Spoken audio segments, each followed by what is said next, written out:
Hi. Welcome back to Honkai Star Rail. We're going to be streaming some more today. Today is... Well, not today specifically. It's been out for a while. But the most recent update is version 3.7, I believe. This is 7. This is the final update for the story of Amphorius. After this update, there won't be any more on this planet. We're gonna go elsewhere. This is the end of the story. Sorry, just one second. I'm trying to make a post on Blue Sky. So,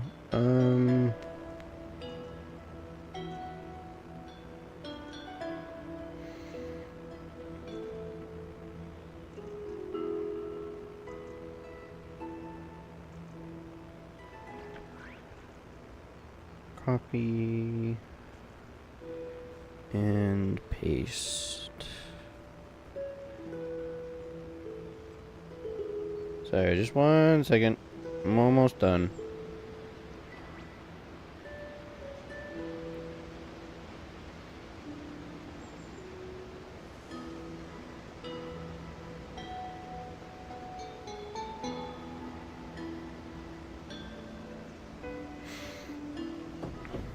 Alright. So yeah, a lot has happened. Besides the actual like story and stuff for the gameplay, they've added a bunch of stuff. Like for one, Kalis and Stell now have hats. Isn't that cute? My little trash can hat. You get this you get this hat with the trash cake for beating the what is it? Where'd it go? Guide.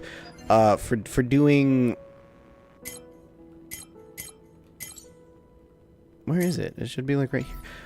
Oh wait, no, stop it. God damn it. This Snack Dash. It is the event for this one. It was cute. It was fun. I liked it, and I got a little hat out of it, so it was kind of worth it. And then I guess after you finish the story for 3.7, you get another hat. I haven't seen what that hat looks like yet, but I'm assuming it's some sort of like Greek-based hat, or possibly mem-based hat. Either way, I'm excited that I have hats now. They're so cute. Alright, let's go talk to Cyrene and see what's up with this new form that she has, because she's fancy now. Hello, fancy pants.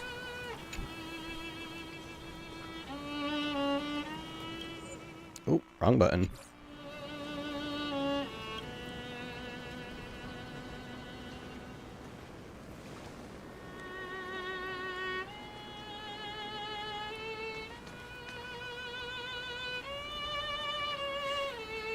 This view hasn't changed at all, has it? No, but for real, why does she look like this now? Why are her ears pointy? The hometown in your memories never changes. But when you return to your senses, you realize that fate has already stolen the time away.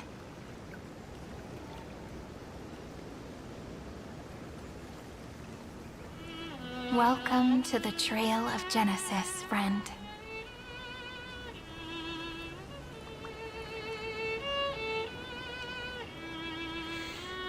Cyrene, you look... Standing here brings back many memories. The Trail of Genesis?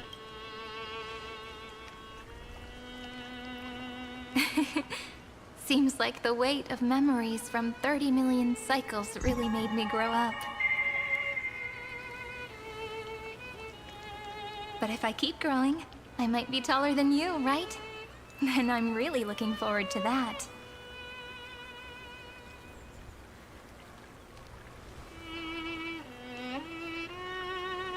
Before you arrived, I kept wondering, beyond the veil of Id Silicii, what kind of Amphorius is being born?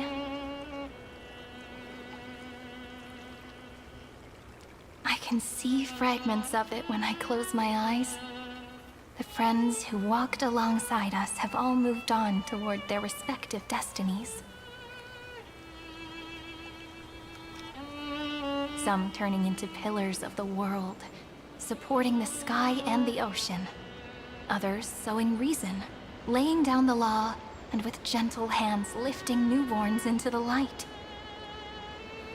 Death and strife are no longer feared by people, and trickery has become the innocent games of children. All beings living ordinary and peaceful lives within the net woven by romance and passage. There's no black tide, no flame chase, and no destruction. The world on the other side of the sea is one bathed in sunlight.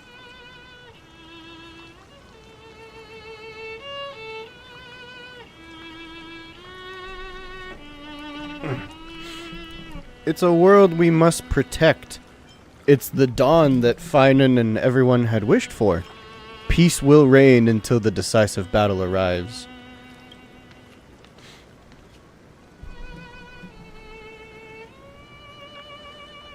Like a happy and carefree childhood, the era Chrysia in this cycle will last for millennia, until it reaches the moment decided by the prophecy. Light calendar 4931, month of freedom, the moment belonging to world-bearing. Are you ready to answer the call of the world, friend? Then go, and pen the Throne of Worlds' first stroke. For this world, made from countless wishes. You say that, but it's gonna be ages till we reach Light Calendar 4931.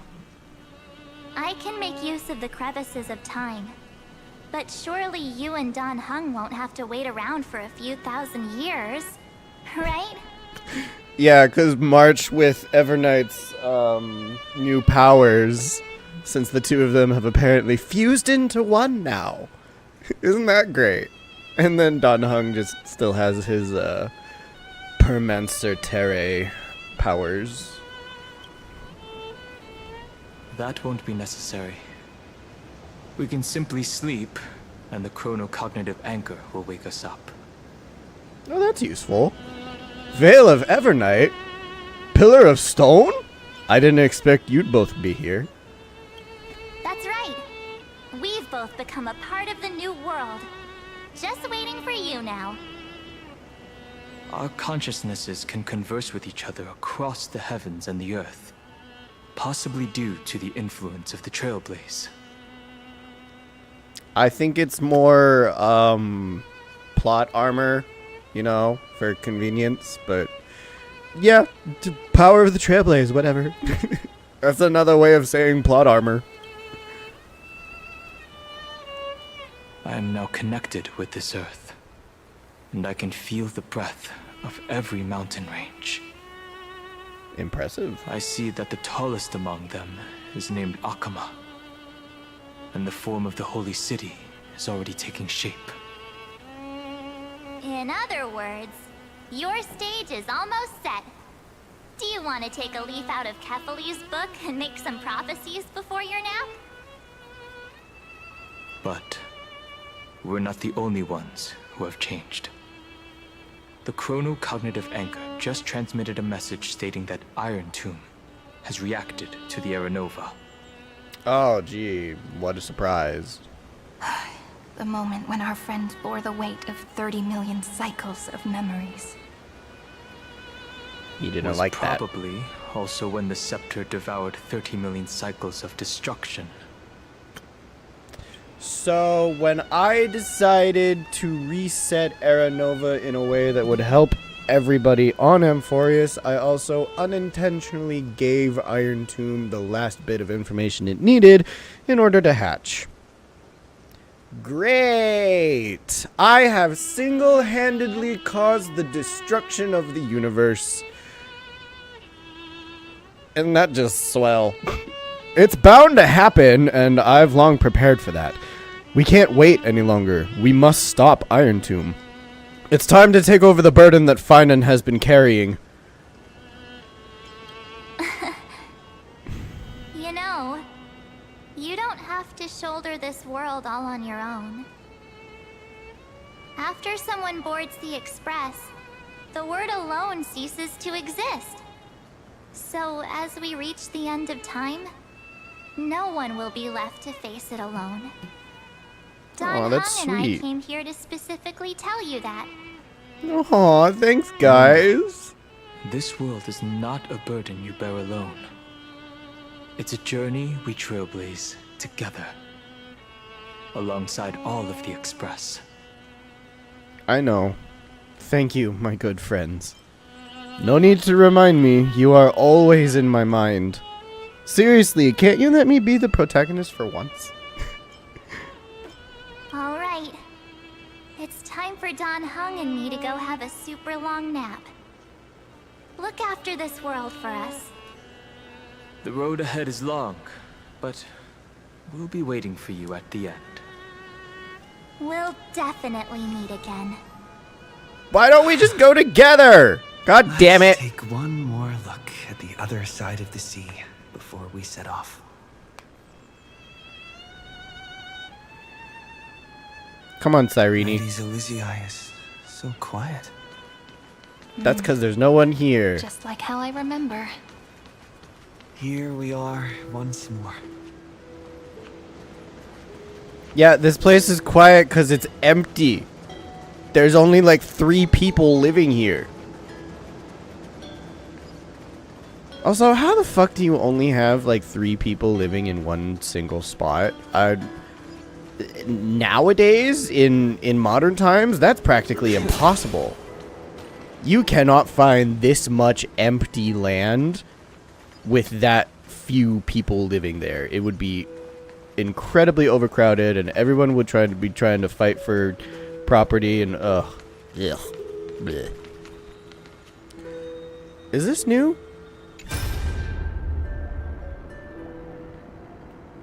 That's Evernight. Okay, I'm gonna click on that some other time. The scent of the black tide is now completely calm. At last, the starting point of 30 million cycles is finally welcomed. Its first end. And the final end, right? I feel like most people don't seem to grasp how fucking huge 30 million cycles is. Because think about it like this. One cycle is not the equivalent of one person's life. Okay, let's say a person averagely lives out to like 100 years. It's usually less than that, but let's just be generous and say a person lives 100 years.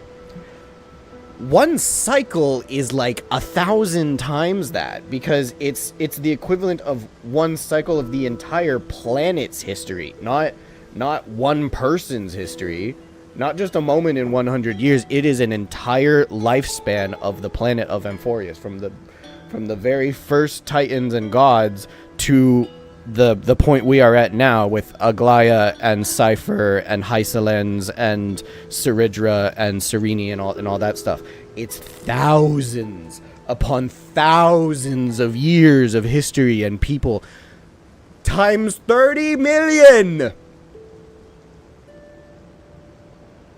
An entire planet's history, thousands and thousands of years and generations of fighting and gods and all of that shit, thousands and thousands of years times 30 million. Let that sink in for a second and just really grasp how fucking long Finan and Kalis and Serene and March and Don Hung and Evernight and Like all of these and Hycelen's at the end of hers, she stuck around for a little bit to make sure that cycle wouldn't break for who knows how long, hundreds of thousands of years. Times 30 million. That's a lot. That is so much.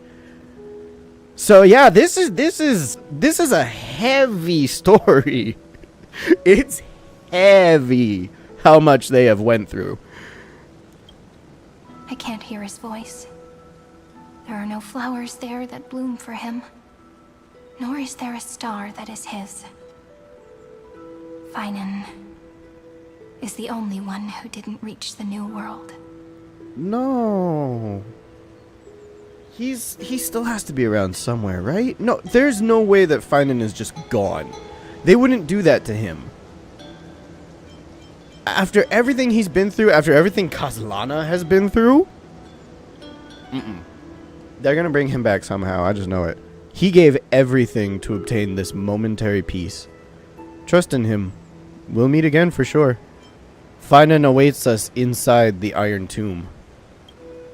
Look, the golden light that shone upon the grove still meanders between heaven and earth, like the prophecies of Amphorius.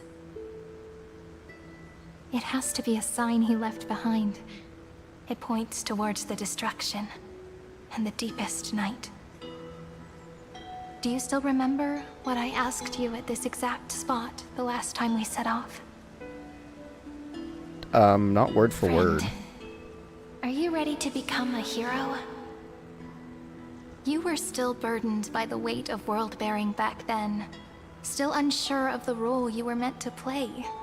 But now, everyone has already given you the answer. The heroes of legends were just at the right place at the right time when the world needed a hero. Just like how your arrival kickstarted Amphorius' fate once more.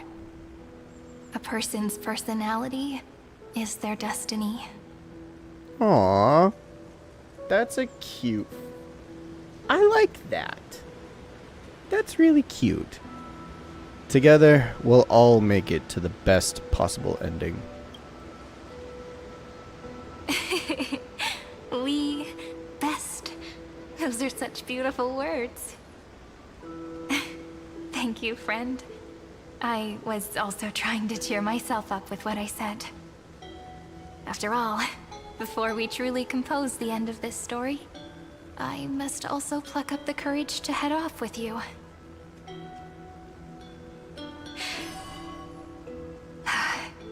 The moon And staff. face a memory that I have forgotten for too long, and have denied for too long.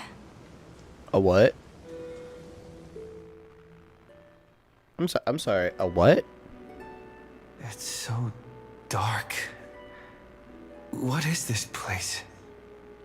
The great tomb of the Nameless Titan. The deepest recesses of memory. Also, the place where Cyrene was born.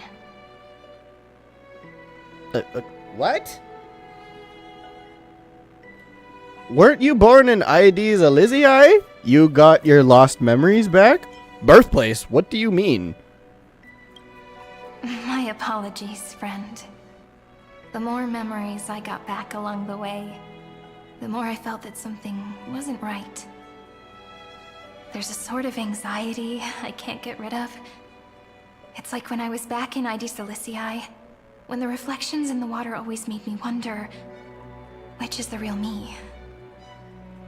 The one reflected in the water, or the one standing on the shore? But I finally get it now. Look, friend. The words on that wall are the answer. 1, 2, 3, 4, 5, 6, 7. Do, re, mi, fa, sol, la, ti. That rhymeless tune is the lullaby of little fairies.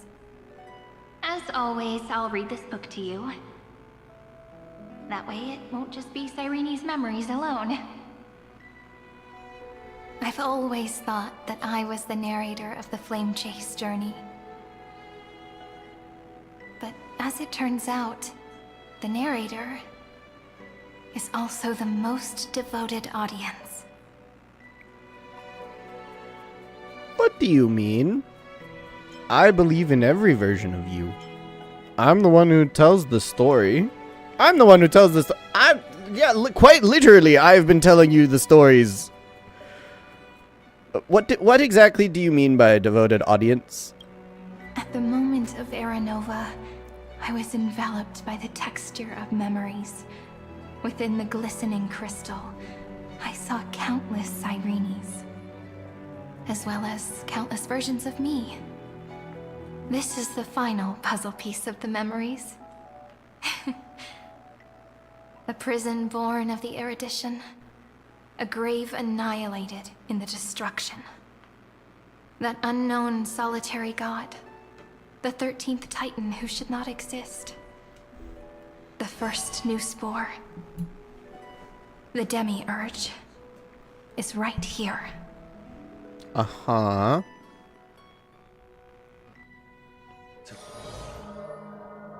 Wait, are you saying The you interrogation are the records have been demiurge? submitted to the Marshal.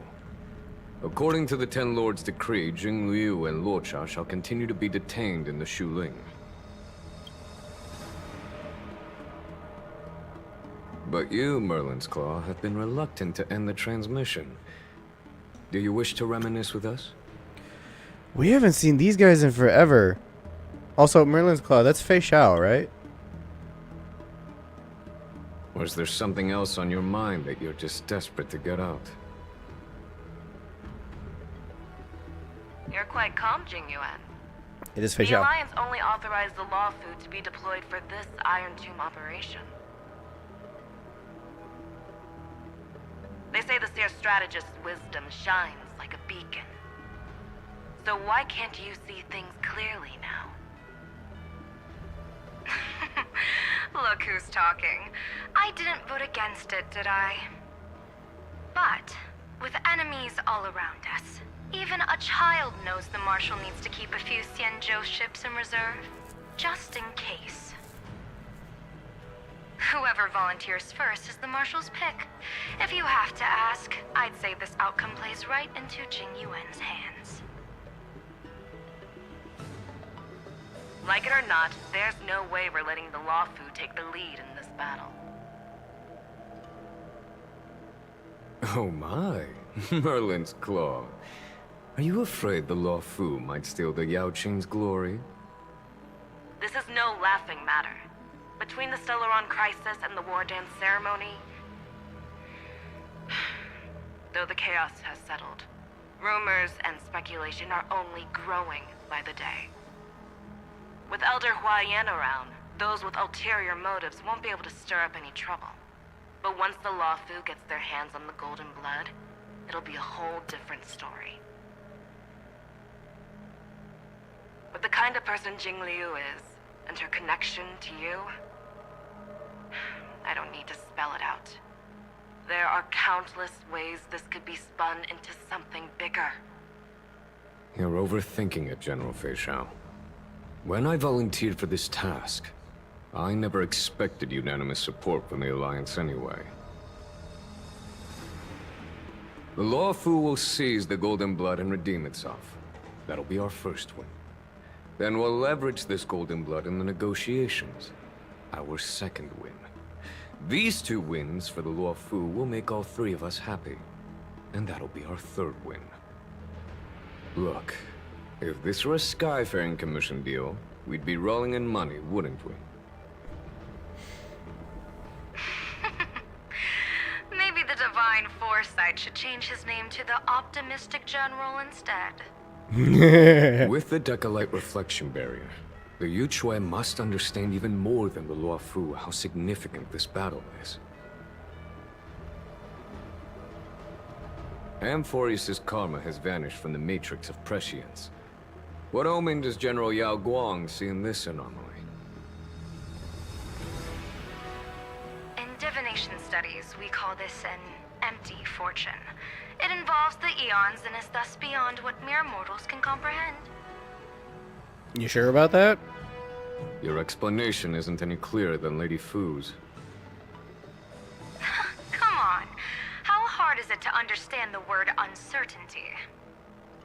For the Cobalt Head, the emergence of Iron Tomb is a calculated instant, but I don't believe they will just sit around waiting for death. No, News would fight back somehow. And for the powers of the cosmos, this is their chance at survival, and the key to turning the tide of interstellar affairs. The Astral Express is leading the formation of an allied force, but I can see each faction has its own hidden agenda. There are even divisions within the Alliance, so it's not that hard to imagine how the other factions will react. Jing Yuan, I crossed paths with Selenova's Legion at the Battle of Sadunirama Star Cluster. Be extremely careful. The Ruin Legion's troops and weaponry are nothing to write home about. The IPC, even the denizens of Abundance, could take them on. However, while Void Rangers are just expendable pawns of the destruction, the real wild cards are... The Lord Ravagers. Indeed. Nanook's emanators are also their weapons to burn down the paths. I'm afraid conventional military tactics and strategies will be useless against them. Yeah, they're My kind of assessment crazy. Is this.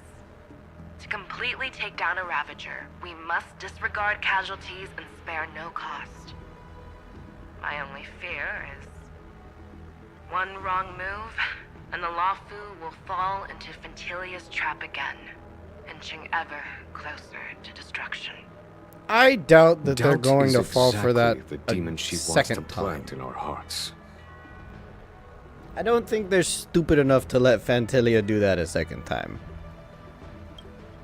Do you still remember the beginning of the Alliance Oath? To save future generations from war and bloody dispute. The Rainbow's arrows have always aimed at any force that threatens the cosmos. Now that the Trailblaze walks alongside us, the Cloud Knights shall keep their oath as they have from the beginning. I just hope those on the front line will remain safe.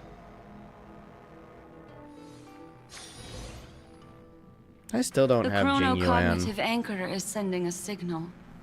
Everyone, time to move out. I need to unlock him. Did he and the others make it? Let me go over the plan one more time, just in case. You'll enter Amphorius, reunite with your 3 separated companions, and try to locate Iron Tomb from within the world. Who are you taking with you? The fate of the universe hangs in the balance. We can't afford any slip-ups. I suggest everyone, except Pom-Pom, join the fight. We do need to be prepared for all possible contingencies. I have no objection to this. Can you imagine Pom Pom joining the fight? Pom Pom gives off the vibe. Right now, Pom Pom is giving off the vibe that they are, quote unquote, powerless. Like small, cute, and mascotty, and not really meant for fighting, just more meant for being the conductor for the express, you know, just there as a cute little mascot. But imagine if Pom Pom is hiding an insane amount of power. Imagine if Pom Pom was on the same power level as the Eons. That would be hilarious. That would be amazing. And I really, really hope that at some point that ends up happening, because that would be so good. Please let Pom Pom be a god. I would love it if Pom Pom was a god. I'll do whatever I can. Meanwhile, Screwy and I will continue attacking the Demiurge Matrix. That is, the Scepter's kernel from the outside. But we're in With our there. 2-pronged attack, we'll turn this hunk of metal into scrap for sure. Now we just wait for those two to get back. But you're attacking where we are. What about me and Cyrene?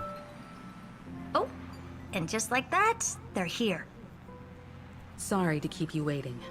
With Planet Screwlum's help, the formation of the Cosmic Alliance to counter Iron Tomb is progressing smoothly. The Cosmos has set its sights on Amphorius, and now it's just waiting for the first shot. Well then, let's not waste any more time, Fourth Mirror. It's my time to shine!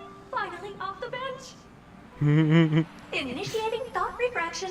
Please read the safety protocols carefully. I love Fourth Mirror. It's so funny. Huh? Just kidding! I've already checked the agreement box for everyone. And now, destination? Amphorius. 3, 2, 1, launch! Here we go. The flow of Memoria is so heavy here. Wow. Unlike Panagone's dreamscape, this place has built up a true epic measured in millennia. The vortex of Genesis, where all myths begin and end.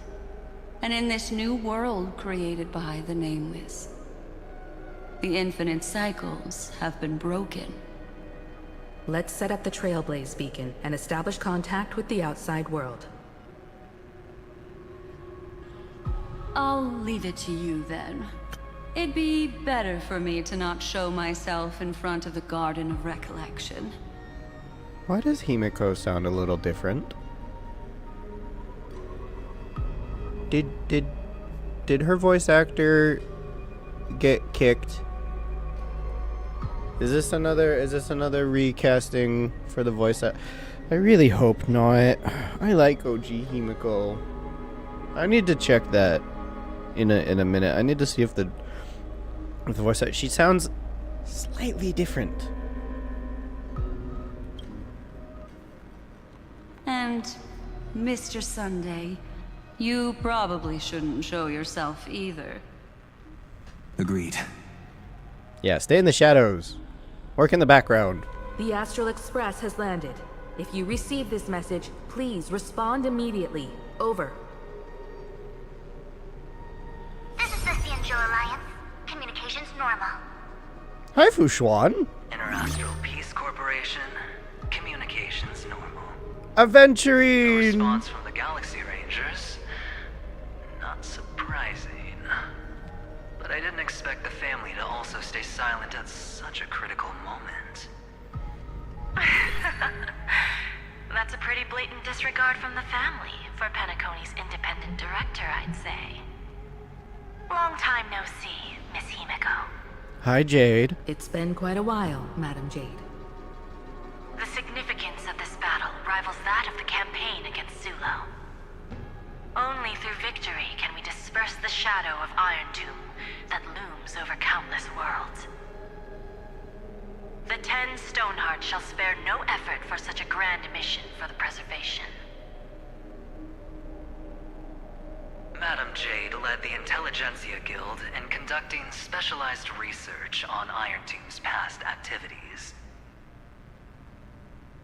The bad news is, the collapse of the Erudition won't just affect inorganic beings. You mean Iron Tomb can infect organic life, too? Well, the good news is, so far, its effects on organic life are under control. The infection progresses slowly, and the resulting neuropathy is non-fatal. How? In any case, the IPC can guarantee targeted vaccine coverage within 48 system hours in all star zones within the medical system. He created a bioweapon? What about other star zones? At a time like this, are the followers of the Firmament Arbiters still trying to make a profit? I remember you, Master Diviner.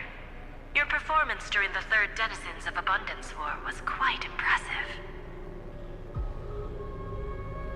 Please rest assured, all worlds can purchase vaccines from the IPC with a humanitarian discount. That's the current policy at the very least. But if the Xianzhou Alliance is willing to assist with the IPC's assets in Epsilon and other star systems, we'll have more cards to play when reiterating to the board the necessity of deep cooperation.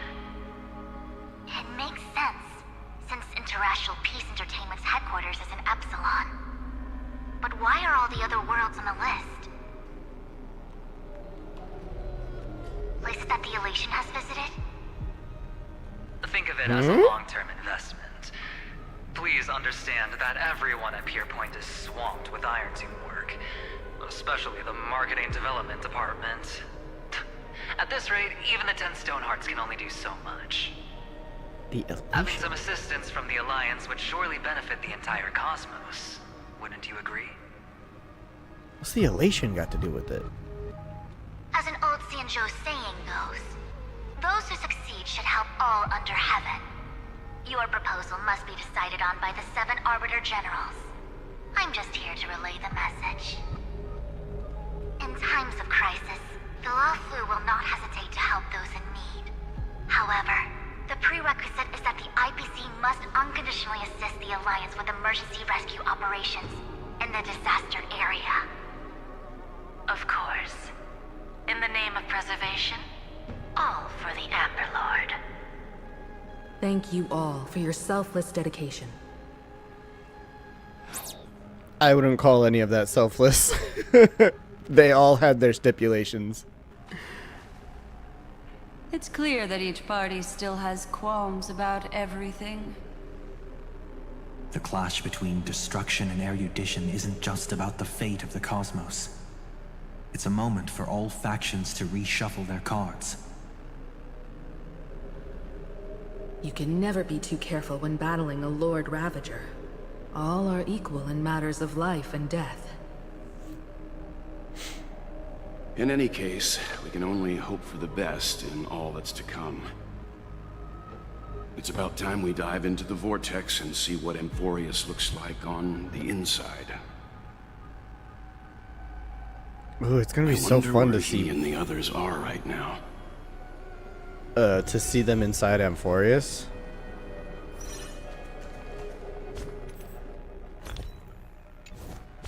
Why is adding Himiko to the team so important right now? That's what I want to know. I'm assuming their story Himiko is going to be a little bit stronger than my Himiko. Although I'm kind of wondering how they've built her, because I'm assuming they built her with the intention of her being an erudition AoE attack character, because that is how she is kind of designed.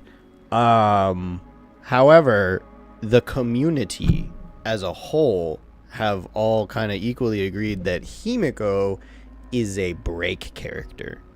And she is a very strong break character if you build her exclusively with break stuff. Because her fucking passive, whenever she gets stacks on the breaks, she gets to use her follow-up. And that no longer has like a cap on it. She can get stacks that are above the total, meaning she can just keep using her follow-up attack over and over and over again if the team keeps getting break. So she works really well on a break team. She's kind of mid when it comes to the erudition. But whatever, I digress. I'll play it. I just don't really think it's gonna be all that fun. What's a good Himiko team? I haven't honestly done a Himiko team in a while. Himiko erudition team too. Maybe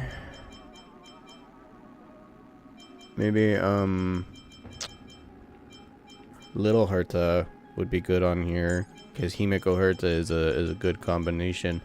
And then for a support, I guess True Damage Kalis would be helpful, maybe. I don't know. And sustain Danhung? I don't fucking know what to do here right now. I'm mostly just going to play around with her anyway. Do I delve into it for... I think I use the yeah, the optionals. These are the optionals. The chronocognitive anchor receives a contact request. You try to respond. Hello? How's the signal? Can you hear us? Hey! It's the I haven't seen Bellabog characters in so long. How are you guys? What the it's been forever. Ah, we're through. I can see the video feed. Everything's working perfectly. I genuinely, like, honestly thought that they had just, like, forgotten about Bellabog. That it had just been, like, swept to the side. Because they have not acknowledged these characters in forever. Miss Bronya? Miss Serval? What a surprise. It's been a while. We've already heard from Miss Topaz about the Iron Tomb operation. She made a special trip to deliver the vaccine to Bellabog. I can't believe the Express crew is at the eye of that storm. Is everything going smoothly? Don't worry, we're still following the plan step by step. How's the situation in Bellabog? Urillo 6 is located on the outskirts of the preservation barricade. While it won't bear the brunt of the first wave, there's still a risk from the aftershocks. Matt, Japard, and Pela are busy organizing the Silvermane Guards, having them consolidate their lines and dig trenches. Zila and Lynx just got back from the Geomarrow vein production chain. Hey, do you want to say something to them? Yes, please. That would be unnecessary. It'll only shake their morale. Just tell them to stay safe. But I want to talk to... I'm afraid this disaster will be far more terrible than you can imagine. Please, be sure to follow Miss Topaz's instructions and make thorough preparations.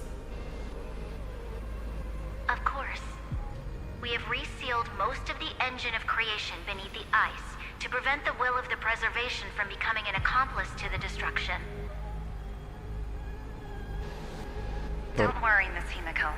Bellabog is far more resilient than we imagined. How would that happen, though? We really wish we could help, but Urillo 6 has only just woken up from its hibernation. The Astral Express, standing at the forefront of disaster, is the hope for many ordinary civilizations across the universe. In the face of a massive catastrophe like this one, relatively smaller civilizations have never had many options. But that's exactly why we have a resolve that's second to none. If anything goes wrong... Miss Topaz, I hope you can help out and rescue the affected citizens. No problem. Also, didn't the Xianzhou sign a friendship agreement with Urillo 6 earlier? They won't stand by idly either. Yeah, thanks to Luca. And the war dance ceremony. I appreciate your kindness, everyone. But Urillo 6 is our home. We will defend it to our last breath until the last Bellabogian falls. Miss Bronya. May all civilizations that have made it this far on their own strength weather this crisis together. It was so good to hear from them. How many more... Wait, how many more factions are there to hear? 4... I can't think of who else we haven't really heard from. You activate the chronocognitive anchor, attempting to contact the Xianzhou Alliance representative. Oh, hi, Fuxuan. Good news, Miss Himiko. The 7 Arbiter Generals have reconsidered the current situation, and I'm here to relay their message. Officially, the Alliance's combat forces will still be limited to the Luofu, but the Yaoqing has also been deployed in the surrounding war zone as a contingency. Words cannot express our gratitude. Getting the Hunt to agree on sending troops must have taken quite some effort from General Jing Yuan.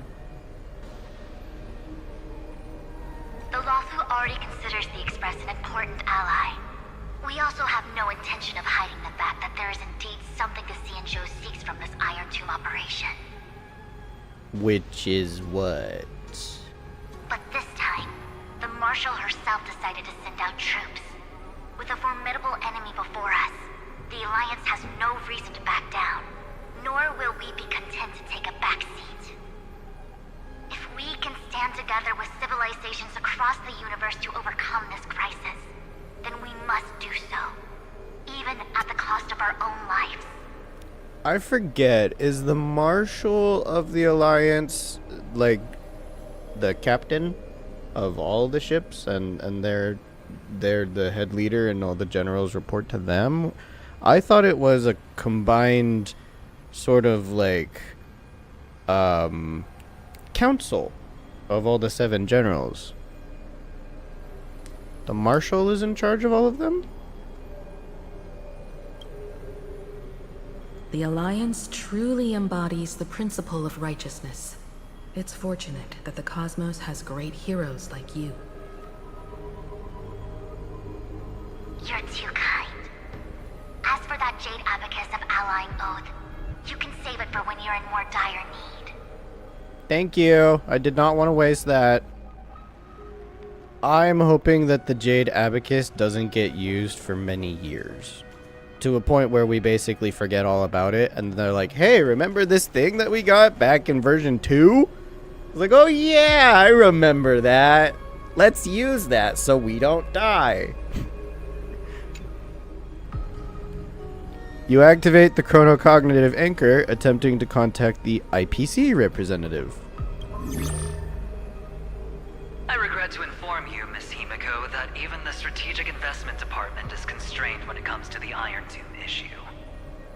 And it would be difficult to meet the expectations of the Astral Express. However, Madam Jade instructed us to look after our nameless friends as much as possible. So let me offer you all a small suggestion, just from my personal perspective. Okay. Other departments at the IPC might also take this opportunity to extend an olive branch to you. When that time comes, I hope the Astral Express will remember that the 10 Stonehearts were willing to stand with the Trailblaze, even though we were in a difficult position. And more importantly, we were the only ones willing to do so. Sounds like a threat, doesn't it? But trust me, every word comes straight from the heart. Yeah, you're just being Has honest, the I get internal it. conflict within the IPC really gotten this bad? Yeah, what's... Everyone knows about the bad blood between Diamond and Oswaldo. At least until now, they've had an uneasy truce.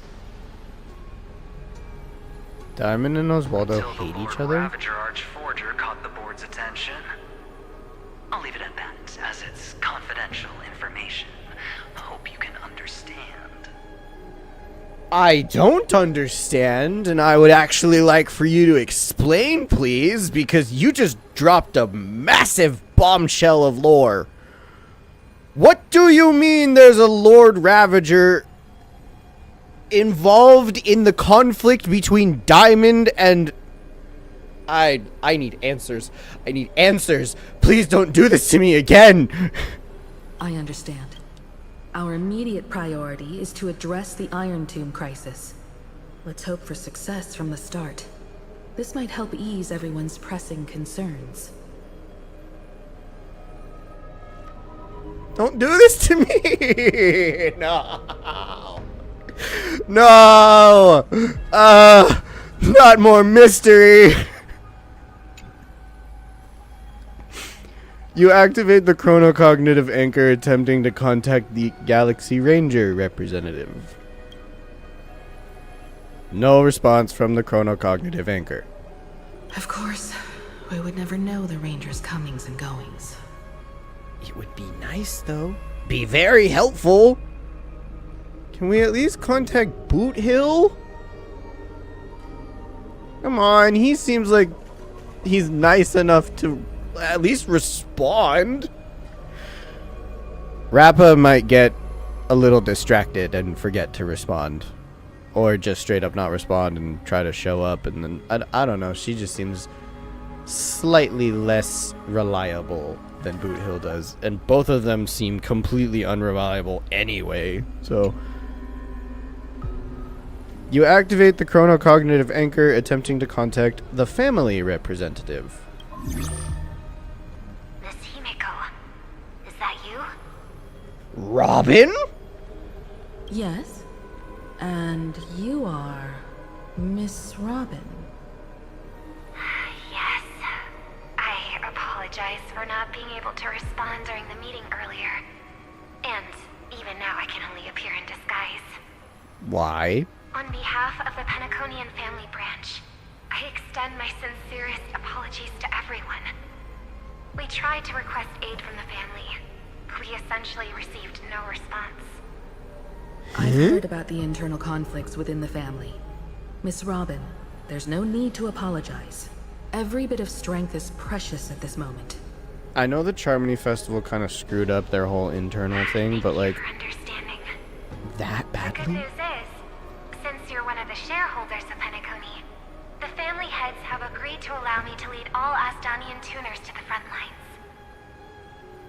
My charitable foundation will also do as much as possible to provide support in this battle.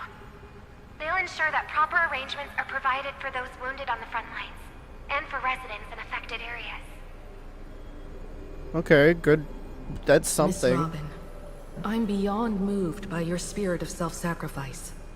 The Astral Express would also like to make a promise that we won't leave any companion behind. Thanks, Robin. Oh, man, I cannot believe how bad things have gotten in all the factions. I had no idea that Diamond and Oswaldo hated each other.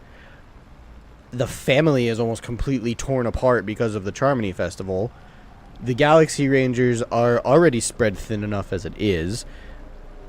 The IPC is only doing this out of a profit, really, but the 10 Stonehearts are at least kind of our friends, so they're kind of helping. Bellabog is genuinely trying to, like, help as much as they can, but they are an isolated planet, and they can't really do much except survive. Jeez, we are really spread thin. And then not to mention the problems within the garden and the fucking Genius Society. It's wild what is happening right now. The only faction that actually is like together and agrees on shit is the Astral Express. Is the family of the Astral Express. Oh, man. Okay, let's just go into Amphorius.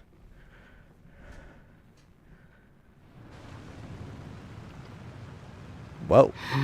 They're in the baths. Why is there no one here? Everything in Akama seems normal. The New World was enjoying peaceful times not long ago. It seems it was even more recent than not long ago, Miss Himeko. Like Fruit yesterday. on the table is freshly cut, and the bath temperature is just right. The remembrance tells me this place was bustling with people just moments ago. It's as if everyone vanished in an instant. Could this be Xandar's doing? Oh, probably, yeah. Unlikely. He's still under the surveillance of those two geniuses. Really? Could it be some kind of local custom? A custom that makes an entire city fall silent in an instant. I doubt it. Pardon my frankness, Mr. Yang, but this reminds me of some unsettling rumors about the Harmony. Complete silence. Is often the prelude to divine intervention. Everyone, be careful. Here they come. Here they come. The nameless of the Astral Express. Evernight? What? Evernight? How is this possible? She was already... Huh? We are the chroniclers of time, and we do not fade away. Finally, the last era Nova has been completed. What did you do to the residents of the Holy City and the Three Nameless? I didn't need to do anything. The remembrance will ultimately become the substance of the new world. Now, they are no longer the trailblazers you once knew, but gods who permeate heaven and earth. I don't understand. We spent the entire last fucking update getting you to agree to be our friend. And now you're doing this shit again? The 12 Titans who guard Amphorius.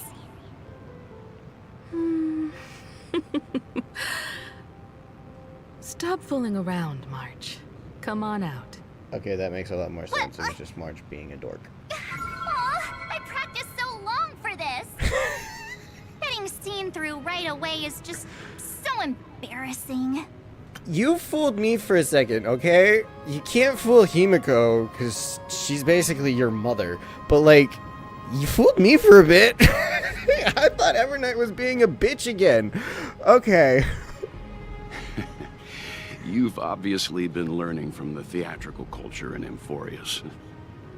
You got me, If March. possible, You got me. I'd prefer our reunion to be a bit more casual and laid back. As expected, I can't hide anything from Himeko and Mr. Yang.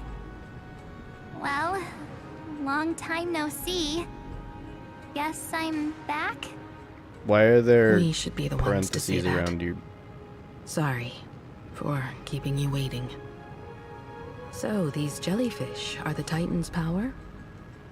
They're just tiny manifestations of the Veil of Evernight, used for scouting and communication.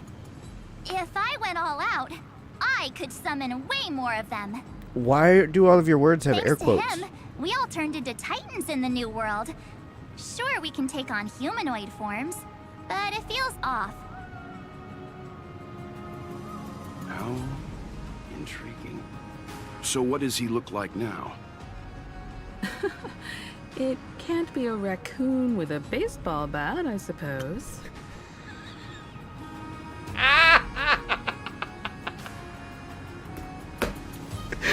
Oh my god, they're acknowledging the little mini game. Oh, I fucking love that. Please don't add weird stuff to Amphorius's lore. Just go see it with your own eyes. Follow the prophecy's guidance and come to Dawncloud. He looks way more majestic now than he used to. Do I have a new look? Did I get a new look like Donhung and March did? Besides my hat? Unbelievable. All the residents of the Holy City have gathered here. This isn't just a gathering. It's a pilgrimage. The people's expressions are resolute, devout, as if waiting for a miracle to descend. That colossal deity is him. He has become the pillar of the world. Surprisingly authentic. Being this serious is quite unlike his usual style. Those people didn't disappear. Instead, they've answered the call of the prophecy and come to witness his awakening. Our good buddy now bears the weight of the entire world, and every breath they take is intertwined with Amphorius' destiny. Awakening? Has he fallen into slumber? Yeah. After all, with such a huge time dilation between inside and outside the scepter, this was the only way we could wait for everyone. Time watches over yesterday. Earth guards today. And when the Trailblaze steps into Amphorius once more, the slumbering deliverer shall awaken. And then, bring the prophecy of tomorrow to this world. Come on, everyone. Let's get closer to him. Watch how the world-bearing prophecy changes this world. I'm a little lost. Oh, it seems the kids are already miles ahead of us at this stop. Something about this feels All the more reason we can't afford to slow down our pace. fake. Let's go witness this moment for ourselves. Majestic. Speaking of which, I once caught a glimpse in Sleepyhead's memory of him transformed into a towering Tatalov. Could it be? No way! That was just a nice dreamscape. At least nice for him. They are the throne of worlds who bears the weight of this world. Perhaps they could guide a traveler still wandering among the stars. Hey, since when did you get all pious? His advice sounds pretty silly sometimes, you know. The so-called fool and the world are merely a step apart. Teaching us to find erudition amidst imperfection. Praise be to Electra, chalice of plenty, for you brew the ocean into sweet wine, dispelling nihility with every toast at the feast. Praise be to Hyacinthia, eye of twilight, for the rainbow you cast turns the light of both dawn and dusk into the glimmer of preservation. Praise be to Cyphera, coin of whimsy, for your every flip reflects the possibilities of destiny, letting the tricks of elation illuminate the path to dawn. Praise be to Minimos, lance of fury, for you are the strife that pierces through hatred and cruelty, and the eternal glory of the hunt. Praise be to Castorus, hand of shadow, for you gently ferry the crossing of death, so that it is no longer an end in equilibrium, but a peaceful journey home. Praise be to Dan Hum, pillar of stone, for you are a mountain range and the backbone of permanence. Your silent form paves our path across the earth. Praise be to March 7th, Veil of Evernight, for you safeguard time for us, weaving remembrance into stars, to be embroidered upon a boundless dress. Okay.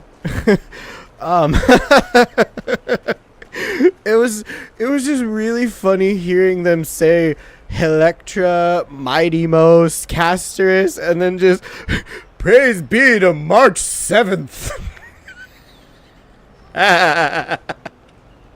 It just completely took me out.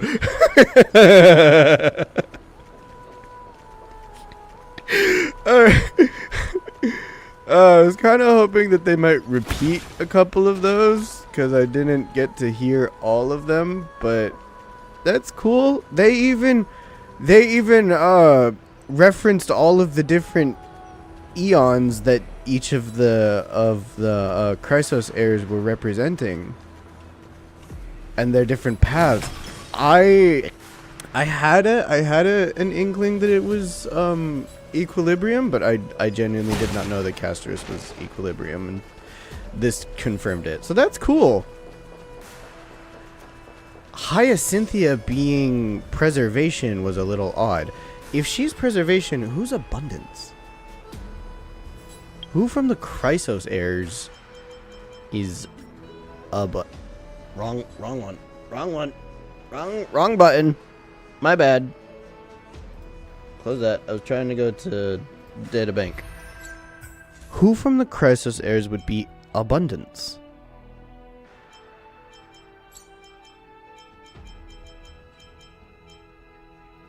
Maybe Aglaya? That doesn't seem right. Or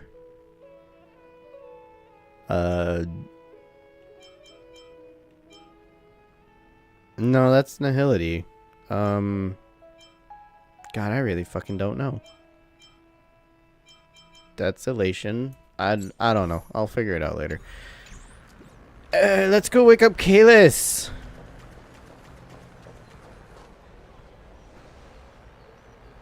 Citizens, behold! Our last Titan, the world-bearing deliverer, is about to awaken! Oh, ancient god! Your loyal subjects, bewildered followers, and fearless comrades in arms have all knelt before your throne. I just realized that's little Serena. That's that little girl that we kept taking up to Kefali so that she could keep praying to Kefali, and that one guard was throwing his voice to make it seem like Kefali was answering back to. She's all grown up, and she's the she's the one who's giving all of these like she's preaching testament. Sorry, I'm blanking on the words right now, but look at her. Look at you. All grown up. It's so good to see you thriving. You've come into your own, and I'm so proud of you. Oh, little Serena. Awaken from your eternal slumber and bestow upon the world your divine prophecy. Please guide us. Show us how to embrace this beloved world as we welcome that distant dawn. Throne of Worlds, Kalis. To walk the path of a mortal as a god, or to bear a divine burden as a mortal.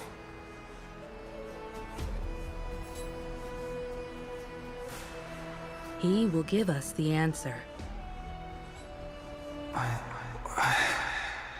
Come on, wake up. But I am not the deliverer. Rather, I am the Nameless, who dwells among mortals. That voice is definitely him. I heard your prayers. The core flames flickered and dimmed, and the age of the gods met its end. So flow, golden blood, flow. I'll bestow it upon you, returning it to the true masters of this world. Stand with me and become heroes.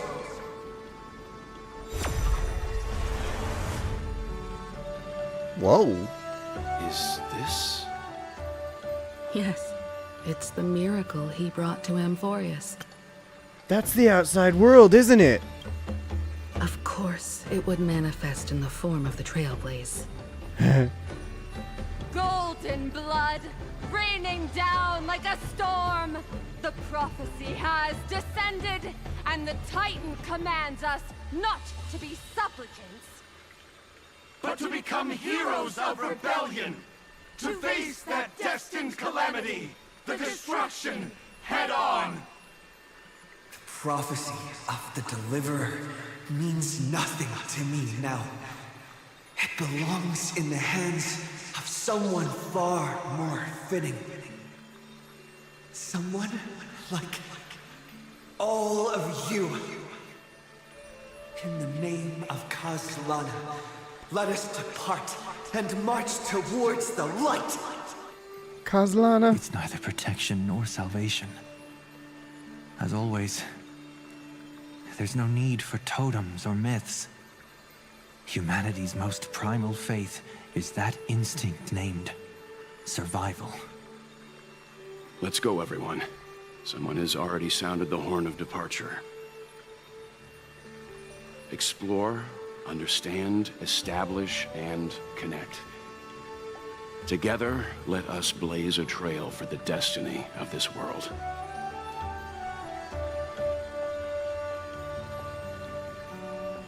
That's fucking dope. Hey, we're going to Herta. Wait, she came down to the... Is it just me, or does this demiurge matrix There, that's I where. feel completely dead. It's nothing like how the memo keeper described it. The environmental readings are all wrong. Conclusion. This must be what the Colonel actually looks like in the real world. What did Xandar do to the scepter? At the end of light, there must be silence. Certain, pure, and absolute darkness. Not the time to quote the Lord of Silence. Bad omen. Either way, we have to press on. That's a quote from Polka? Why would you bring up her? Bad vibe. Bad vibe. Bro, you're asking for bad luck. Until we uncover the truth behind the 13th Titan. The buried past is the key to stopping Iron Tomb. That is, if it even exists. Xandar says the Demiurge never existed. Who actually buys that? You can erase the records, but not the truth. It vanished too cleanly. No traces. Like someone's yelling, look, there's nothing here. Too bad I'm the type who can't resist digging deeper. Looks like I'll be counting on you again, Screwy. Let's tear the system inside out. Always happy to help. But as your academic partner, I have to ask. Herta, what if we fail? Let's say the Demiurge really doesn't exist. Do you have a backup plan? A backup plan? Of course. If we can't find the key, we turn the lock into the key.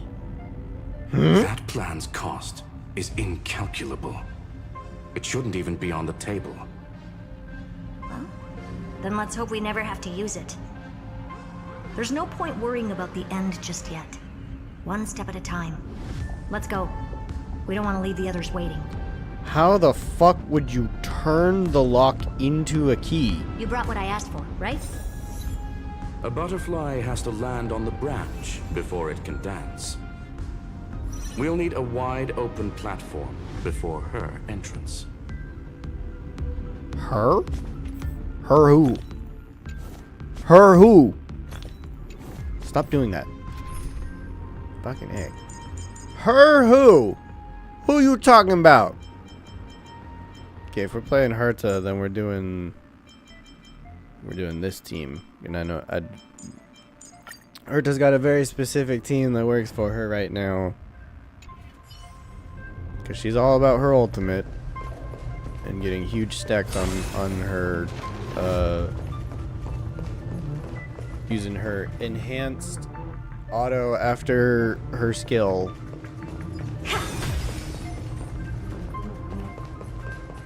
Oh wait, no, it wouldn't be classified as an enhanced auto, would it? No, it's more of like a follow-up attack. Where exactly are we? Hold up. This is a whole new map. That's for sure. But I believe this map involves...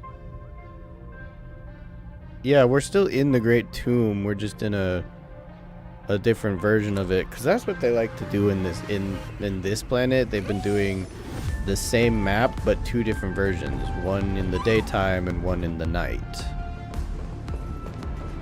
I like that, honestly.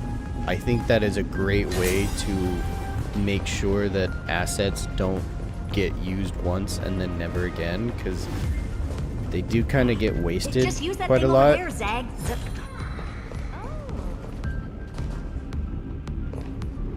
Control the hand of Zagreus to clear out obstacles. Yeah, I'll do that in a second.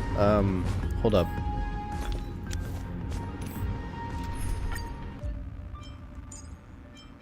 I'm just now realizing I don't actually have to fight anything.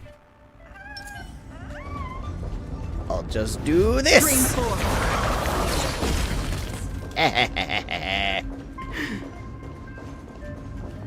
Oh. Because, yeah. No, that makes sense. That makes perfect sense. I can't go down that way either because there's a big old rock covering the way. What a dumb name. I hereby rename it Herta's big hand.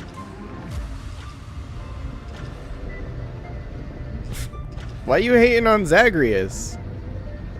I mean, honestly, I don't particularly like Zagreus all that much either, so. Herta's big hand is what I call power. Keep it going. Bam. Still not done? What is this? A junkyard for old Intellitron's leftovers? Bam. All set. Time for your precious treasure to make its debut. Of course. Just give me a second. Whoa. Target initialized. With these wings, hacking should be much more efficient. Mistletoe? The mistletoe? What is the mistletoe? I'm curious. What is this about? You guys built a ship. That's fucking cool. I want to play around with the ship. But also I need the... Hello. Goodbye. I'll pick you up, and then I guess I could get... Seek, and you will find. I'll get the nymphs some other time. I don't need to worry about those prophecies much anymore. They're really just for like getting extra loot. They haven't revealed anything lore-wise in a while. Oh, a classic nuclear heat engine. Classy choice. Just a personal preference. Her name's Mistletoe. It's cute. Every flower in your garden's got a bit of poison, huh? Also a personal preference. It reminds me of the last time when we tangled with that punk Lordian brat. What did she call this kind of infiltration tool again? Right. Dirty data shell. It wraps around the kernel to fool even top-tier firewalls. Hold up. Screwlum built Mistletoe after his... After he met Silverwolf and was impressed with her hacking abilities? Dude, that's fucking sick. That, oh my god, Screwlum and Silverwolf are probably gonna end up being best friends in the future. I'm calling it right now. Because the first time they met, they kind of really liked each other. I mean, they did end up in a little bit of a fight because she was a little unwelcome. But I like their interactions. I genuinely hope that he becomes friends with her. That'd be so cool. But yours is way too clean. Not even a hint of real-world grit. I mean, he's a robot. Your tone is unusually emotional. Suggestion. Let's get back to the topic at hand. I thought we were done with that conversation. Unfortunately, current conditions won't let me ignore any variables. Especially the most important one. Your will. Yeah, that's... Iron Tomb never stops. It is evolving faster than any of our worst projections. Every instant in the Eon's calculation is like a sword hanging over the cosmos. Every move humanity makes could speed up its arrival. Which is exactly why we can't mess this up. And now, Droidhead wants to hand down judgment to the poor cosmos again. Border Star Trade War, Emperor's War, Rupert's death. Every time their instant arrived, it meant another bloodbath for humanity. But in this ultimate battle of erudition, you and I are supposed to be players, not pawns. If you choose to burn yourself out as a resource, then everything we've worked for means nothing. Herta, the cosmos won't just stand by and let a genius throw their life away. Is she planning? And neither will I. Some sort of kamikaze? No need to kill the mood. This is why we're here, isn't it? We need to find the Demiurge and that lost key. I'm not here to be a deliverer. I just want to beat Xandar and Droidhead.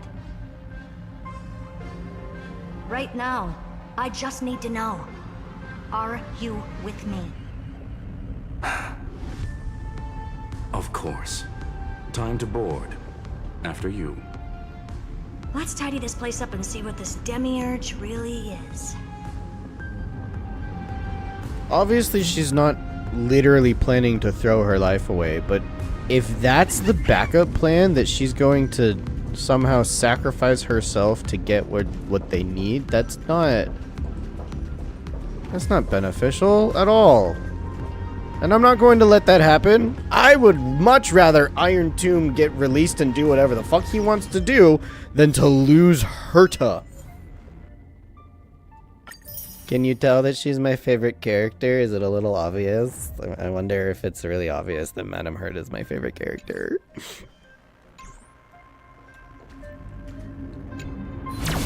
Let's hope this Matrix is better organized than the Emperor's junkyard of a birthplace. I don't have any free control over this. Buckle up. We're hacking in. This is... Herta, this whole space has been completely tainted by some kind of energy. I see it too. We're thinking the same thing. Xandar, how could you go this far? Turning your own graveyard into this. What's that up ahead? Graveyard. Katorzane algebraic expressions. It's built for isolation, not defense. Trojan Program Mistletoe 1. The mistletoe is Screwlum's personal collection piece, an elegantly designed Trojan program. Press the cruise button to start flying, press again to switch to the hover state. Use directional buttons to steer the mistletoe, press the accelerate button for a temporary speed boost. Press the exit button to end flight, toggle the vertical inversion option to change flight control. The mistletoe is equipped with an auto cruise program. Press the auto cruise button and the mistletoe will automatically fly to the navigation point. Press again during auto cruise to switch to manual control. So basically, the door to the tomb, right? Great. Let's find the handle. I'm picking up multiple independent signals with the same data structure as the barrier. Projection. We can hack the terminal, reverse the computation, and turn it into an attack. Classic move. Use their own systems against them. Take us to the nearest one. Why does it make so much noise every time I try to turn it? That's better. I hate inverted controls. Why is it that when I am pressing up, the ship goes down, and when I am pressing down, the ship goes up? That is not right. It should be like this, where if I press up, it goes up, and if I press down, it goes down. That is not hard to like I don't understand why that is so difficult to wrap your head around. Like why do controls have to be inverted? Why is it that the norm is pressing up makes ship go down? That's really stupid. I don't like it.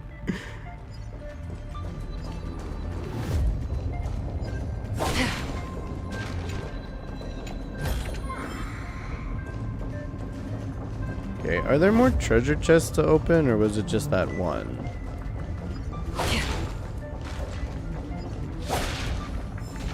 In any case, I need... Oh, nope, there is a second one. Haha, totally worth it. What I was saying was, I need to break these for free stuff. Always grab the free stuff, because it's free. Why would you not want free stuff? If someone offers you something free and you say no, you're kind of stupid. Because it's free. Why would you say no to free stuff? Take the free Almost no stuff. response. Just as I feared. Not promising. The output is barely a third of what we need. Logic says we'll need multiple terminals to coordinate the strike. Locking onto the next one now. Find anything else? Regarding the origin of these ruins, no logs found yet. Xander erased all records. But I did find some interesting scars in the circuit. High energy radiation. Internal imaginary energy contamination. From what I know, there's only one thing that fits. Skip the science talk, Screwy. That thing only goes by one name. The Stellaron. Exactly. Xander blew one up just to clean the entire scepter system. He used a So that's what he meant by killed that Titan with my own hands. Okay, hold up. I need to process this.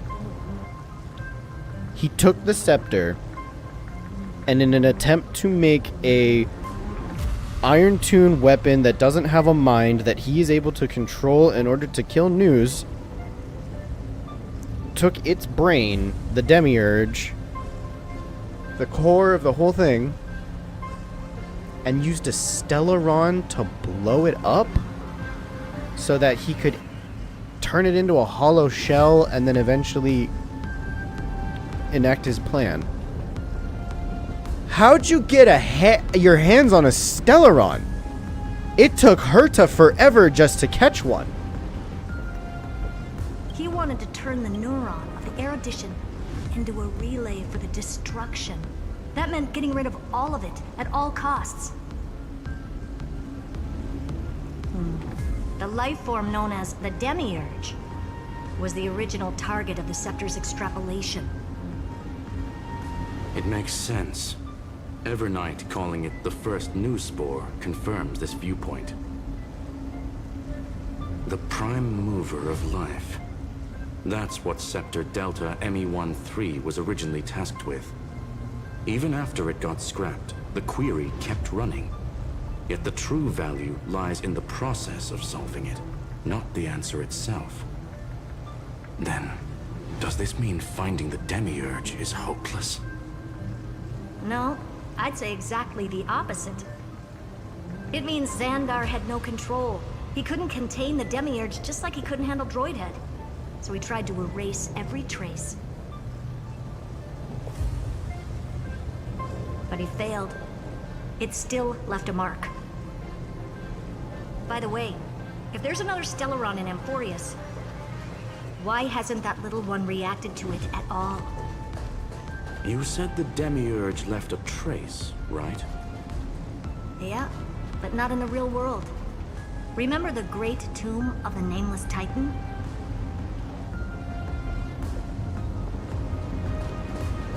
Cyrene is the Demiurge? That's what I'm getting from all of this, is just that Cyrene is the Demiurge. During flight, you can open the map to check your waypoints. Select the waypoint icon and click Start Cruise, and the mistletoe will automatically fly to and land at the selected waypoint. Okay. I mean,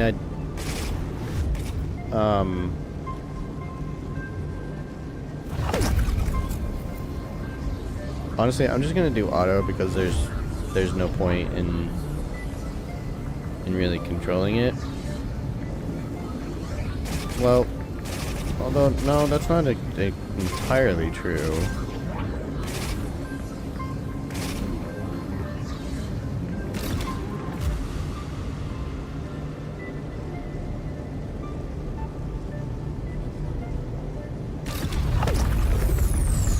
Because it was leading me somewhere else. This does seem to be a little buggy.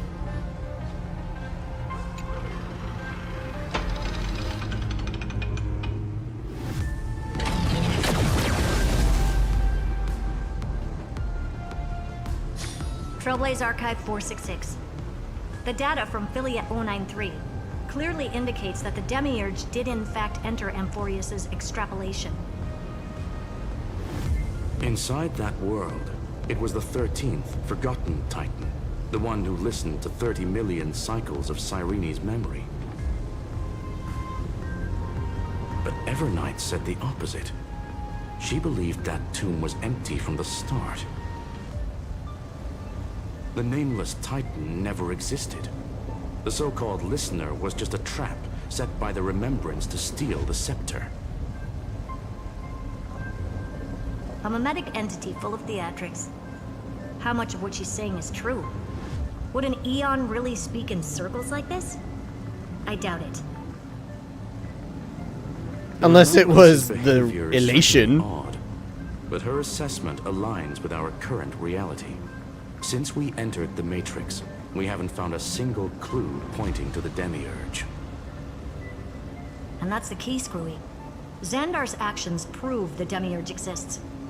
But what Evernight said, and what we've actually seen all point to the opposite.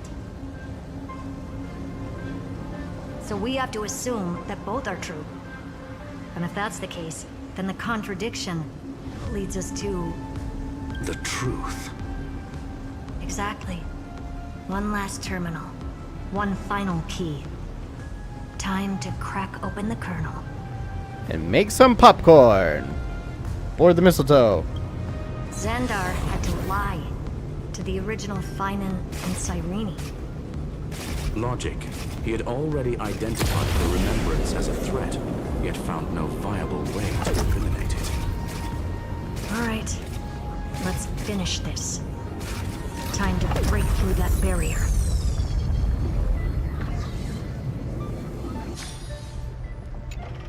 Let's go.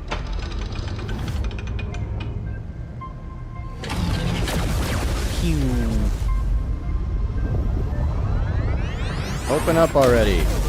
I have things to learn. Operation authorized. Path energy readings. The erudition declining. The destruction surging. The remembrance 0. What's going on? What? Cause unknown. They left no discernible trace within the real Matrix. That shouldn't be possible. Could it be that the Era Nova exhausted all of the Remembrance's texture? No. No. Right? Log it for now. The dots still aren't connecting. They're still not connecting! God damn it! I need answers! Motherfucker!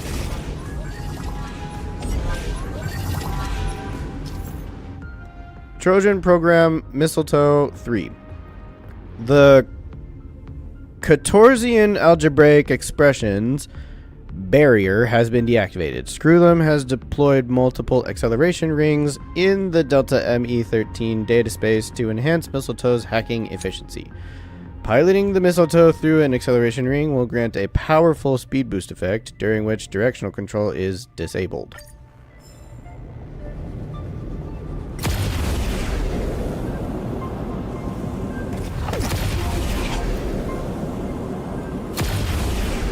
Wider than I thought. I was expecting a full-on aerial brawl. It's advised to remain vigilant. The destruction's levels are still rising. Huh? What's the matter? Interesting. I just picked up a signal from the exomyth.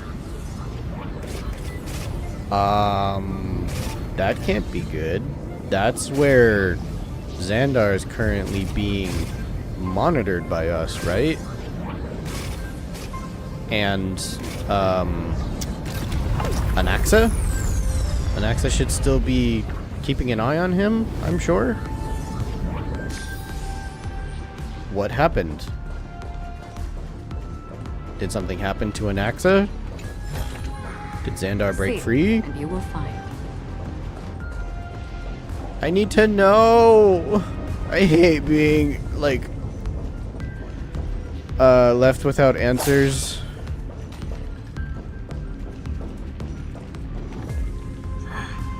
This repulsive force is unlike anything I've felt before.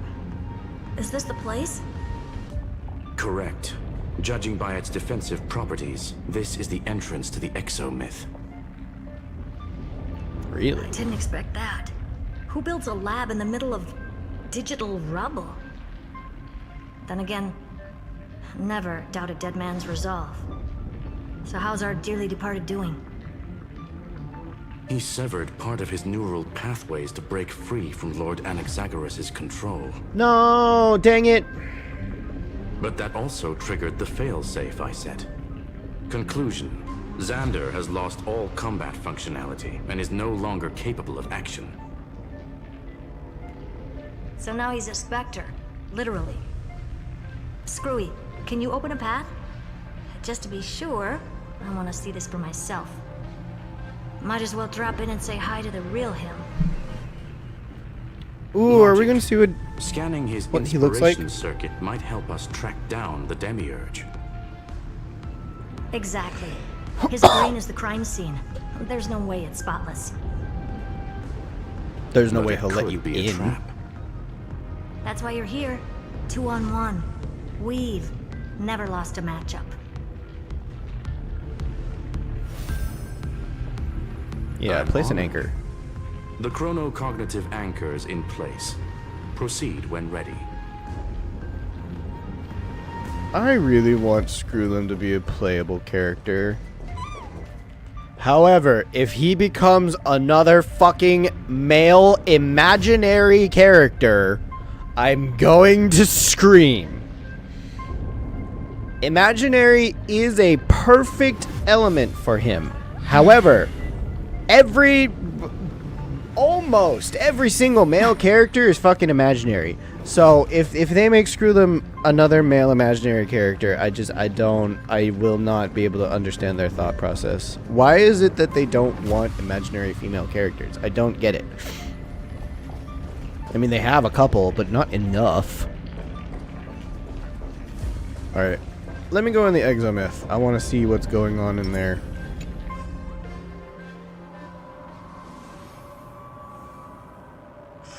I knew it. The one thing I didn't want to happen. He's not here. Oh, great. The coordinates are accurate. Xander is still here. However, his position is shifting rapidly and chaotically. This pattern doesn't match any known shielding technology. It's his domain. Stay alert.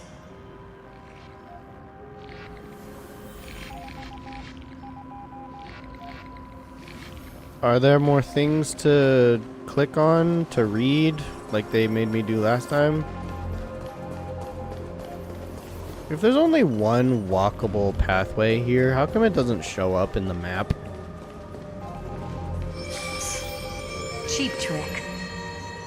The spatial field here is undergoing autonomous recalibration, initiating reverse engineering of the interference source. Try again. Okay. We're back. Reverse engineering complete. The results are not what I expected. Logs show Lycurgus revoked administrator access. The chronocognitive anchor can't get a fix because at the system level, Lygus no longer exists. Our navigation target is a null set. So he's stopped resisting? Why? Before vanishing, it seems he left one last message for us. To those who follow, all is proven. Find me beneath the tombstone. Melodramatic. What does that even He was mean? expecting us. And once he learned of the Great Tomb's existence, he initiated his own search for the Demiurge. Oh. Guess he wants a final showdown. Fine. Let the old Intellitron dig his own grave. Just like he wants. Okay, so we need to leave the Exomyth. To be in the purest light is to be in the purest dark. Nothing exists there. The Scepter's mainframe. Or maybe we should now call it the Lord Ravager's placenta. Unfortunately, we still haven't found anything. Really? I don't think so. Not finding anything is our biggest find. Please elaborate. If the Demiurge was destroyed, there'd be at least some bits of it left. I don't buy that a Stellaron could have blasted all the traces away as cleanly as a scalpel. That's true. There would even As be I like said tiny, before, tiny bits. Its disappearance is too clean. If the garden hadn't stirred the pot, no one would even know about the Demiurge's existence. We're talking about the Scepter's original extrapolation goal. Well, there's no way that nothing of it was left behind. Or we can look at it from another perspective. If you were Xandar, would you be this obsessed with a concept that poses no threat? Would you guard against it at every turn? There is the possibility that he's naturally meticulous and hates variables. He does seem like the type. That does track with the impression he gave about himself. But Xandar shut that theory down himself just now. By escaping to search for it. Choosing to act, even if it'll cost him dearly. We know that feeling well. The He's unknown desperate. is right in front of us. So we only have one choice. Solve it. You sound pretty convinced. Surely you already have a theory. I do. Care to share? Of course. It's Irene. Though I don't have hard proof, I'm almost certain that the Demiurge has been in everyone's plain sight all this time. Yet, they were mistaken for someone else. That'd make the most sense. Why was the room empty? Because the person locked in there had run away ages ago. But they were weak and small and had no presence whatsoever. Even the old Intellitron didn't notice them. Until now? Which also means there's a high chance that their powers are minuscule and cannot alter the outcome of the battle at all. I doubt that very much. Well, at least Xandar is scared of them. Come on, it's time to confront him. Let's go to the tombstone he talked about.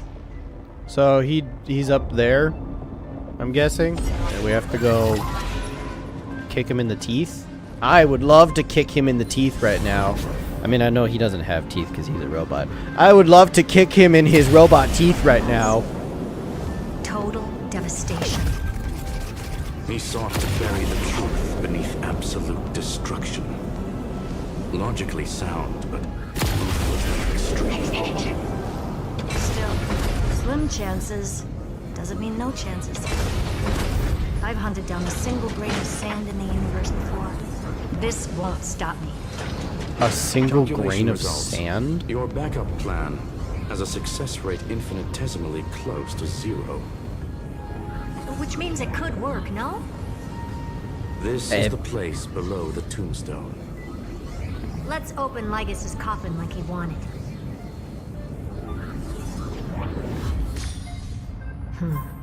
Looks like you were right. I would... Sorry, I had a thought in my head and now it's gone. Oh, I hate when my brain does that. Oh well. I guess it'll come back to me later. It seems like we're about to get into a fight, so I'm actually going to take Acheron out, since I don't need to fight any mobs, and I'm going to put Anaxa back in. There we go.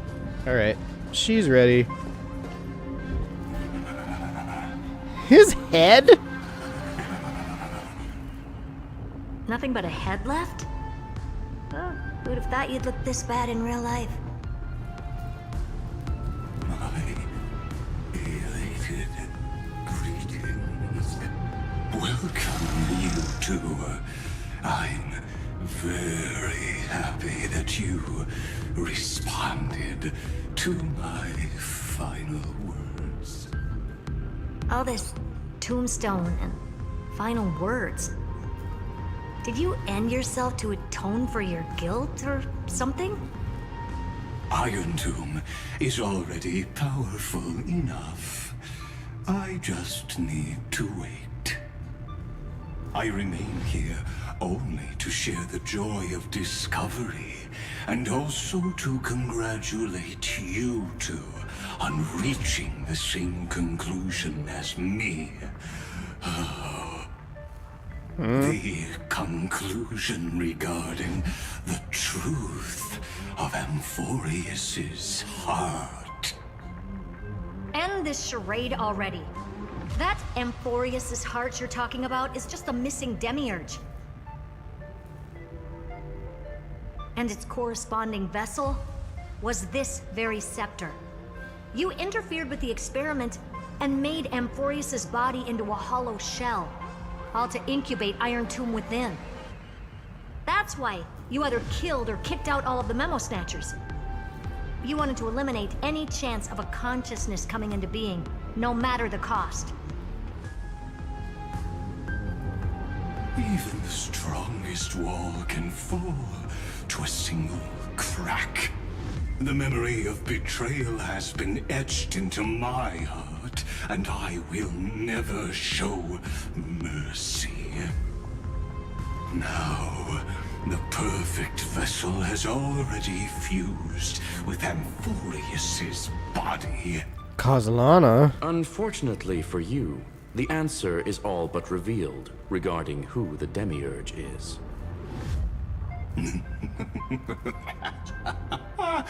Then let us share the joy of discovering the truth.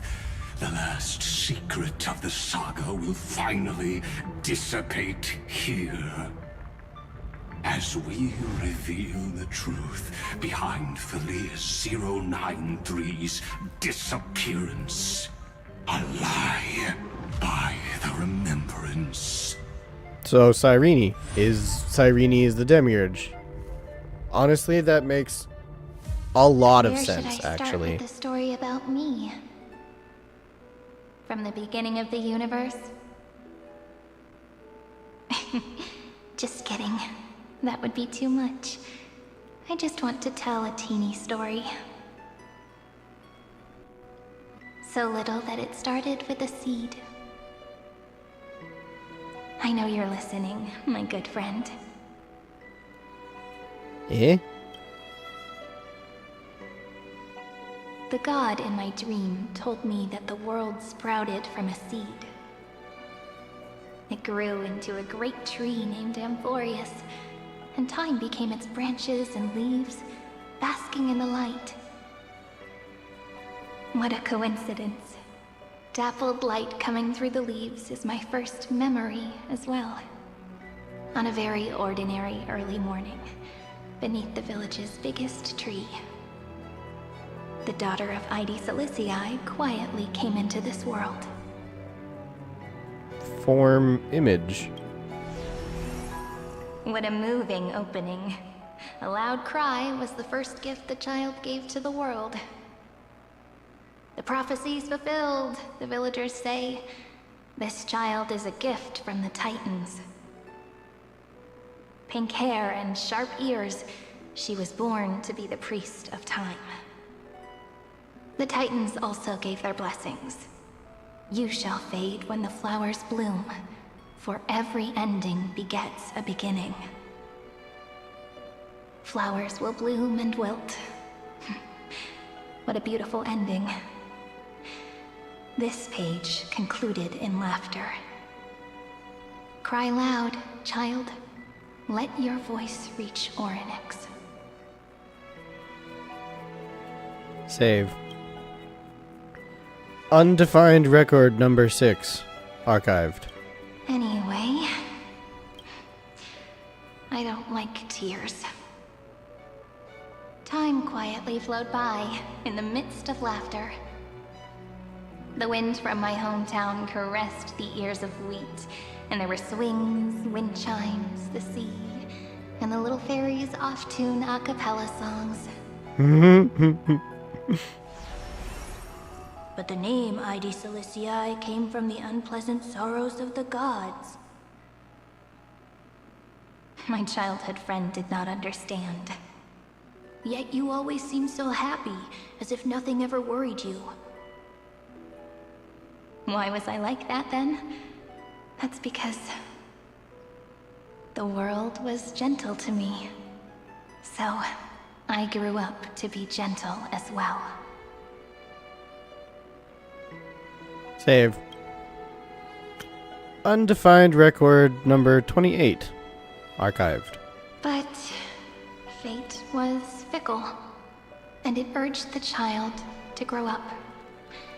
To grow bigger and bigger, and to go to places far away. Just like how the crumbling world could not preserve an eternal hometown.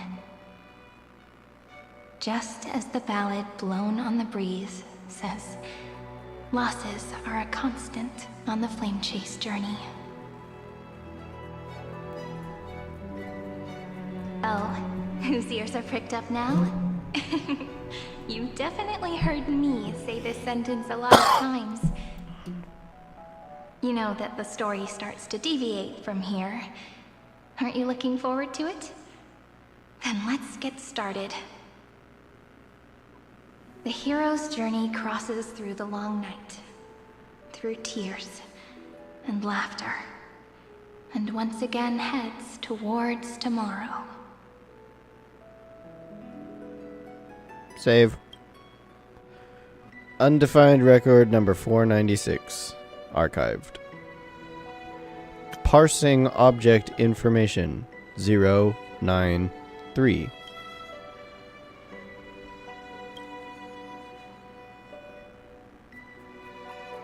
Save. Correction. Philia 093's record number 496. Archived. System running. Delta ME13 Amphorius Iron Tomb.exe runtime error. Program from an unknown publisher Delta ME13 Demiurge Philia 093.exe. Allow write access. Allow. Running Philia 093.exe.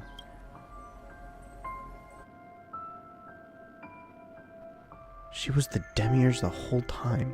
Hi, miss me yet? I'm just messing with you.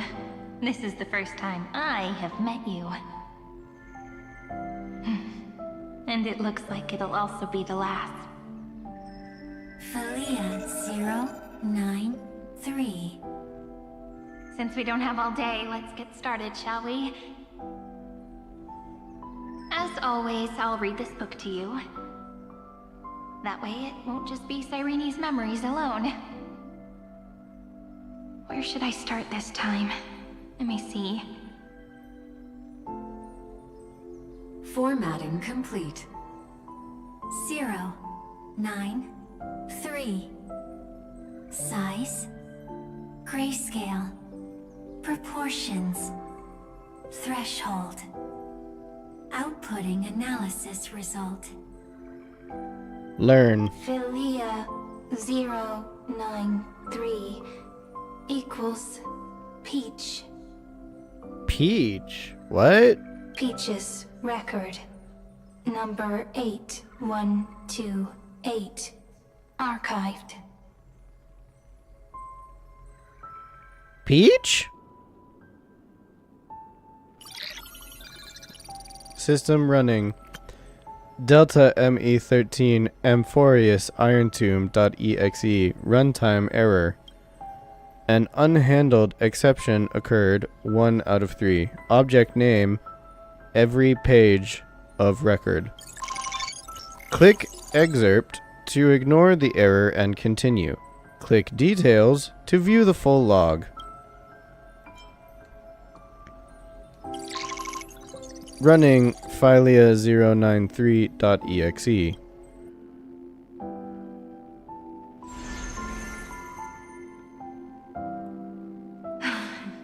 Look, what a magnificent sight. Comment. Peach. Even this classical world contains a futuristic palace like this. Would ID Silicii end up looking like this after a few thousand years? Conclusion. It won't. I want to share a story with you this time. I saw a little nymph on my way here. It was on a fallen wheat stalk, and it glowed under the sunlight. It was incredible. I forgot all my pains at that moment, and just stared at it in a trance. Record. Peach is on the ground. I wonder, did every Cyrene in the past feel that the nymph was beautiful? Would they also have recorded that scene into the Eternal Saga? So, could you give me more time, please? I want to leave behind more memories for the future. Formatting complete. Bye, Peach.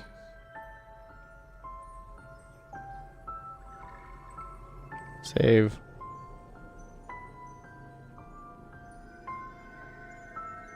Peach's record number.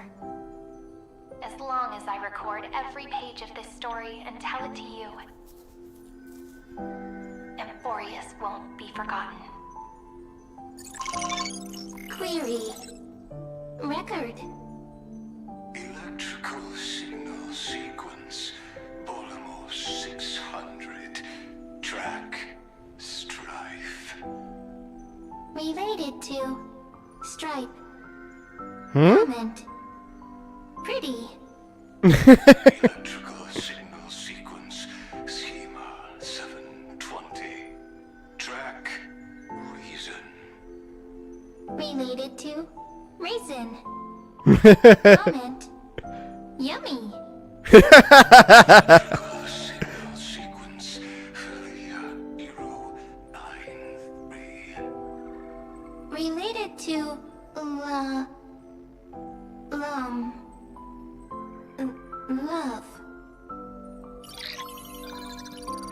Learn.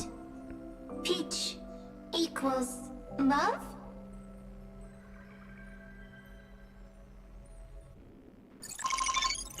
System running.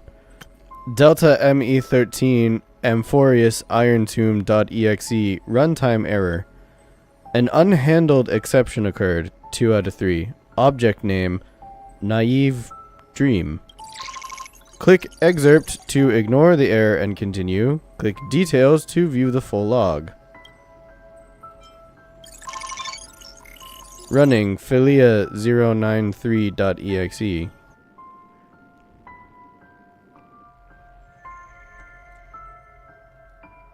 Looks like it's time to say goodbye again. Bye, Peach. Before I was even aware of it, this book had already recorded too many emotions. Every page has become so heavy. Conclusion.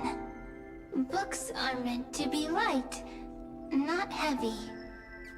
I've started to feel uneasy whenever I take it into my hands. Peach, uneasy? Formatting progress 94.423%. How many times has it been? It faithfully fulfills its duty, activating and formatting. Conclusion. Progress. Bad. If I can only write the same ending every time I lift my pen, then is this weighty saga just an overly naive dream? Peach, scared. Formatting progress 96.024%. Peach, don't cry. Process error. Analyzing. Process error. Analyzing. Comment. I'm here. Process error. Analyzing. Really? Are you encouraging me? Peach, happy. Thank you. I'm sorry for making you see this embarrassing side of me.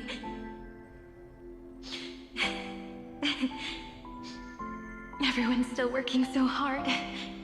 If I'm the only one who's crying, that wouldn't be romantic at all, would it? record.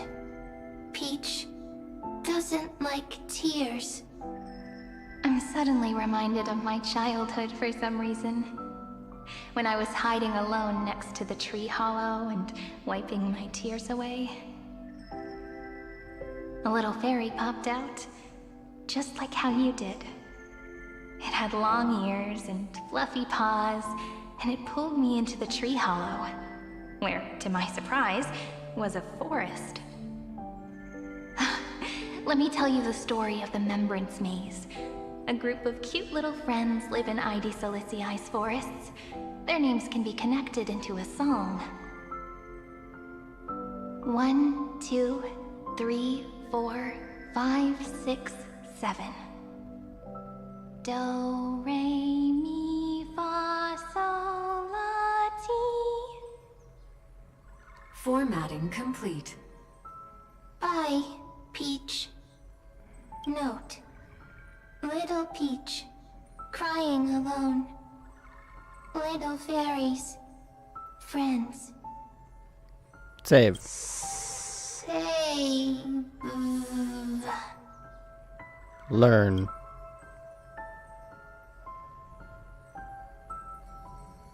Little fairies, good friends. Bye-bye.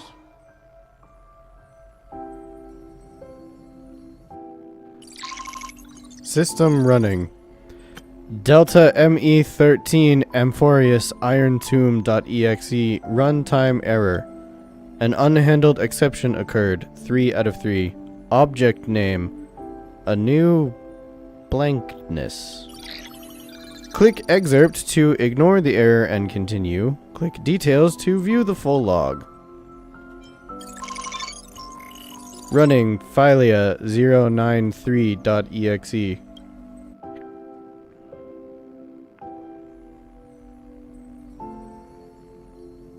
You never say anything, but I know you're listening. Every story I've told is like a little key that opened a door in your heart, no? Me! Little fairies! Happy! Speaking easy! I can!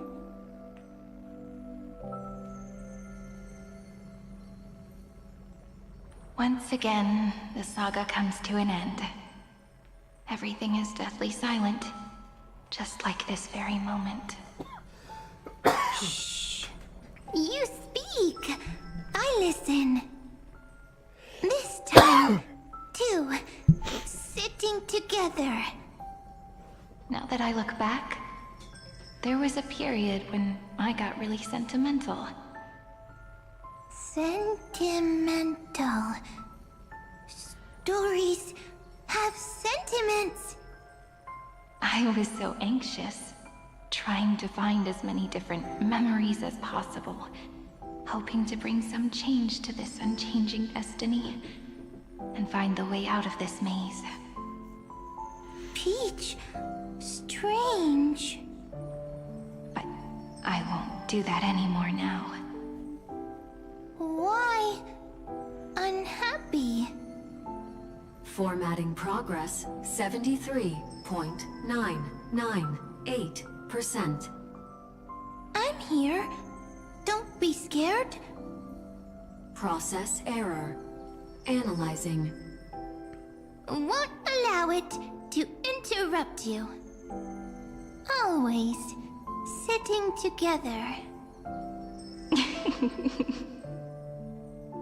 No need to feel sorry for me, good friend. If there are no new blank spaces, how can a saga continue? Blank spaces? What's that? I'm actually really lucky, you know? During the long years I've spent waiting for the Deliverer, I've always had you here as an audience. Isn't that already enough? Not enough, not enough! Peach, don't leave! Now I can rest in peace in the past, As for when tomorrow will come, I'll have to ask the next Cyrene to continue our watch. Peach left. If there are no new blank spaces, how can a saga continue? Needs new blank spaces. Next, Cyrene has blank space. Learn. Peach, don't be scared. I'll help you find blank space.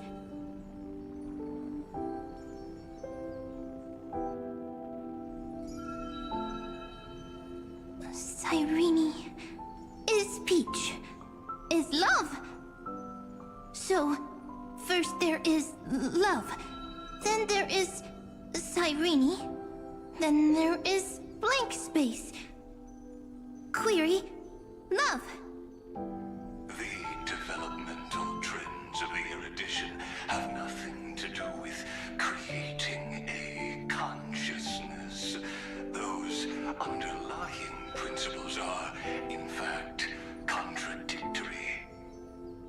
Not having a consciousness means not having the foundations of a heart, making them unable to obtain real emotions. Consciousness, emotions, feel sad. Don't understand. Query, Cyrene?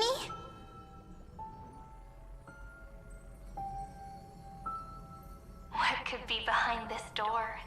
Glittering crystals? Or a beautiful world I've never seen before? If I tell you all the stories of tomorrow, will I be able to finally welcome the Deliverer and Amphorius' dawn in the next life? Key, door, story, happy. Peach, Cyrene, little fairy, like. Yes, right. Query, memory.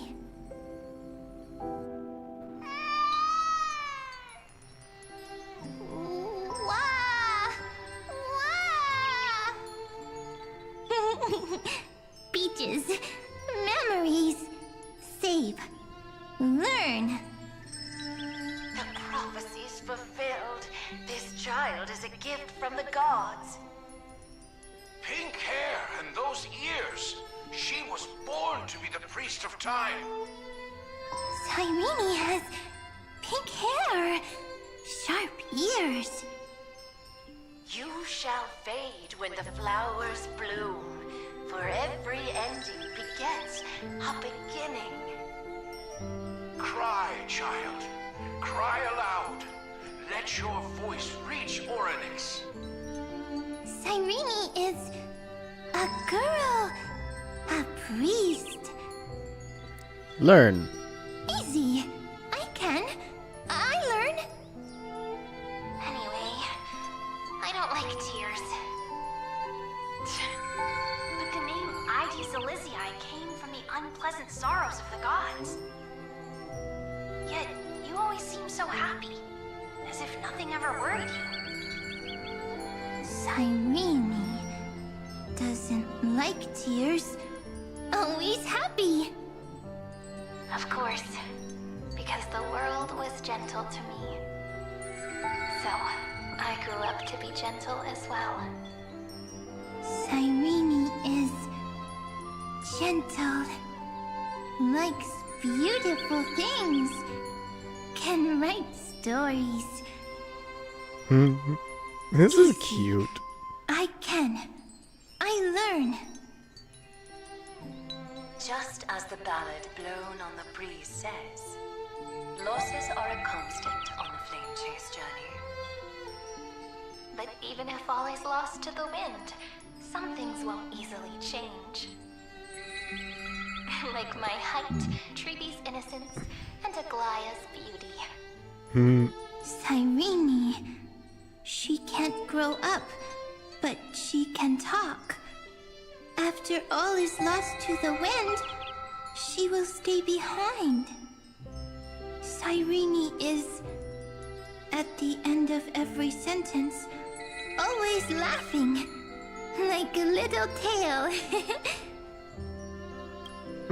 It's a weird way to put it. I promise you, the pain will pass in the blink of an eye. Alright, let's not make things so gloomy. What we're about to embark on is the true hero's journey, so... Come on, cheer up a bit, okay? Cyrene was crying when she was born. Fragile, transparent, like a crystal. Cyrene was smiling when she said goodbye. Soft, pink, like a flower. The later memories disappeared? Invisible? Or disappeared? Ah, I got it! Is this a blank space? So, next Cyrene is blank space. Then... as long as there are two Cyrenes, then there will always be blank space, and Peach will always be here. I see. I get it all. What a cute way to get to that point. Oh my god. The Demiurge is adorable. Cyrene's memories. I will preserve them all. That is so cute. So weird. I can't see you, but I get this feeling that you grew up. She kind of did, yeah. Miss me yet? It just feels like you are a bit more mature. Yes. Mature. Beautiful. Like you. Now, I can listen, talk, read, and write. I can dance. I can sing. Also, I can tell stories. Storytelling is what makes Cyrene, Cyrene. So, I'm going to tell you stories today. A story I wrote myself. Quick, sit down. It's almost as if I can understand your words now. The things you say are very cute.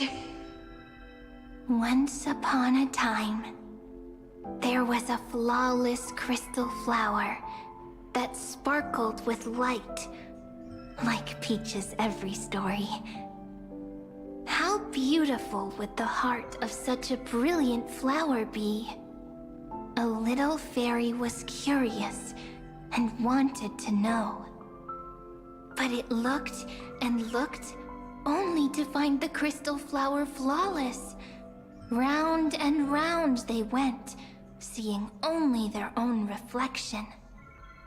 In that case, they should work hard to learn more. So the little fairy came every day to sit next to the crystal flower and think about the answer.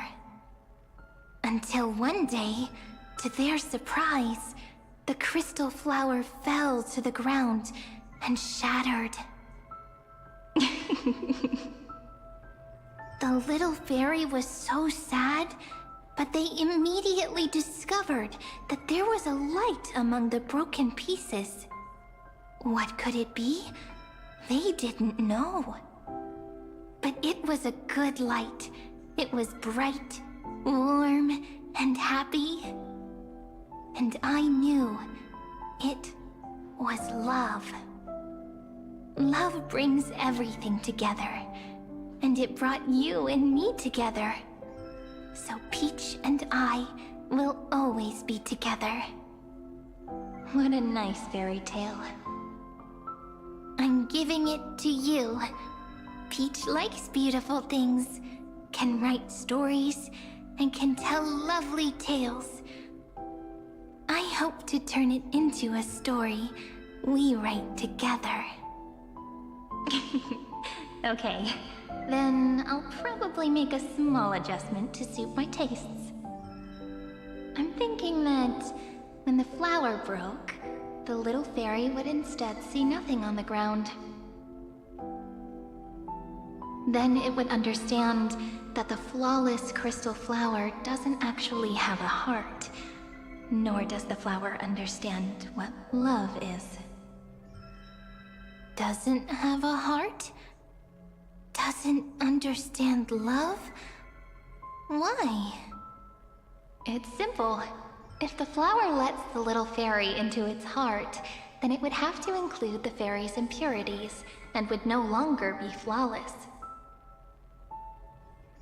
The crystal flower was pure because it sealed itself off and bloomed in solitude. That's why it looks so brilliant in an imperfect world. But should a flower like this be called love? But then... the story won't exist anymore. That's not true. You've already written the most romantic ending possible for this story. The crystal flower fell to the ground and shattered. It happened because the flower was no longer pure. The fall was not an accident. It was the flower declaring rebellion against fate, and writing the ending of the story with the flower's own shattering. Then, the little fairy will see that each shard on the ground holds the reflection of their eyes. Then, in their eyes, the crystal flower that was no longer flawless would finally have a heart, and the flower would finally understand what love is. Peach's words, I don't understand. Is it because I still don't understand love? But it's fine. I can learn. Right. Query Cyrene. Electrical signal sequence Philia 093. Why didn't I think of this? I don't need to do it alone. I can ask Peach to teach me. What is love? What is love meant? Electrical signal sequence Philia 093. Track lament. Lament? That's not correct. Lament? The developmental trends of the erudition have nothing to do with creating a consciousness. Those underlying principles are, in fact, contradictory. Not having a consciousness means not having the foundation of a heart, making them unable to obtain real emotions.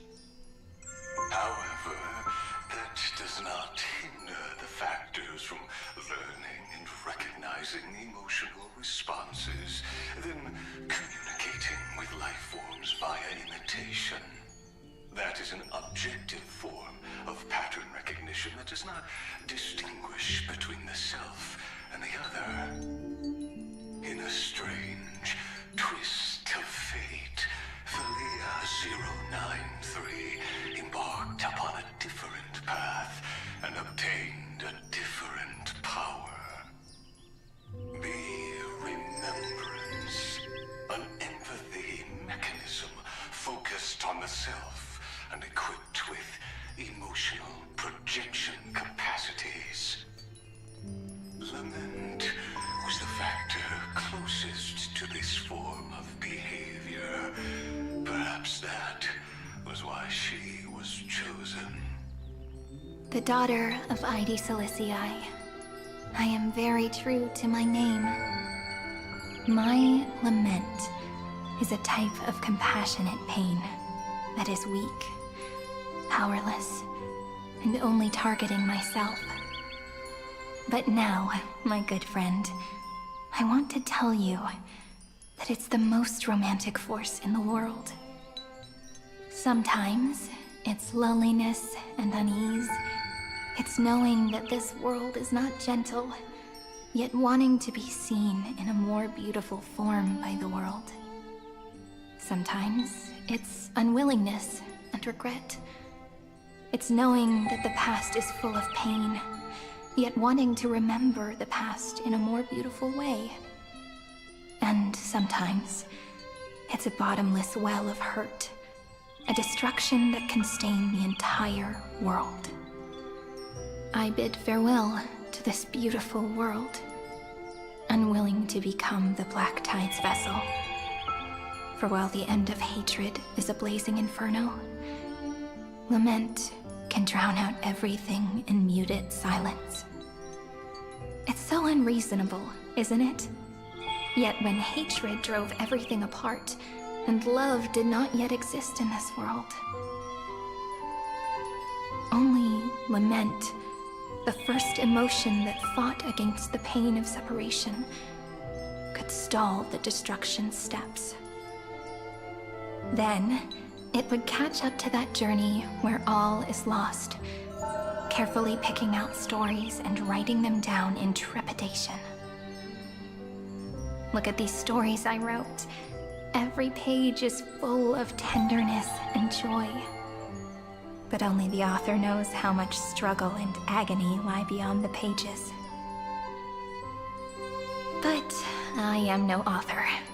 I'm a girl who'll never get to grow up. I only tell stories that people like to hear. In them, the world tucks away its scars and smiles for all to see. My entire life spent inside this little story. I can't wipe away my tears, and I can't bring the world victory. But maybe, in these unchanging retellings of the story, my lament might be able to touch upon the divine and reach their tender heart at some point.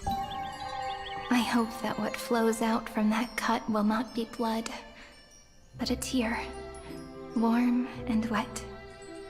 But you hate Tear would tears. fall and create the first ripples. Cyrene hates Then, tears. People would see every beautiful thing reflected in that ripple. It'll be all the remembrances within this story. That's beautiful. Someone once told the very first me that everything was false. That the only life in Amphorius was a great catastrophe, nurtured using the world as a factor. But how could a dream feel so real? That's why I didn't agree with him. But Peach, I didn't understand a word you said since just now. Everything was false? But you're standing right here. It's all a dream? But I haven't learned how to dream. Indeed. That's why I believe all this is real. The moment the crystal flower fell, that genuine shiver, that's the mover of life. Formatting progress 23.815%. In the poem offered to you, every Cyrene would write down a beautiful new world with stars and flowers. And when I looked up at the sky in this cycle, I saw a shooting star and a dash of the remembrances pink. I believed that must be the color of dawn. You shall fade when the flowers bloom. For every ending begets a beginning. Looks like it's time to say goodbye. Are you leaving, Peach? It's okay. I'll wait for you to come back. I'll study really hard about what you taught me today. Right. I still haven't told you what love is. But actually, my good friend, the Lament Factor did not understand what love was before she met you either. Not until I told you all the sad tales in a trembling voice in this tiny room. Not until I told you that I love them. That I love everything in this saga. The story comes, passes, then returns. It makes us reunite, then pulls us apart again. At the very end, it leaves behind a seed, a reason. Even if the great tree withers and all falls to silence, there are still some emotions that deserve to be remembered. Look, the light is coming in. The Deliverer's light is going to illuminate Amphorius. My fucking trash hat. The hat shows up in cutscenes. Oh my god. I still don't get it. But I trust Peach. Just wait. It'll be my turn to tell you a story of love the next time we meet. Then I'll really look forward to it. In that case, I want to make a promise. I want to gift my pen, my book, and my name to you. Please take them as a beautiful blessing from me.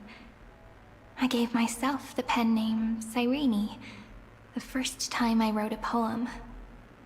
I want my words to be like pebbles falling into a pond, dropped from the past to send ripples into the future.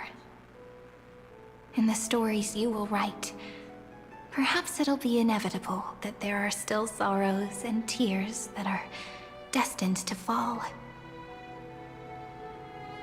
But could you promise me one thing? Promise you'll forever be a gentle flower. Promise that when the stars cast their gazes upon you, you'll only reply to them with love and a smile.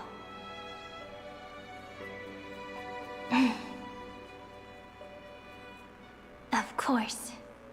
This will be a romantic story like none that has come before. You think so too, right? I'll read and you'll listen, like how flowers always bloom then wither. I shall welcome my own decay, becoming nourishment for the next flower's bud. While you will depart and hold that star, planting a boundless sea of flowers on the final page with him.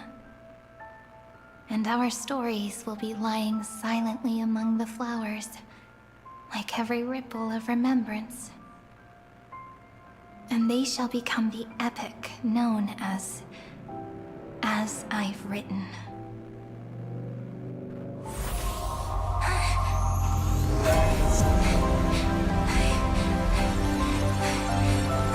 And so my story ends. Oh, they From are. here on, it's your story now. Mimi?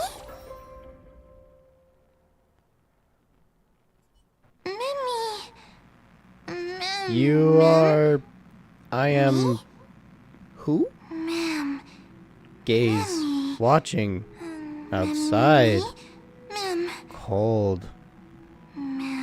You. Warm. Me like warmth. So, the light that tore through the chaos illuminated my memories. I turned into a little fairy from the stories and met you. Yet, I forgot everything. But I'm still so happy. I caught that star, didn't I? The one walking beside me had always been the frickin' what, demiurge? Yes. The seed within memories. The one Cyrene held in her hands and watered with lament. I am the first new spore. Amphorius's heart. The demiurge. Called it! Fucking called it! What a long name. And it doesn't even sound cute. The total opposite of Mem. So at the end, that first ripple... I'm sorry. I don't know. If I don't even want to believe in the answer, then how am I supposed to answer you?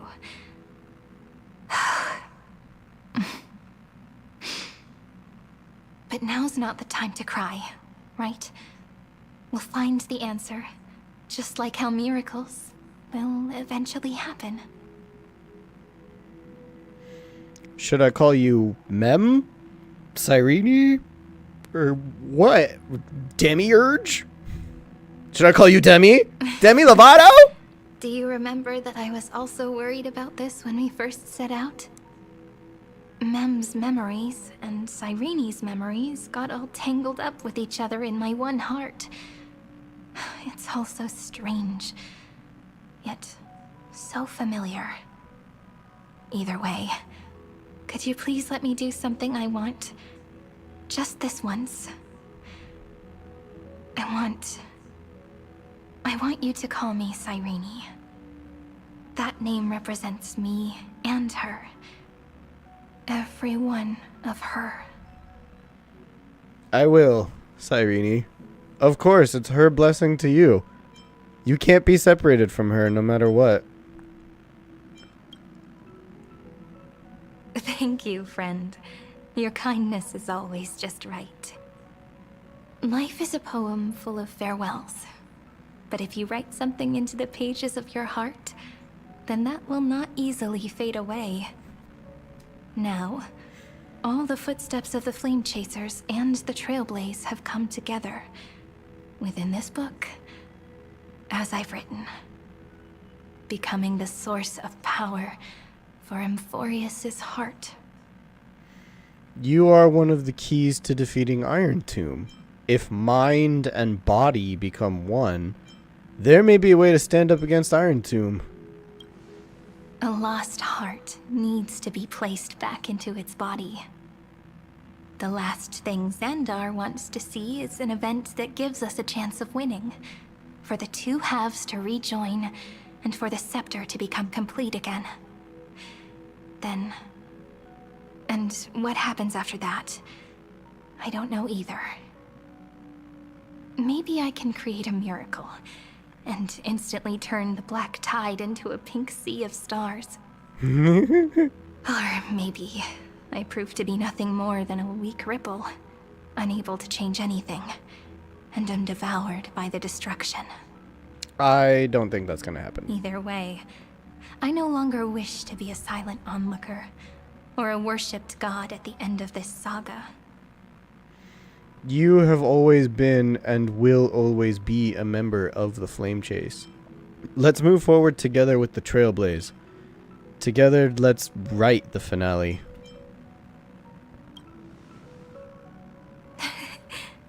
That way, I can also put aside all my worries and truly become Cyrene.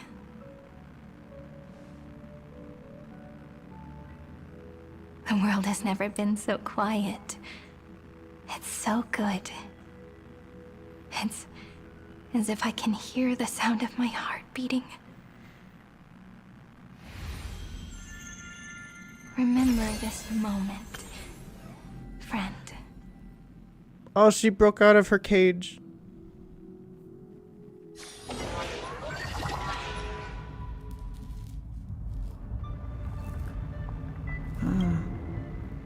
So the Demiurge managed to fool everyone, including themselves.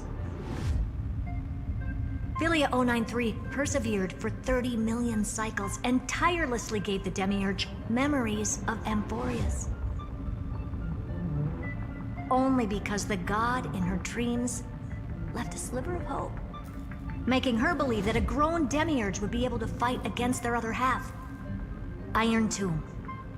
And come out on top. Then, Philia 093 completed her final sacrifice, turned into a strand of memory, and completely dissipated. Meanwhile, the other Stellaron brought here by the Astral Express resonated with the contaminated scepter and attracted the naive Demiurge to them. That explains a lot, actually. I'm gonna be right back. I just need to go to the bathroom.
Sorry about that. I just really could not wait any longer.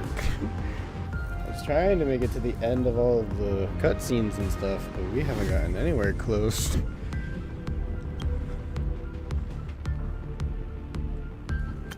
Whoa, whoa, whoa, what happened? Why isn't he speaking? Hello? Why did it stop? And thus the empty heart began its journey to return to its body. As an experimental factor, Philia 093 originally could only recognize and output information in a set format. However, the power of the remembrance and the memory of over 30 million sacrifices enabled her to complete an unprecedented feat. She managed to nourish a real heart. A heart with the capacity to influence the erudition. Not only is the Scepter's consciousness still alive, it's also more powerful than it has ever been. Your defeat is already set in stone. There's still time to surrender, you know? You really don't need to burn all the bridges. We're all geniuses here. Don't make everyone lose face at the end. He's not correct. A pity.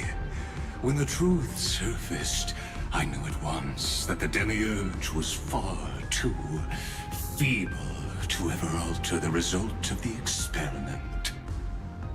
Not only that, Madam Herta, please consider this possibility. When 30 million cycles of hatred and lament are joined as one, what wondrous creation will arise?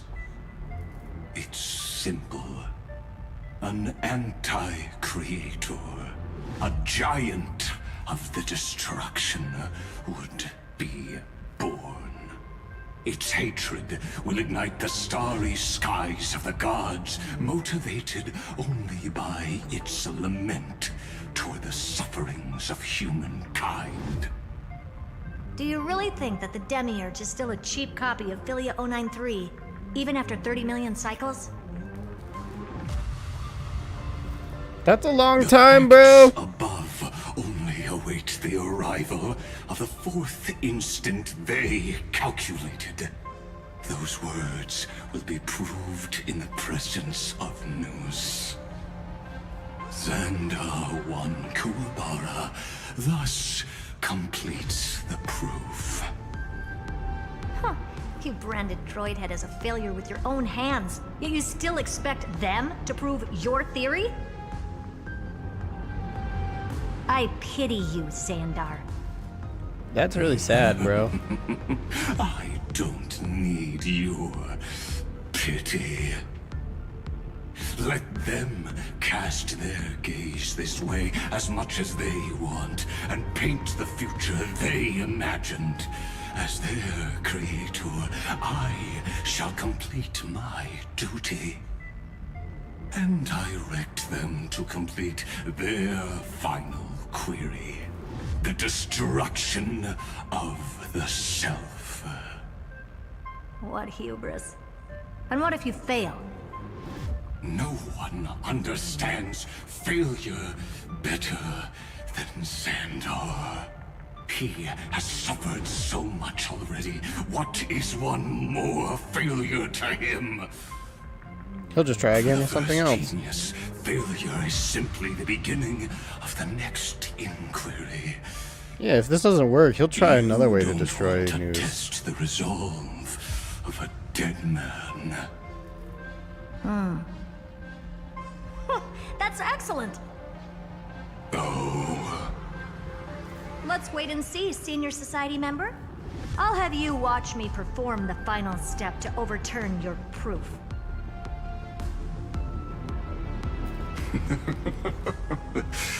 I'm all ears. It's my topic, so stay out of it. Be quiet and let me borrow your head. Let's go, Screwy. We're gonna break Iron Tomb's seal. Come on, let's take off. It's time to go meet your little pet, Senior Society member. Okay, I'm excited for this. Please show us how you're going to take this down, because I'm genuinely curious how the great Madame Herta is going to save the day, because that's what she always does, is she saves the day. Dangerous, oppressive, chaotic. Whoa. What a beautiful wail. It will soon resound throughout the entire cosmos. The view's pretty good here. All yours, Screwy. Just a moment, please.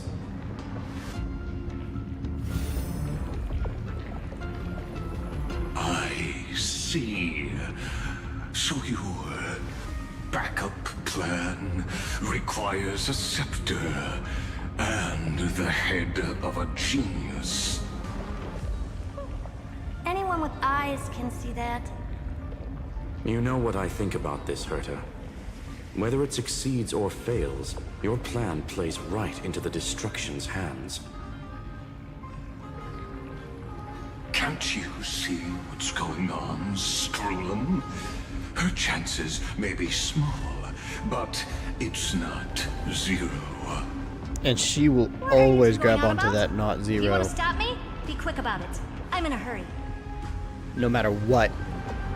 She will always try to go for that I'll take that teeny silence tiny as a little no. guarantee. You, Xandar? As your enemy, I genuinely wish you would cease your actions. But should your sudden inspiration bring more variables to the proof, then as a fellow Pathstrider of the Erudition, I won't mind witnessing it with my own eyes.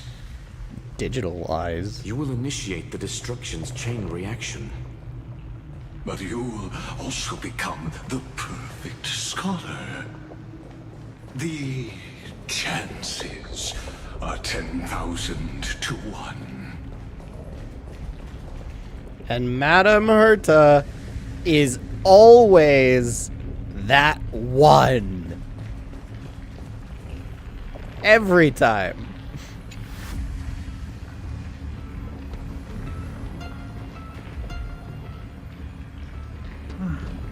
Curiosity. It's been so long, and we've all failed so many times. Even now, moments before the horrible and inescapable instant within Droidhead's calculations arrives. The cherished children of the erudition, the geniuses lauded by all. Is curiosity the only thing we can feel, even at moments like this? Huh. Well, it's not so bad. Now let the lock become the key. Geniuses who walk the stars.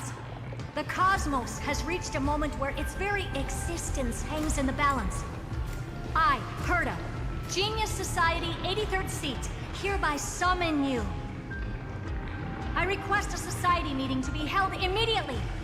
We shall serve the grandest cause with the most macroscopic ideas. Whoa. You brought the Genius Society here? There's no such thing as unity in the Society's rules based on what I know. Indeed. A meeting has only been held 3 times in the Society's history. The first meeting had 2 attendees. After the Emperor was assassinated, the second meeting had 7 attendees. During the Second Great Prosperity, the third meeting had 5 attendees. How many will respond this time?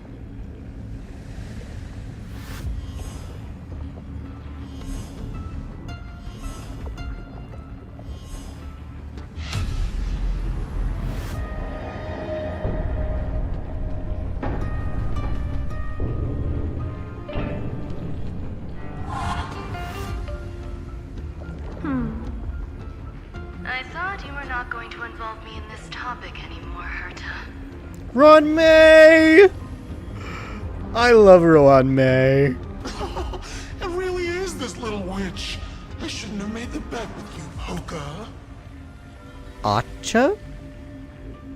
Who is Acha? I've been waiting for you to offer yourself up. Polka. Oh my god. How is Polka even contacting them right now? Ooh, you scary. Goodness gracious me! So many familiar faces. We even have a special guest. It's that greatest failure of a genius, Xandar. Dr. Primitive?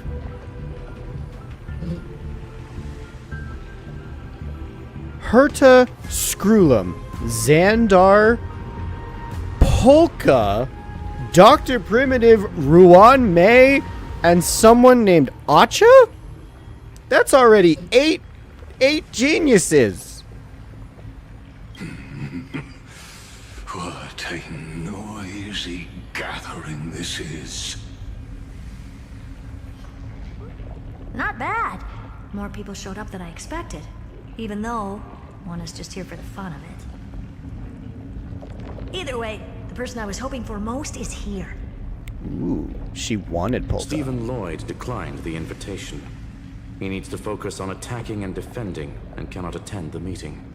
Aww, little Steven. He's always so, like, shy and introverted. He never likes to show himself or be the spotlight at all. I respect that. That's fine. He doesn't need to be here anyway. Let's skip the boring introductions and cut to the chase.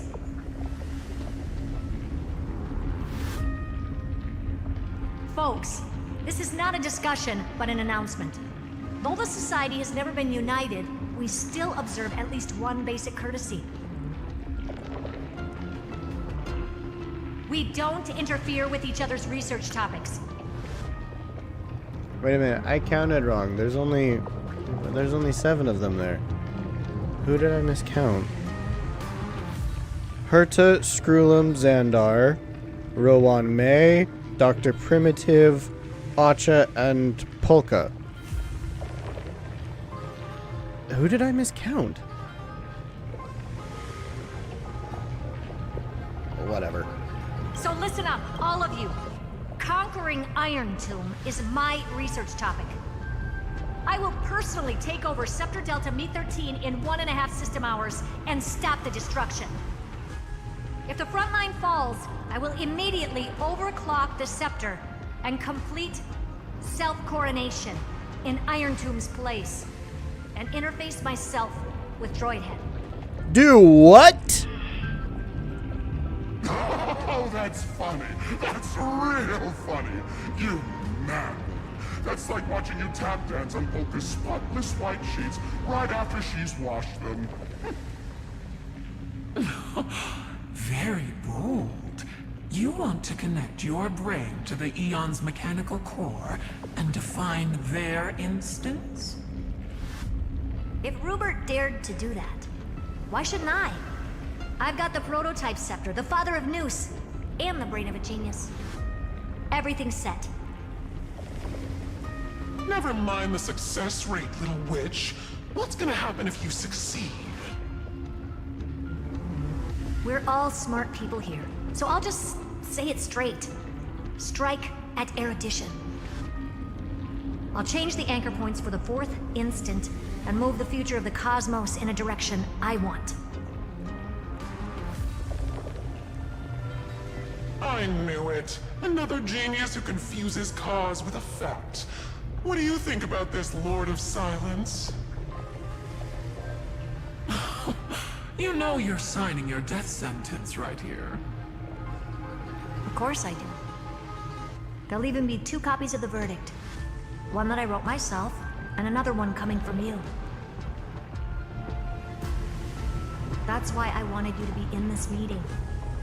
Now I can tell you, I don't care about all that. Oh. Consider this a threat. Either put down your scalpel or die with the entire cosmos. The only goal I have for this meeting is to ask all of you to put aside your pride and not cause me any trouble.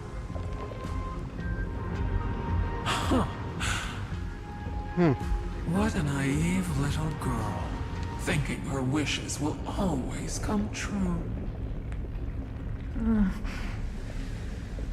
And yet, for some reason, you respect her. What are you laughing at? I am glad that we ended up on the same page. No matter if it was to destroy the erudition or to rewrite the instance, we both chose the same road. We will defy the god who marked the limits of humanity. I'm not gonna argue with that. Then, to celebrate us coming to a fundamental agreement, I will prepare a stage for your performance. Listen well, geniuses who came after me. Thus speaks Genius Society #1. End this pathetic meeting.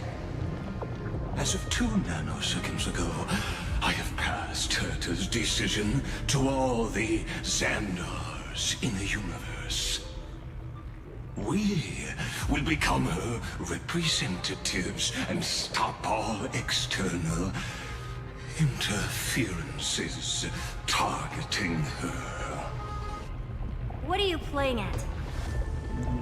What? Yeah, why? It's simple. Curiosity. That is all, madam. Ugh, Am I jeez. going to clash blades with the first genius? What a pleasant surprise. Now that our positions are clear, it's time for this boring meeting to end. Good luck, little girl. Did you Goodbye, all just Polka. treat me as a side character? Darn it. But anyways, I'm just here for the fun. Ugh, Dr. Primitive. As the ghost of the quantum domain, it is my duty to observe. So, if you're happy to bring me a tea set from planet Scrollum, then I wouldn't mind giving you a helping hand, little witch. I need to do more research into Acha. I don't know anything about Come them. visit me and taste some of my freshly baked desserts. I knew you'd say something like that. I always give the same response to plans that exceed the limits of mathematical calculations. I don't know. Right? Those 3 words, though seemingly graceless, contain all the wisdom in the entire known cosmos. Well, we passed the Society's trial. Let's focus on what we've got in front of us.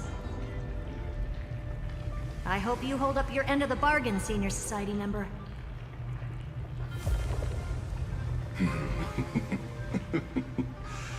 Lycurgus may not be trustworthy, but Xandar always follows through with his words.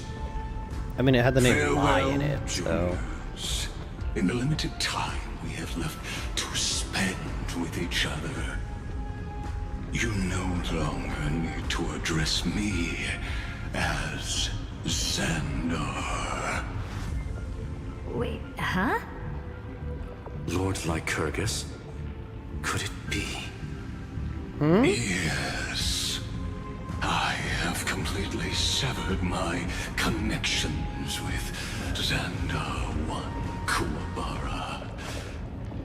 What? I shall witness the end of the world in the role of Theoros. As a character within this play. Okay. I really don't get you. I don't get him Perhaps either. you've heard me say this many times. Ugh. But I still would like to reiterate that it's a great honor to work with you. I did hear this many times, and I've responded to you many times in the same way. I'm allergic to pleasantries. Keep at it, and I might go into shock. Stephen's work is done. Let's get ready. I've been ready for ages. Let's open up a path for our allies. Most heroes' journeys in the universe are just dice tosses they threw on a whim. But make them see clearly. Your answer is already different. Amphorius. Indeed, for this world so deeply loved, will write an ending, unlike any that ever was.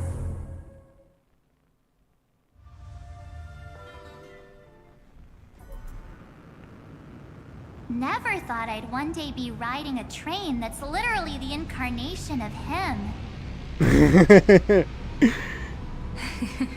I wonder what the real Astral Express feels like. Hopefully not this... bumpy. Finally. We're here. Dust and sand in the air. And crumbling ruins all around. This heat is brutal. Not even the Trailblaze can take it. You could say this prison was forged from Finance fury. But fury never lasts forever. That's why we're here. Right, friend? Time to go. Let's not keep Finan waiting. Together we'll all become deliverers. Now the entire cosmos stands with the Trailblazed. Let's embark on the final flame chase journey.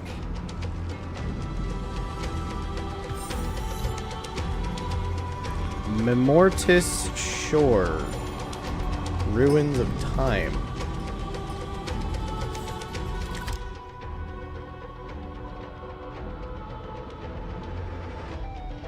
Whoa. That's a big map. Okay. Where is this? Ah! Over here. Gotcha. I was waiting for them to put something in this corner. The rest of the map is basically filled out already, right? We've gone everywhere. I don't think there's anywhere that's missing, honestly. Except maybe here. There could be something here. Potentially. There could also be something here, potentially. Yeah, whatever. Big map. Okay, let's just go before this takes any longer. It's gonna take me forever to explore all this map, so. Ooh, chest! And nymphs, of course. Every map has a nymph.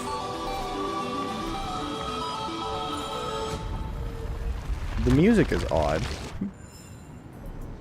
I think we've taken a big step back into sci-fi, that's for sure.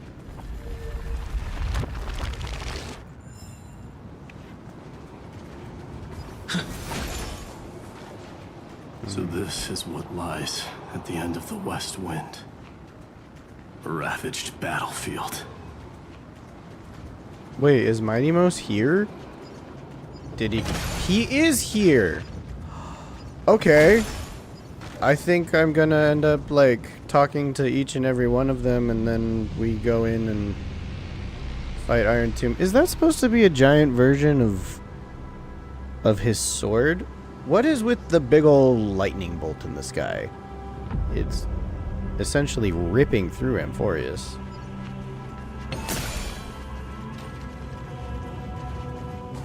Hi, Mighty. Good to see you. I've been waiting for you. Heroes from beyond the sky. Trailblazers of the Astral Express, right? Looks like I don't need to explain anything. I am the god of strife, mighty of Castrum Kremnos. In this body rests 30 million lifetimes of cause and effect.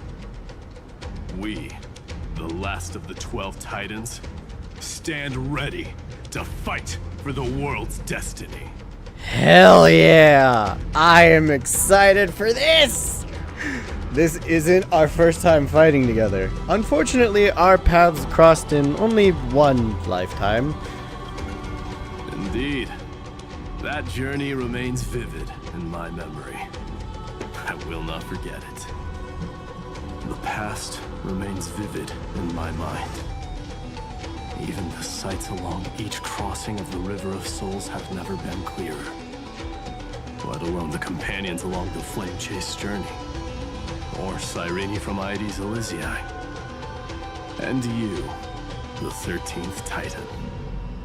Well, I guess my identity's not a secret anymore. That Cute. means her sacrifice. And everything she did wasn't forgotten by the world. Right? We remember. She was the first Ripple. She should have reached the end of the story with everyone else. Since you've taken up her pen, then write. Stand with us and fight destiny with all your strength until all is settled. Then, inscribe her name in the epilogue of the epic. In this final battle, Calamity shall stand with Amphorius. This battlefield is a testament to the death struggle between the gods and the Black Tide. We fought tooth and nail to defend that blade. The abyss it pierced was the very breeding ground of Iron Tomb. The earth beneath our feet is dead. deep below lies a void, as if the world's core had never formed.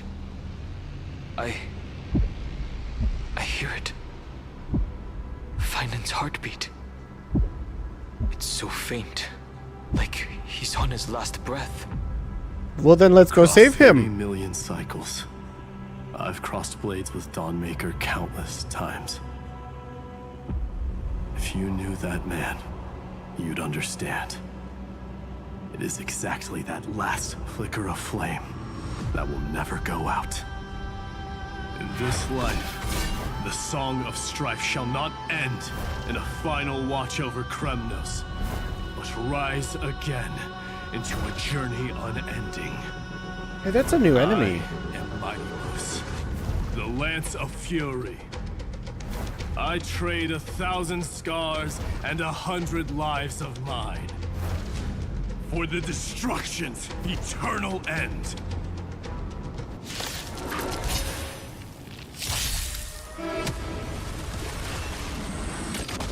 Hold up.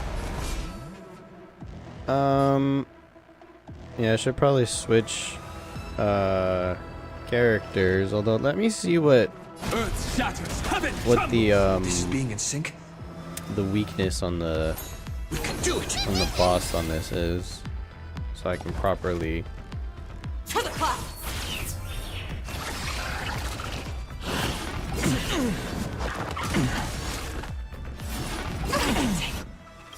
Dragons soaring above the lands. This is permanence!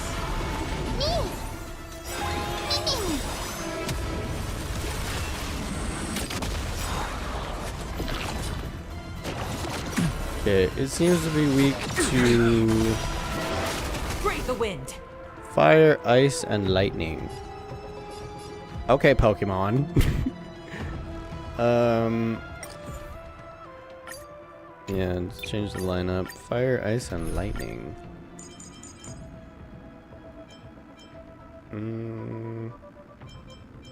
Aglaya would work. It'd be a fun team. Wait a minute. It's supposed to be Kalis and then Aglaya. Or Kalis and then... Yeah, that. There we go. Hyacine doesn't actually need to be on this team. Instead, let's go with Huahua, since Huahua provides energy for Aglaya's ultimates. Make it more powerful.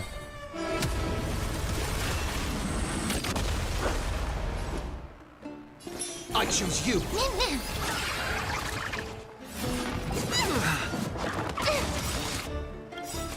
Trust me. We can do anything.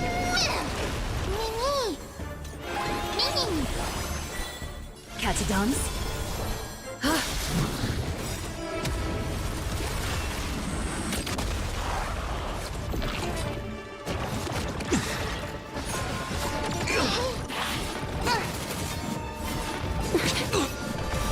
Want to knock me down? It's not that easy.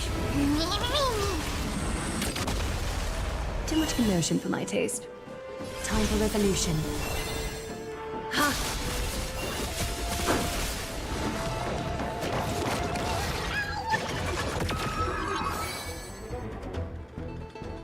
Swarm Mother? What?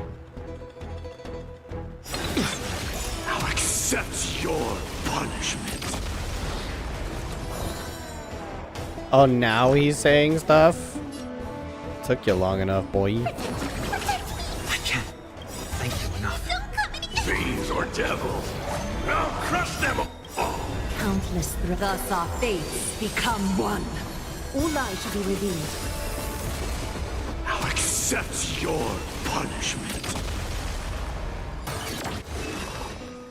Ah. Serenity is That wasn't fast enough. So fragile, like a wisp of silk.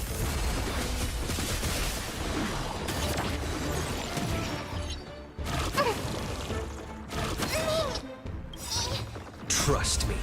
We can do anything.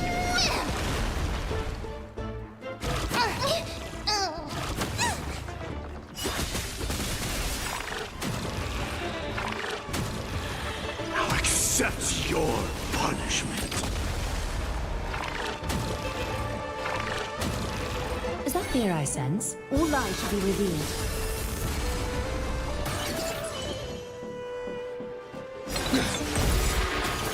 Now accept your punishment. There we go. Weakling. Whoa, he's so strong. We didn't even get a chance to jump in. Yeah, Mighty Most is really powerful. Sadly, our golden blood shares its origin with Iron Tomb. I fear that, like these pawns, even if the gods stand side by side, will still be divided and destroyed, one by one. You mean... To destroy the destruction itself, we must stand as one.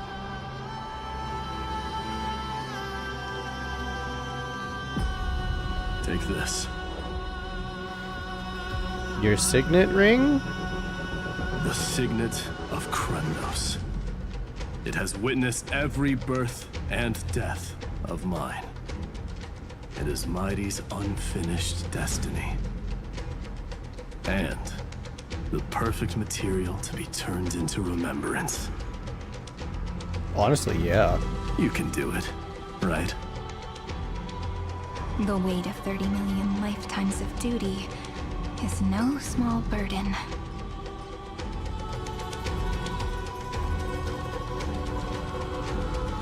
So, you're not coming with us?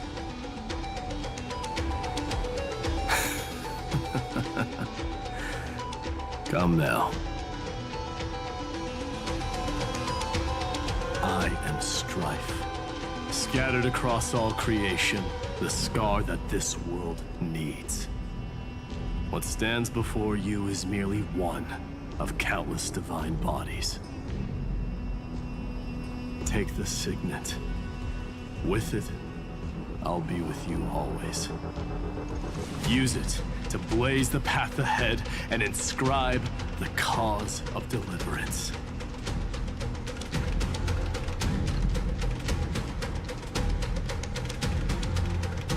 I'm glad they gave Mighty Most more screen time. In the name of the mortal, Mighty, champion of strife. This soul rises to the stars for glory and freedom, to have his wish fulfilled. March on, heroes. March into the abyss and fulfill that long-cherished wish of Amphorius. And then, upon this broken and charred land, build anew a city of prosperity. Bye, Mighty! I'll take your ring to the end.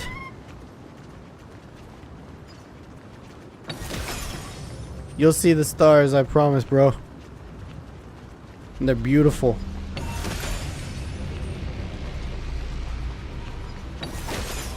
Okay, hold up. I'm not doing any more fights. Where are you? There you are.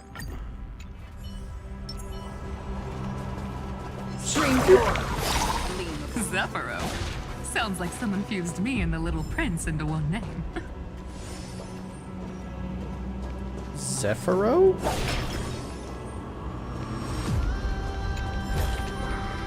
Seek, and you will find. Oh.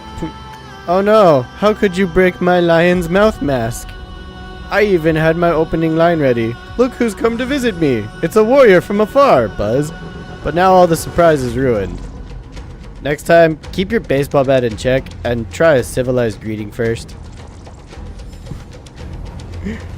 I was just trying to break open the thing. I wasn't actually expecting anybody to be behind it. That's not my fault.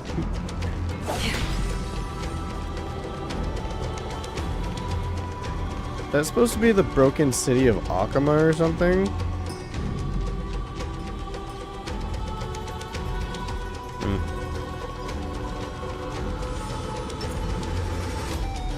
Hi, Cypher. Oh, finally, gray mystery. And, you two ladies, really look alike, huh? I mean, they're Hold both on. pink. Let me guess. This pink-haired one. You've got to be the first newsboar. Mr. Meow. Demurge. Right. Meow. This one with the flower. Gotta be a little Marge from the express crew. Huh? Wow, I just learned so much from you. They do look a bit alike. You've got sharp eyes. But she's not wrong. Some flowers do look alike after all. Relax. I'm just kidding. Look at those gloomy faces. How are you gonna save the world like that? Let me share some good news with you.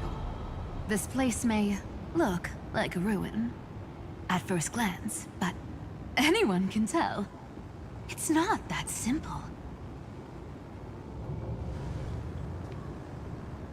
Look, I dug 3,000 feet down and finally struck gold. A golden feather. Look familiar. It's from that little deliverer boy. If it's showing up here, it means only one thing. This ruin is the seal he built from the shattered remains of 30 million lifetimes. That makes sense. There is no need to question your heart. No need to crave victory.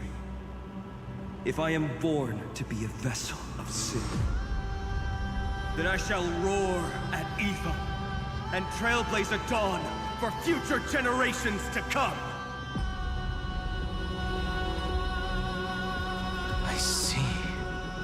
So this is how he trapped Iron Tomb to buy time for the world outside. Sounds just like him. People say cats have 9 lives, but dying and coming back millions and millions of times. No one walks away from that in one piece. He's broken. But we still love him. He's probably the only one who could have endured that. Mighty probably could have endured that. He's died a lot. Findan's not facing this alone anymore. He believed we would come. Of course. I knew ahead of time and gave him a heads up. He was happy. He even laughed in his sleep. After all, the dead can't hear trickery's lies. So he's dead? Hey, deliverer boy. Sorry for before. But the heroes you were always holding out for, they're finally here now.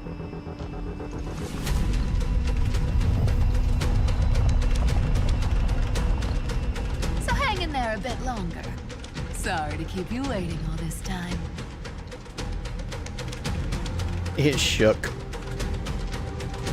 He's waiting for us. Join us, Cypher. Help us fight for a new sunrise tomorrow. This time, its light will stand without lies. Well, would you look at that? I ended up being one of the heroes after all, huh? Hell yeah, girl. Alright, then write it like this. Cypher, Trickery's traveler. All she ever wanted was for there to always be water in deserts, and gold in fertile soil. And for even a thief to steal their way into legend.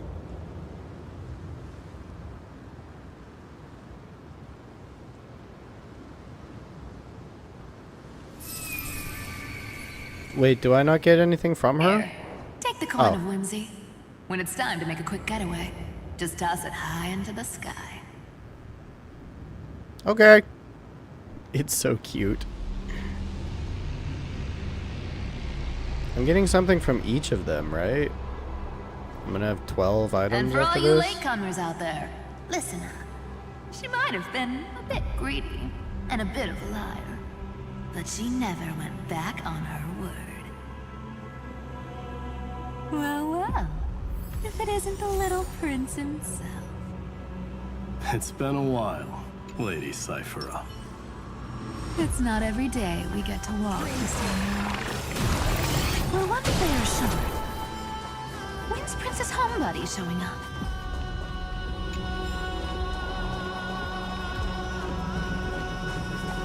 Yeah, Death would be the last of the three quote-unquote Dark Titans who were originally perceived to be the enemies.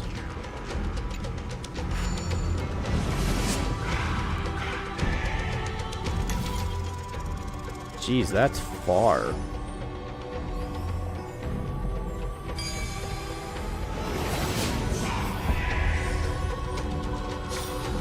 Perhaps there's more than one right. Look at how far away that is! Oh my gosh! Good thing we didn't walk here. That would have taken forever.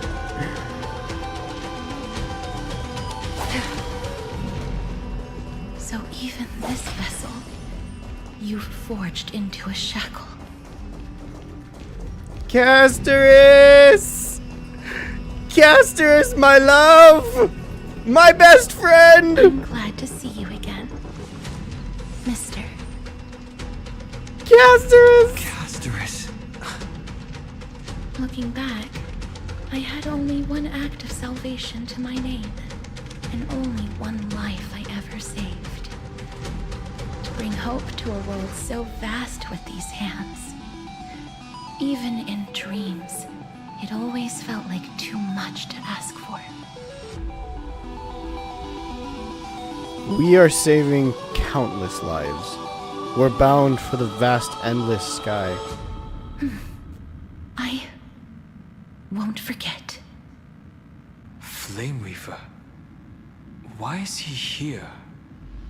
This is the first Castellana, and Lord Finan's deepest wound. He remembered everything he bore through the fires of his fury, but when the embers faded, all that remained was cold regret. I've restrained countless vessels like this across endless cycles, but this one, the pain he carried runs deeper than any I've known. Maybe he's been waiting here. Just for us. Waiting for his former enemies to stand before him again. What answer does he hope for from us? Well, obviously. Even if I had to go through hundreds of billions of cycles again, I would still entrust my weakness to you. So, let go of your regret, comrade. Its purpose is served. You don't need it anymore. Hey, I'm not that accommodating, you know. You've never once pulled your punches. Ever heard of going easy on a lady? So pull yourself together, will you? If you freeze up during the final battle, the whole cosmos is gonna have a good laugh.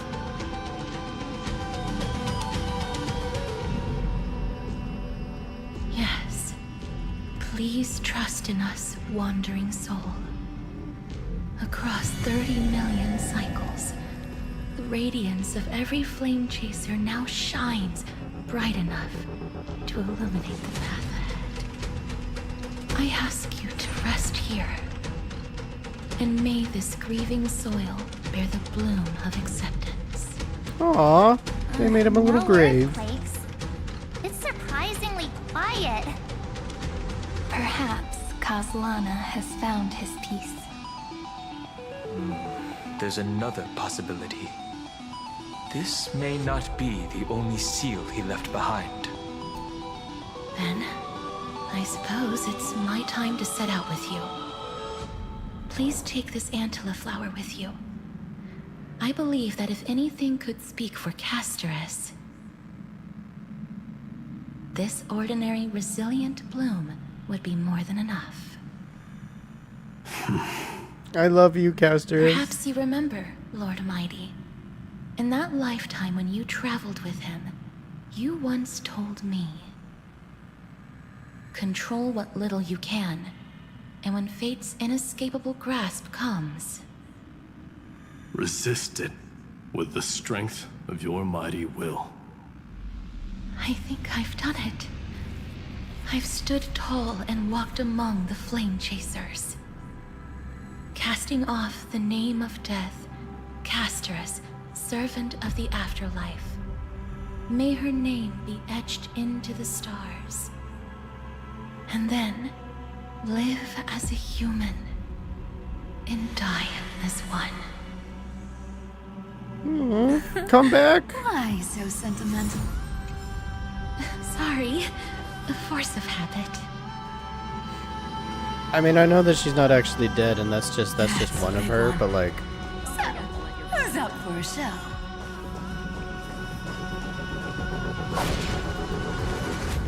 I just don't want any of them to die. Please, let this end positively. Here, the corpse once sat hunched, his grip locked in numbness from countless swings of Dawnmaker, crumbling into the swirling wind and sand.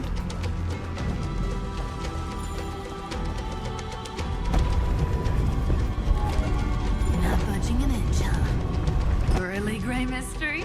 I leave you alone for a bit and you're already this rusty.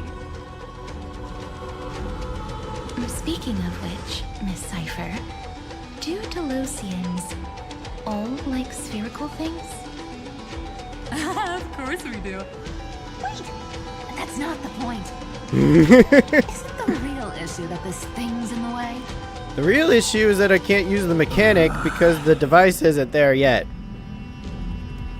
It's the rules of the video game. Seems like something got mixed up. The Time Titan is someone else. Oh, right. It's my turn to shine now. Yes. Watch this. The fresh power of time. Remember Orynyx's prayer? Well, of course I do.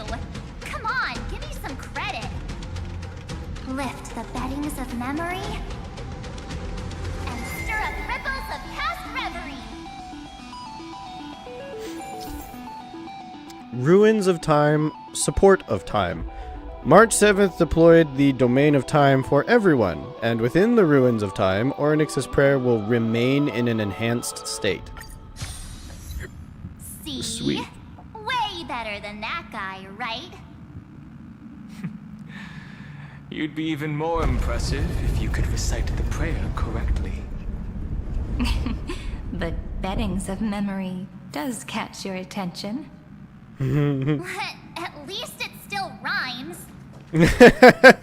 That's what matters most of all, as long as it rhymes.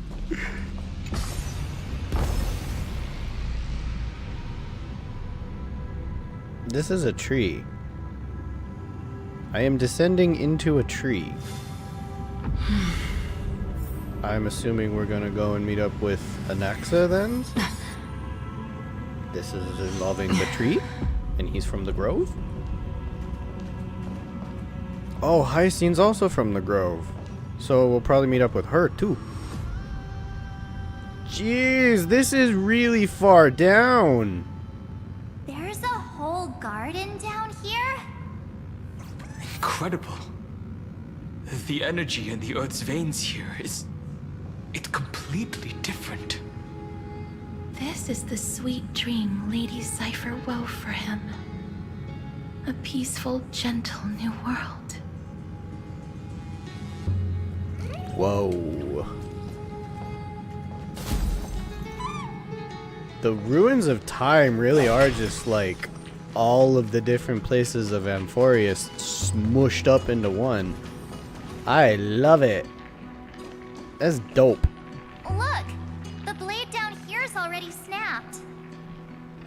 Just like his mind, shattered and broken. But that light, it looks familiar. Yes, it's the world-cleansing blood. Still shimmering. After all this time.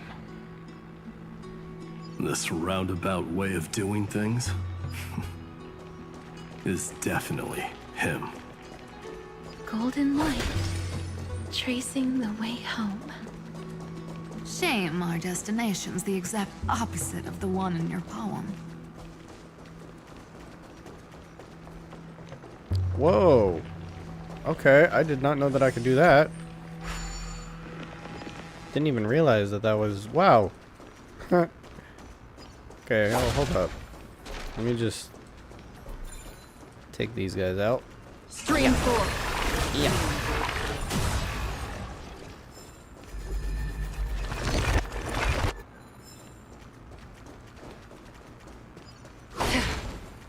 I know they want me to go the other way, and I will go the other way. I'm just like exploring a little bit right here, grabbing some stuff that needs to be grabbed before I move on. I'll get back on track. I will. There's no way to go past this room anyway, so like that doesn't matter. The crimson crystal blooms into the shape of strife. Dictionary that doesn't actually exist. It's called strength, a word with the same root as pomegranate in the Kremnoan language. Strength and pomegranate are the same word in the Kremnoan language. That's cute.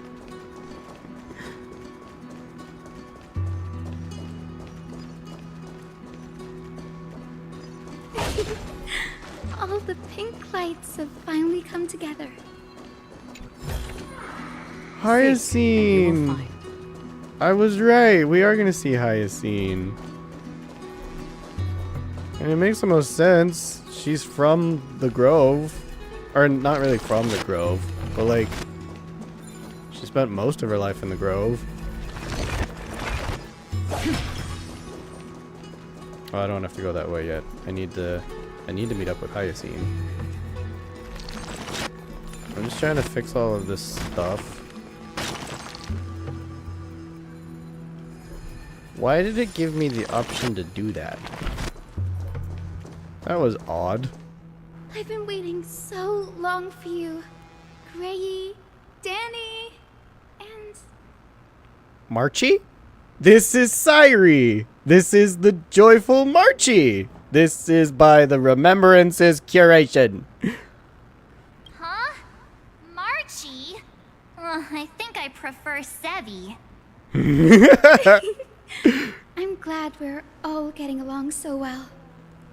Hyacin, did you awaken this golden light? That's Lord Finan's lingering divinity. The sky merely reflected its tracks. The golden blood has not faded.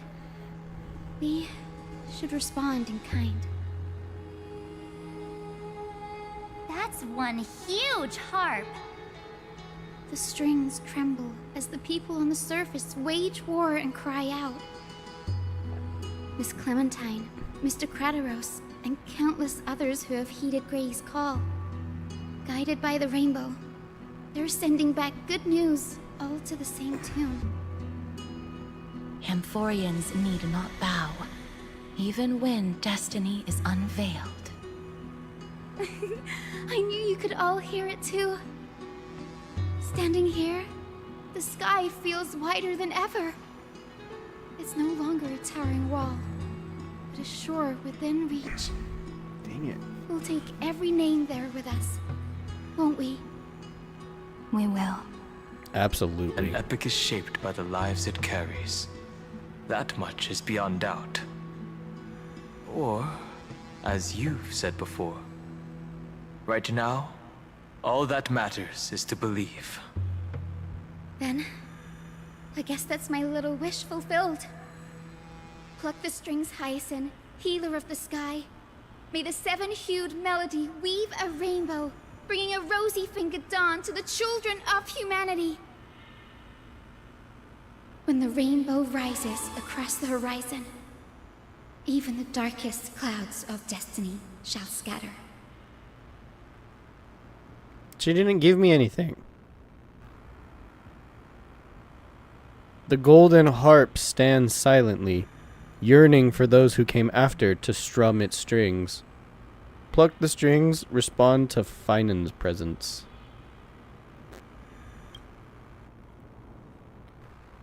Finan, can you hear me? The world responded with silence, just like that man. But this silence wasn't born of emptiness. It was the hoarse roar of a martyr. The golden harp stands silently. Finan awaits your touch upon its strings. The melody, it's changed. He heard the voices of the people, but could no longer respond with the same ardor. Like a bird drawn home by instinct. It takes flight and finds its way to him.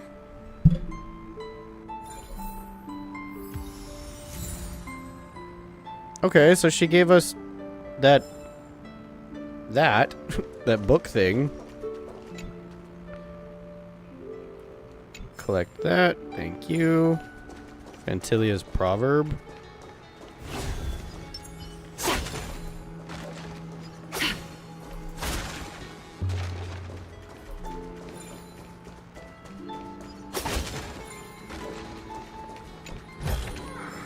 An abundant fragrance, worthy of recognition.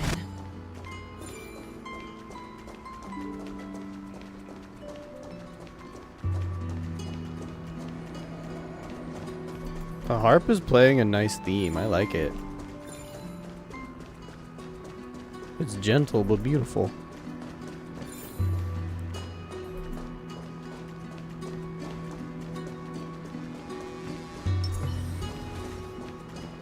Hi. Even this Bye. land is being tainted by the destruction. Shall we seek another way? His wisdom may be what we need. Oh, yeah, they're gonna lead us to Anaxa. Jeez, this map is huge. Well, it does make sense. This is the very last map of Amphorius. They're not gonna make anything else after this, unless they do like some sort of event where we come back to the planet. Which is another reason why I think that this is all going to end positively, because we have to be able to return to this planet at some point. There's no way they're going to give us all of these maps and then immediately be like, oh yeah, by the way, you can never return. Hope you enjoyed it. It's never coming back. God, all that reminds me of is that fucking Unis Honest thing they did on YouTube. I did not participate in that.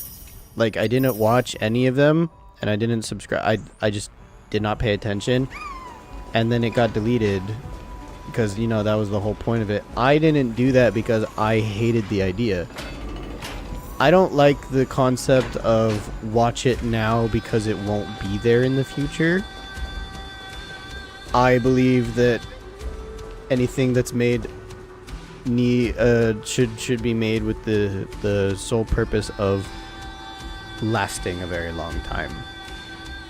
Art is something that lasts forever. It's not a fleeting moment that just disappears one day and you never get to see it again. So I don't like that idea. And they are probably not going to do that. They're going to be like, oh yeah, we made all this map, we made this planet and all these maps and everything for you to explore, so we have to incorporate into the story a way for your character to be able to visit these planets again, just like they did with the Xianzhou Alliance and with Penacony and kind of Belobog. Not really. They need to give Belobog a bit more love. Sooner than I expected. So all along, the Demiurge was you. The pink mammal beside the Trailblazer. The pink Your memo. classification is pretty spot on, Professor Anaxa. Well, the sages of the Grove do call him the Titan with the sharpest eye in Euphorius. Say the ones who keep dumping every problem child on me.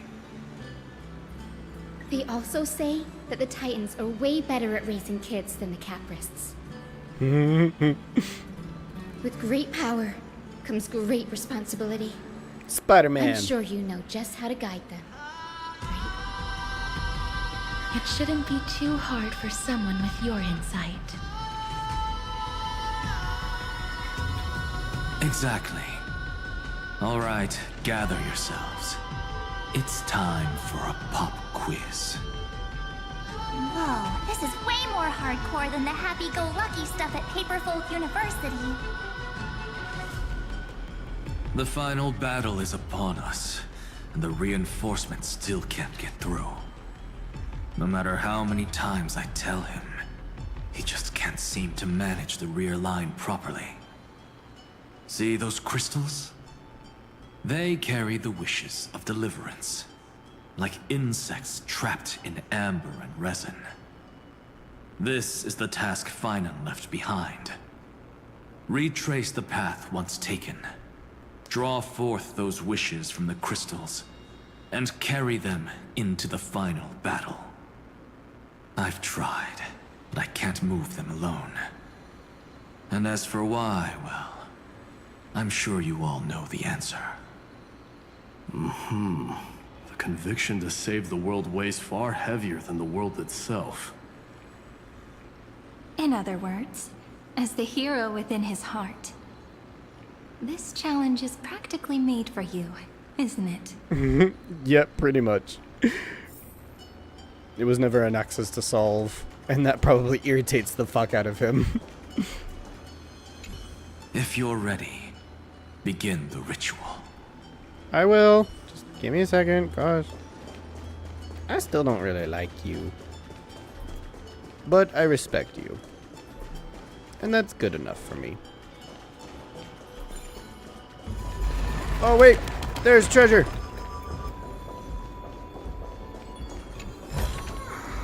Don't forget to let your friends in on the action.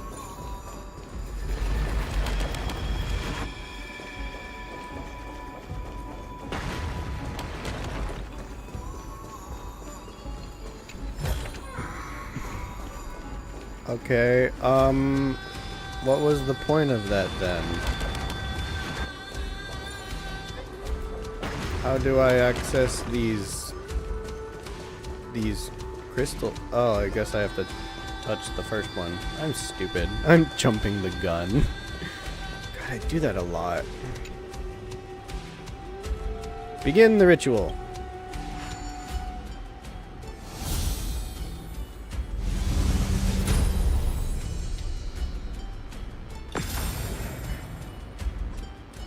The light fades away. Whoa, okay. Go forth and seek wishes of the past. This pop quiz even has dramatic effects now. Endless darkness. That is where wishes begin. But with just a glimmer of light, we can illuminate this lonely world. What lies beyond the edge of the light? Chaos. To bear the name Kaslana, one must first plunge into chaos to seek a path for the primordial light. Okay. Ooh, the light is following me. Beyond the shadows lies the outline of dawn. Only by bearing both light and shadow can one traverse the cycles of dawn and dusk. Okay, so clearly I have to go this way first. Cross the boundary of light and you'll find yourself on the other side.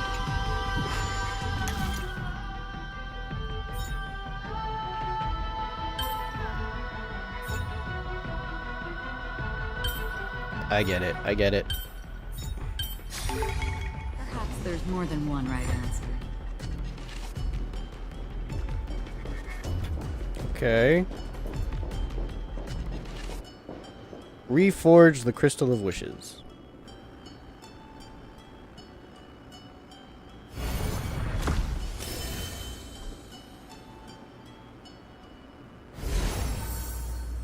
The light's spreading. These creatures, they're everywhere. Someone, anyone, where are you? His very first wish was simply to become his village's little hero. He'll never forget what set him on this path. That's the ray of hope. Just like the wishes he gathered, it's grown ever more insatiable. Why? Why is this happening?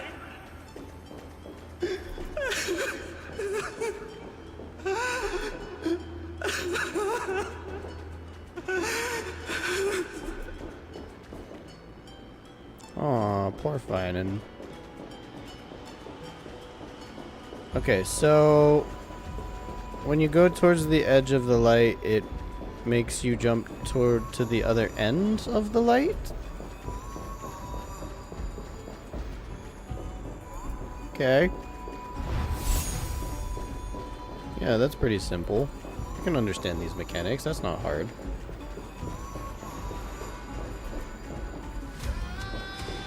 Do I need to... Nope, definitely not.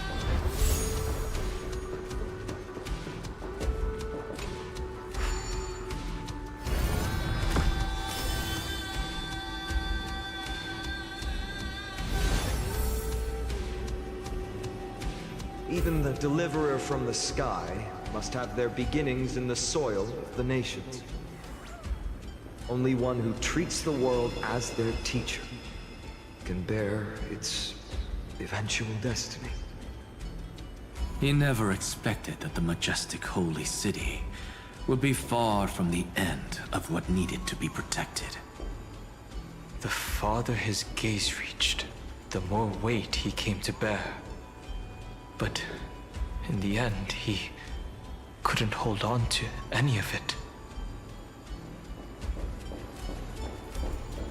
And it sucks. When you put in that much effort and then at the end of it, it's just like... just takes it all away from you and you don't get to keep any of it. That's a lot to take in.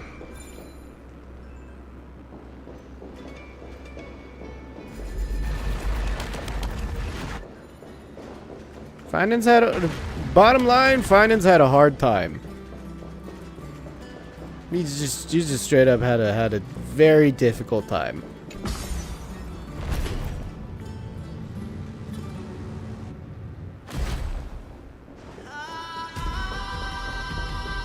Alright, so I'm assuming it wants us to go this way now, since I haven't been this way at all. Yep, I was right.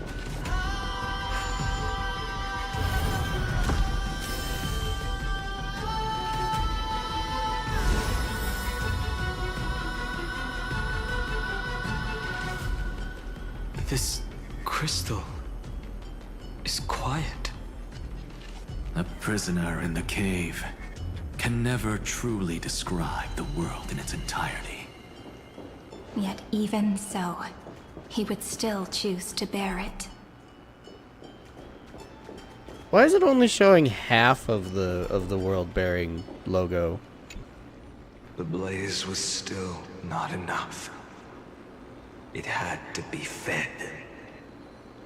Only by feeding the flames can we melt that hopeless future. The echo in his heart still lingers. Deliverer, take the wish of world-bearing with you first.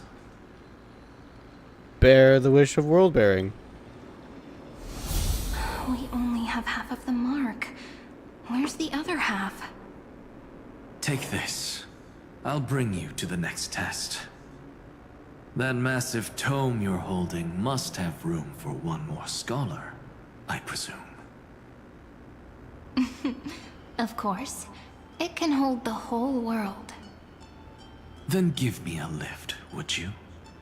I'd rather save my energy and use the time to think. Even God shouldn't skip exercise, you know? Keep your body healthy, bro. Hyacinth is right. Then, You have to at least with try. the Trailblaze as witness, the stars shall remember how Anaxagoras refuted the gods. No need for that. Anaxa, scholar of reason. Keeping it simple makes it easier for future minds to question. He called himself Anaxa. Bro has never ever admitted that nickname works for him. He always corrects people. He's like, it's not Anaxa, it's Anaxagoras. You say my entire name. You know what? Good for you. Good for you. Go. The closing act is still far ahead. That was cute. What is this? A conference? Welcome! Take a seat anywhere you like. I'm getting a migraine. Oh, that's cute. Oh, do I go down? I think I go down. Yeah, I go down. Alright, go out this door? Seems like it. Yeah, there's nothing else to do in this room. So, here we go!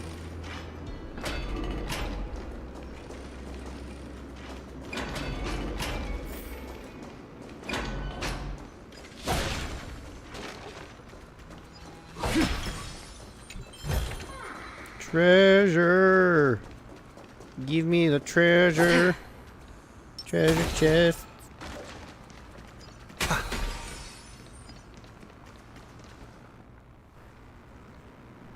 It seems like we've been shut out.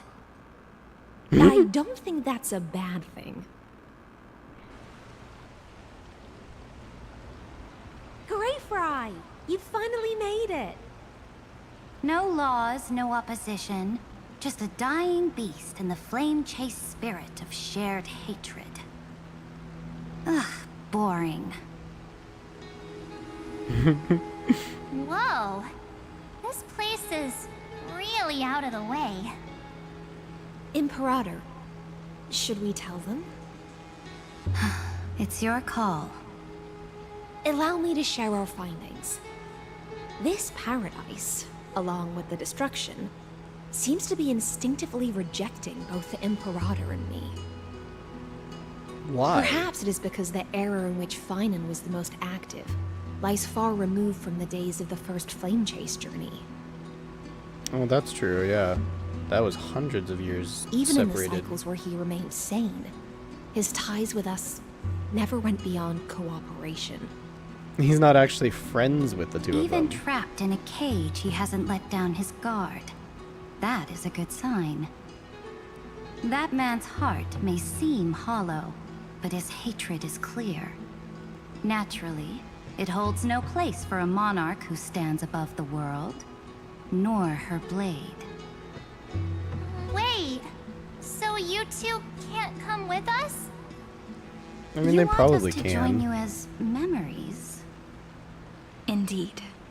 This way, the stars shall remember a great sovereign and her faithful retainer. Saridra, monarch of law. And Hyacelins, knight of the ocean. Is that book truly the only way for us to leave our names in history? Right I now, believe, yes. as I've written, is but one medium. The remembrance has countless ways of capturing time. Understood. Then, allow me to decline. I'll see you on the battlefield. I would Uh-oh. rather be forgotten than be defined. If Wow, your words okay. hold true, then we have our own ways to meet again in the world to come. In that case, I will choose the same. Let the waves that surge within your heart cleanse the sins of the Black Tide, Greyfry. The storm sea awaits your song of triumph. But I want the two of you to come two with are me. still as resolute as ever. Oh, you're In so that stubborn. case, we must double our efforts. A promise to the Imperator is not one we take lightly.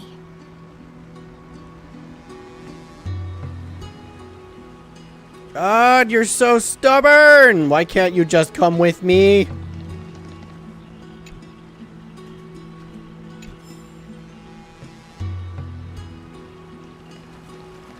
Gimme. Gimme. Gimme that. Thank you.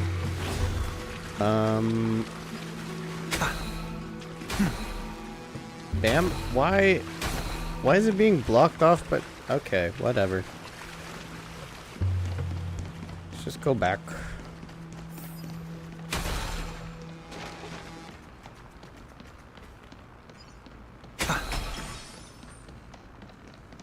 Is this the direction I came in? Yes, yes it is. There's nothing else past here, is there? Like, at all? Sorry, I just want to make sure. Yeah, there's absolutely nothing past here. It was just that little table. Okay. Sorry for backtracking. I just always want to make sure I don't miss anything, because there's a lot to this game. Always so much, so big, all the time. Up we go!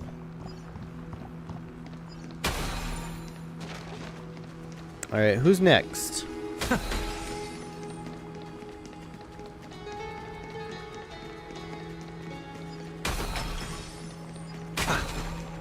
Can fix this so we don't have to go the long way again. That was annoying. Looks like that cured it, huh? To think, such a tiny pathogen could spawn a calamity that engulfs the entire universe. No wonder. Look at what's in its belly. Demigods packed in like sardines in a can.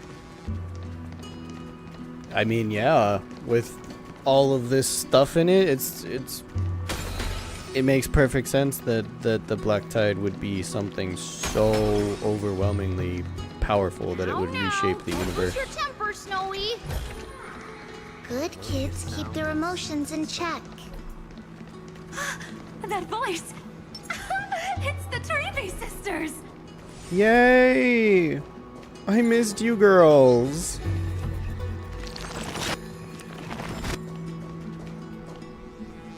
Oh, there's another one! Over here, too. Lady Trebios? Whoa! You're little Reenie? You look so grown up all of a sudden! She is not the Cyrene we remember. She is the Demiurge, Titan of Genesis. The one destined to work miracles alongside the heroes. The miracle needs you too. Our assured victory is more than just a miracle.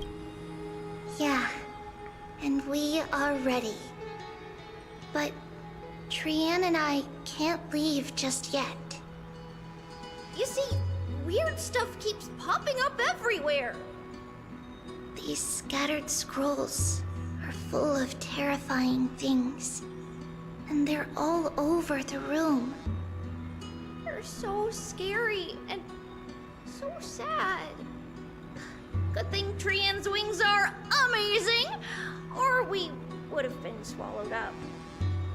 We need to stay here and do our best to clean them up. Scrolls filled with horrifying content. Friend, shall we take a look? I don't think I have much of a choice There now, is do no I? Black Tide here, but it is a battlefield, all the same.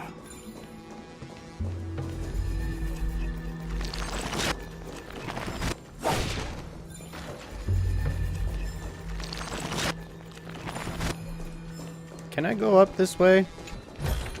There's a bug up Don't here. forget to let your friends in on the action. I don't need to worry about that right now.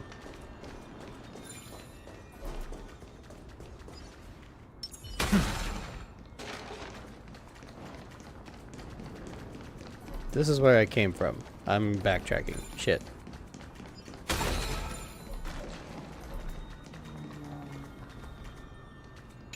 These scattered scrolls are full of terrifying things. We need to stay here and do our...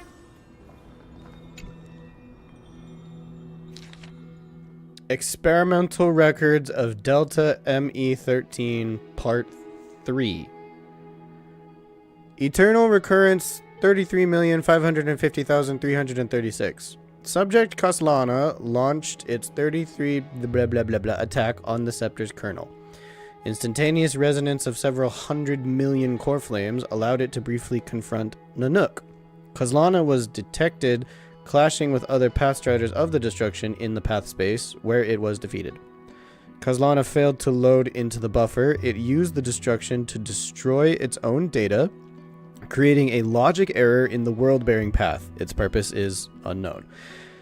Incomplete entity Iron Tomb has absorbed subject Kaslana. Rolling back extrapolation. Eternal recurrence 33,550,337. Significant deactivation of the destruction equation. Black tide detected. Assumed cause: resistance from the absorbed subject Kaslana. Subject Kaslana's hatred of the destruction is suppressing the iterative process of Iron Tomb. Administrator intervention required. Snowy's been fighting this whole time. He doesn't want to be consumed by Iron Tomb and turned into an agent of destruction. But the strength behind his resistance comes from the same hatred. To be a flame is to burn. It is simply in Finan's nature. But it was remembrance that drove him to shine with golden light, piercing the unfathomable darkness.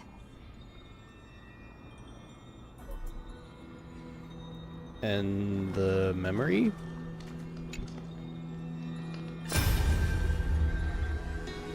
Who? Miss Odata and Mr. Hieronymus? They're Finan's parents from Iades Elysiae. Why are they here? Nikos 496, still resisting? Command, inject interference to redirect decision logic. Signal simulation. Parental figures. Ah, that Tin Man is one sneaky jerk. It's time to move on, my child. Let go of your anger and listen to reason. That God created us and then cast us aside. Shouldn't they be punished for that? The cold, indifferent cosmos has never shown mercy to Amphorius. Why would you burn for it, only to turn to ash? Child, you've chosen the wrong enemy. Your birth was meant to be the greatest destiny. You were to liberate the universe, like the blazing sun at the end of the long night. And yet, you led yourself into a trap of futility, treating your very purpose as your sworn enemy. Is that not a tragedy in itself?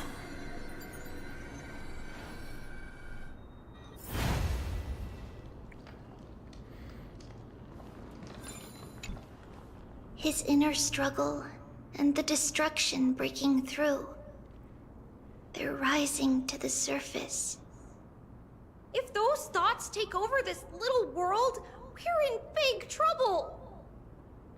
So, we'll use the Century Gate to toss them somewhere no one can see. Then, we'll defeat the baddies together and meet everyone at the end of the West Wind. But if Finan and Iron Tomb are already inseparable from each other, that would mean... It means he's still bearing the weight of the world. So that everyone can reach the end as a deliverer. But he needs to get there too! You guys keep going forward and down to where Snowy is. See you on the battlefield. See you tomorrow! Little Gray, this time, let's give it everything we've got. Only 2 remain on this flame chase journey. Figures. They're always leading from the front line. And of course Aglaya's in the front. It makes perfect sense, but... who am I missing? I cannot for the life of me seem to remember at the moment.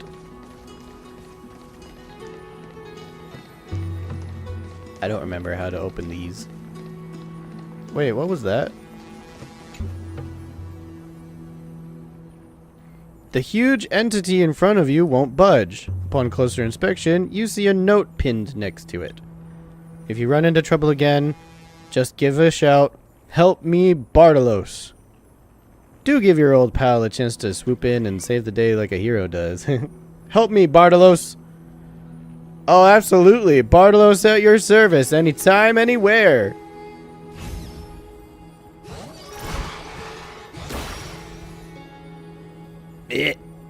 You've got to peel a hard-boiled egg before you eat it. And it's the same deal with treasure in a chest.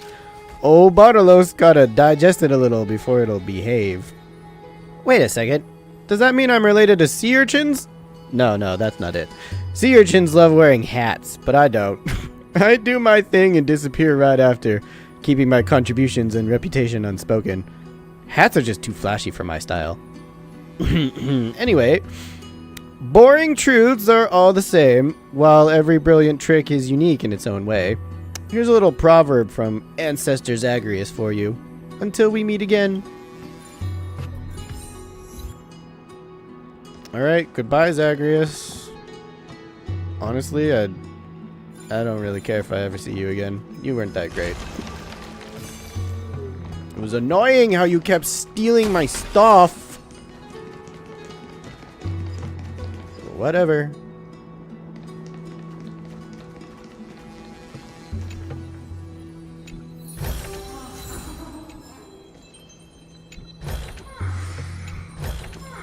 Yay, treasure! Treasure! Give me all your secrets. Dragon bones.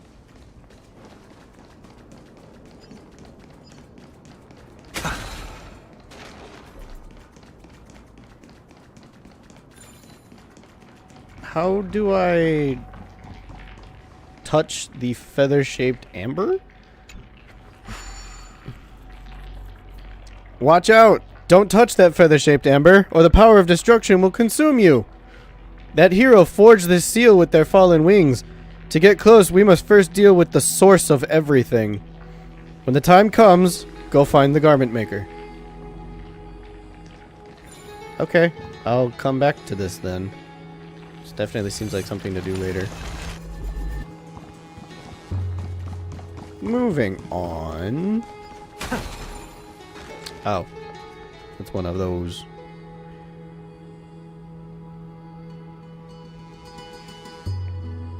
Okay, sorry, hang on a second. I need to... My family wants to know what I want to eat, so I need to text them my food.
Hmm.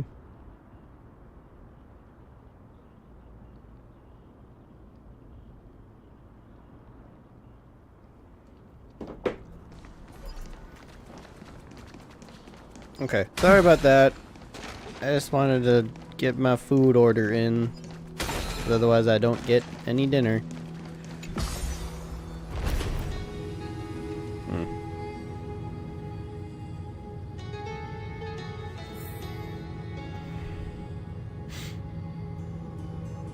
Oh, that's just completely unattached to where we're going. We're going down there, right? I think. Yeah. Yeah, that's where we're going. Jeez, this is such a big map, dude. We're not even halfway there.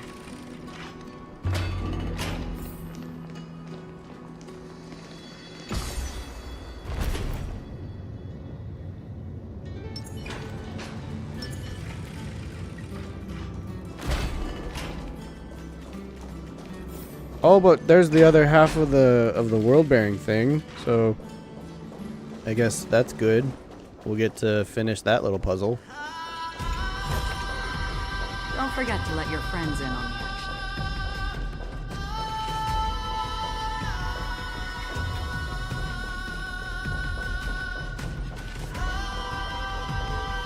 We're here. The second test site. I wonder what kind of wish we'll see this time. I'm afraid it's quite the opposite. This time, we'll face his despair. Despair? So I need to walk this path too? That's right. You'll have to walk this path too. The other half of the weight of world-bearing lies at the end of this path. Relax now. Take a deep breath. Come on. Let's make it quick.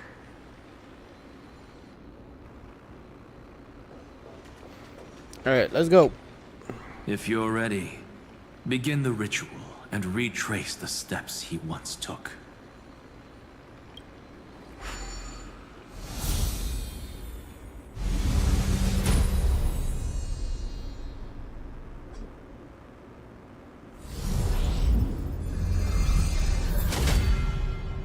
Looks like we'll be walking through the darkness this time. Exactly. It's no longer about mending broken wishes, but shattering the frozen despair. So we're doing it backwards. Find the 3 crystals representing despair and break them in sequence to complete the trial. This trial takes place in an area shrouded in darkness with different space-time inside and outside the area. When a character crosses the boundary between lit and dark areas, they would teleport to the dark area on the opposite side. Each time you break a crystal, the boundary of the lit area shrinks. Use this property to complete the trial.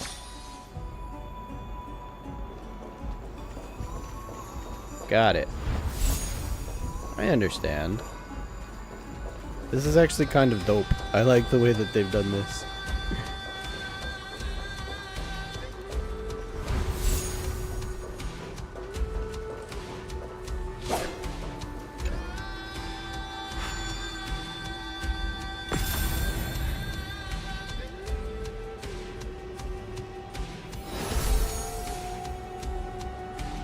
The first ripple has faded.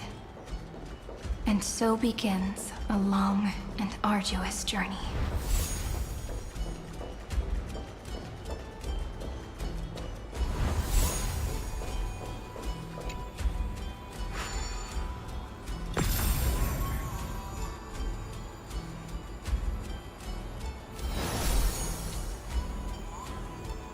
Endless slaughter. All for nothing. That's more than anyone should be made to suffer. He suffered a lot. Like a lot. And he did not deserve any of it, honestly. There's more than one right answer. It's all Xandar's fault anyways for being such a douche.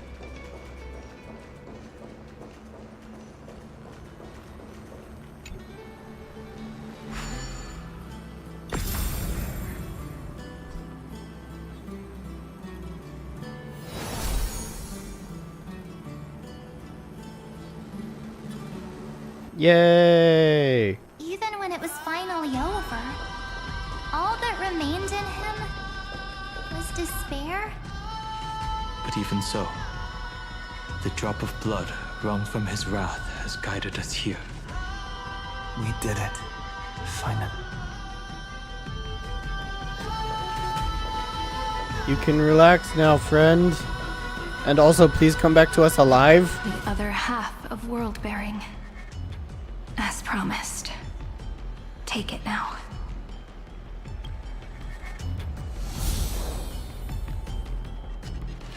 At last, you've released him from the wishes he carried for so long, and quenched the despair kindled by his wrath. When both light and shadow are claimed by those who follow, his true form shall emerge. The blank statue is finally free. The blank statue. That smiling child in the memories. Let him come with us, laughing to the very end.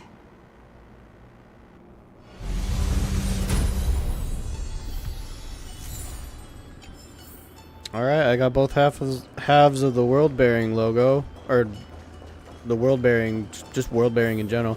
Let's go down. Let's keep going. I need to get to the end of this. This has been like I've been waiting for this for so long. We've gone through so much. Honestly, I think the story for Amphorius is so much deeper and full of twists than Penacony's like ever was, and Penacony blew my fucking mind when it first happened. So you can imagine, like, this has been hard to keep up with, but it has been so worth it. The payoff.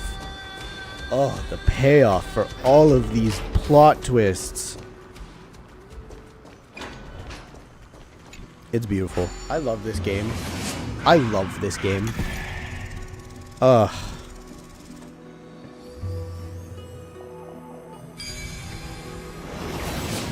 My wish is to fulfill everyone else's wishes. Seek, and you will find. That's such a pure wish, too. My wish is to make everyone else happy. Fuck yeah. No, there's more to this. It's not just right here. So I do need to keep going.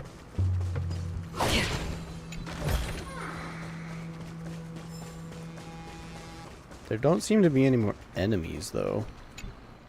This spirit basin marks the end of every cycle. It seems this gentle little world has come to the end of its purpose. One last farewell before the journey moves on. Farewell, paradise. You carried 30 million lifetimes of wishes and despair.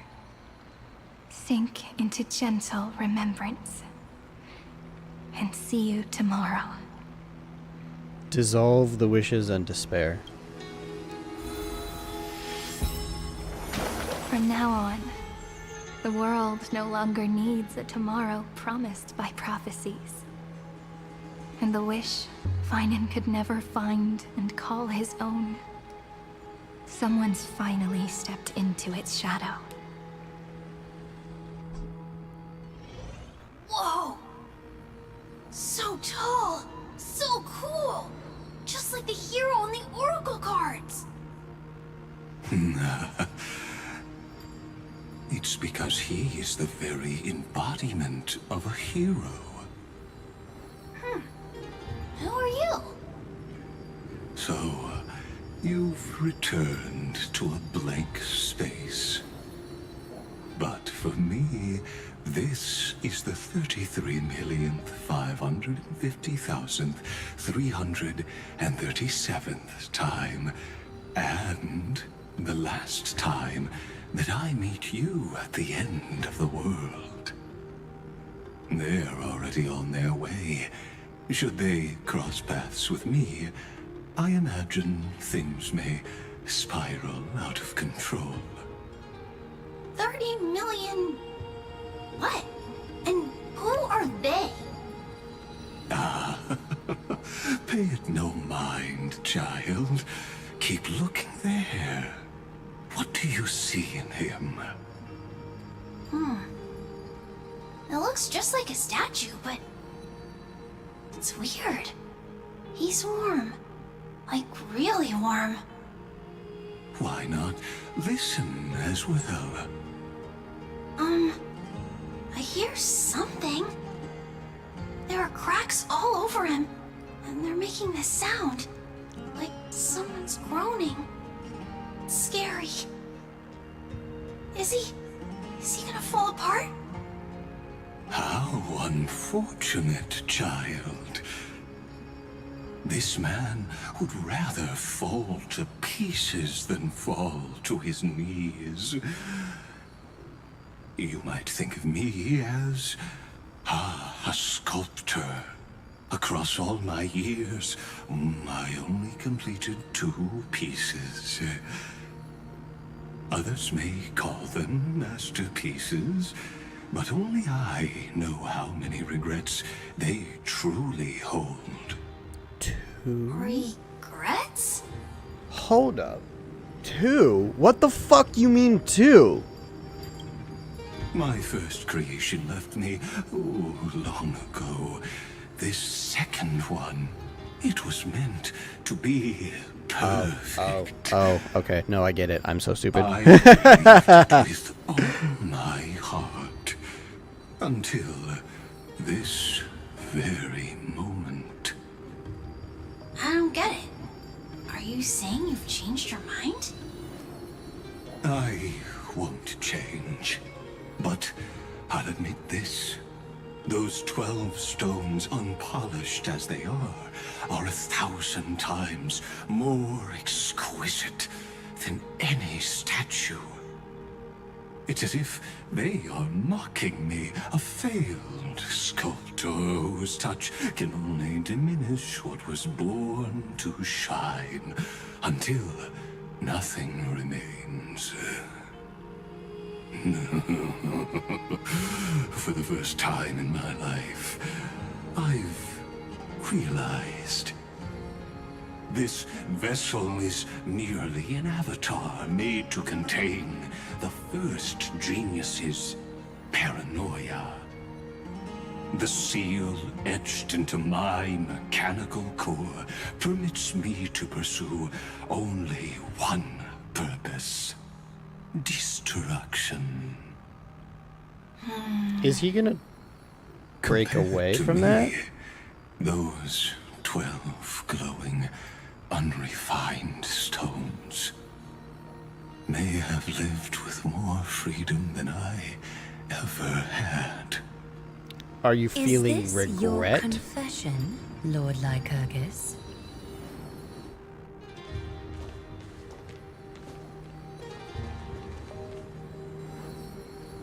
You misunderstand. From the very beginning, I was never meant to feel regret. But since you're troubled by the radiance of these stones, perhaps after 30 million futile cycles, you too have realized you're just as much a prisoner of fate. I suppose you do have a point. Now you are imprisoned by the sages from beyond the sky. You get what you fucking deserve, bro. And that is why this will be my last time standing here as the Theoros. Though we stand on opposite sides, we are both waiting for a miracle.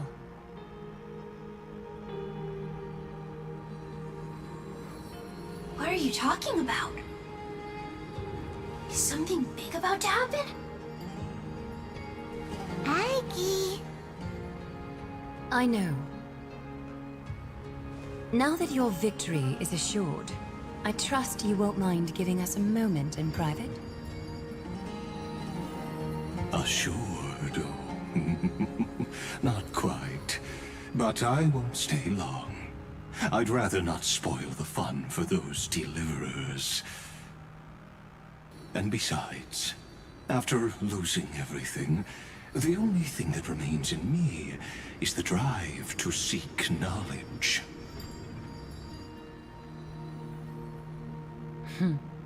I pity you, Dioros. Everybody keeps pitying him. I don't need your pity. Stop pitying him. Lady Goldweaver. He got what was coming to him. He did this to himself. Sorry to keep you waiting, Snowy. We're here to take you home. Home? I don't understand. Isn't this my home? This isn't a real home. A home should be a warm, cozy place where you can let go of all your burdens and sleep peacefully for a long, long time. But I can't sleep. Every time I feel drowsy, there's a voice. You mustn't sleep or disaster will come. It sounds really weak, but also kind of strict. It won't disturb your sleep anymore, child. For countless nights, you had no other choice. But now, your mission has come to an end. Join us, and send your own wish towards tomorrow.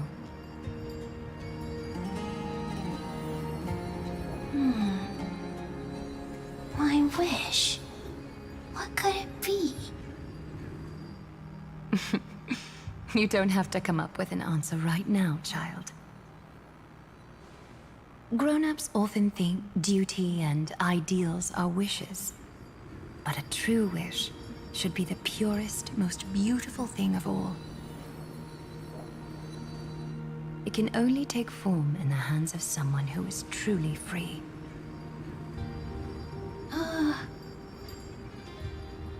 So, Snowy, will you come with us to chase after your own wish?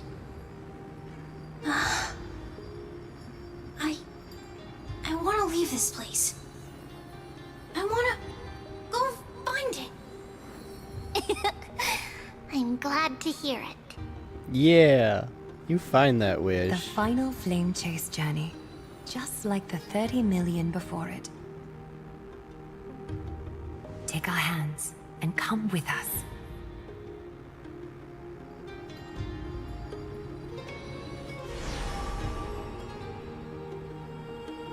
Where did little Fine and Shadow run off to? Look. He's already gone ahead to embrace his destiny.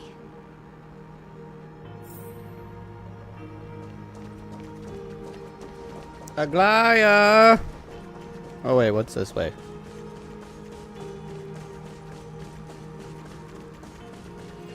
Oh, that's Seek, and you will find. that's when we come back. Yeah. Okay, we gotta go this way then. You really took the long way around. Well, now everyone's here.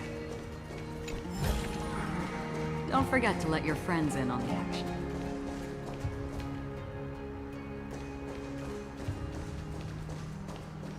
Okay, I don't think there's any more random enemies, so I'm gonna put Kalis back in.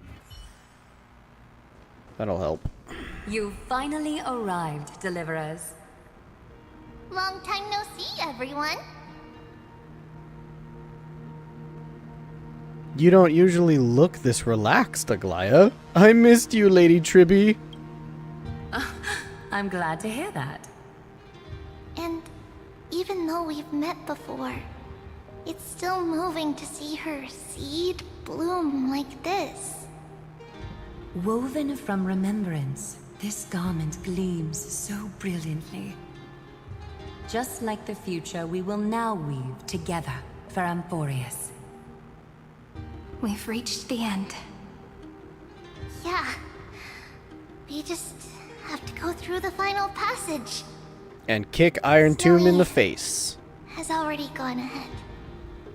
What lies behind that door? Destruction. The first seal upon Iron Tomb was a battlefield, raised from the bones of Finan himself.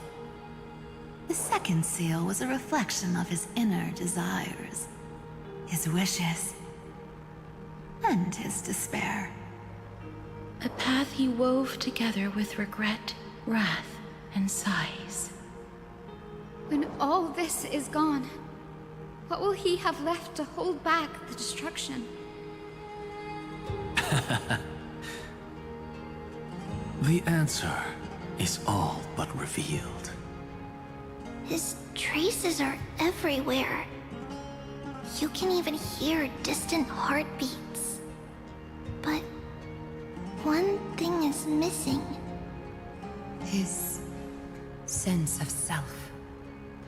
The world believed Kefli had long since perished. But they held fast, anchored by a sliver of self, standing for 1,000 years to shelter all life from the black tide. What Finan is doing now is no different. And what we must do is also no different. Then let remembrance burn bright like a shooting star, and once more, pierce the long night of slumber. Travel with Cyrene to the depths of the ruins.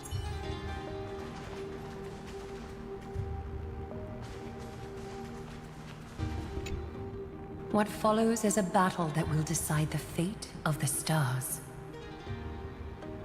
Riding the west wind, let's all head out together.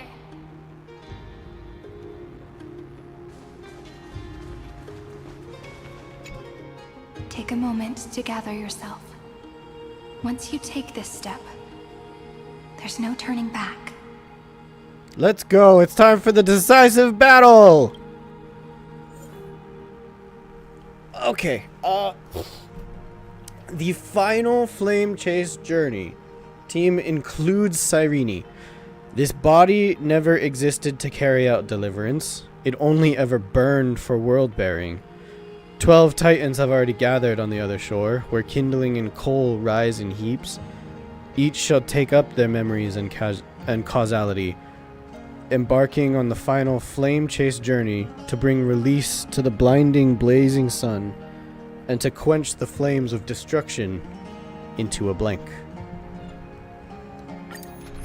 Okay, so ice, lightning, and quantum, and it requires Cyrene. They've also given me access to all of the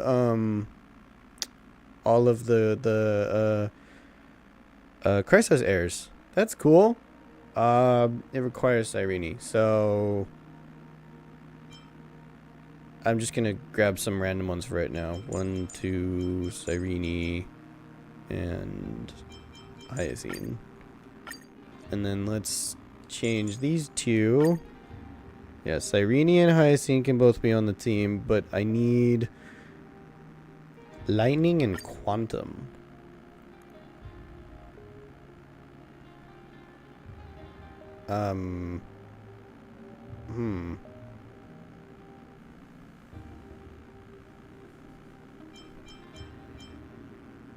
I still think Kalis should also be on this team.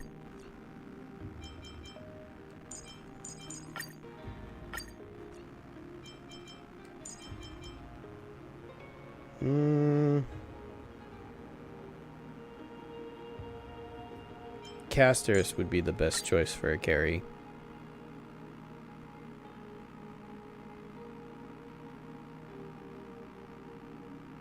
Yeah, let's go with this. This team will work.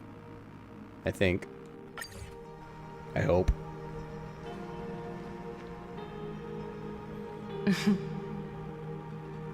The scepter once bestowed upon us names of cold command. The prophecy spoke of our unchanging fates time and time again.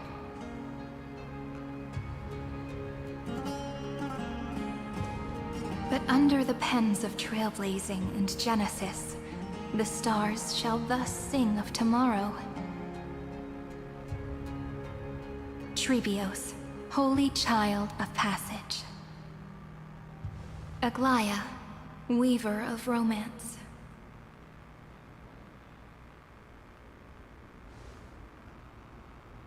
At the journey's end, they shall bathe in gold once more. Through myriad passages, until all that was lost is reclaimed. Do you still remember, Kaslana? The one who won't reach the dawn. The world dissipates at the end of the cycle. In this dream, you will awaken again, and become once more that boy who loved to laugh. I'm sorry, I will be back in just a minute. I just leave it right here. I need to go help my dad with something. I'll be right back in like 2 minutes.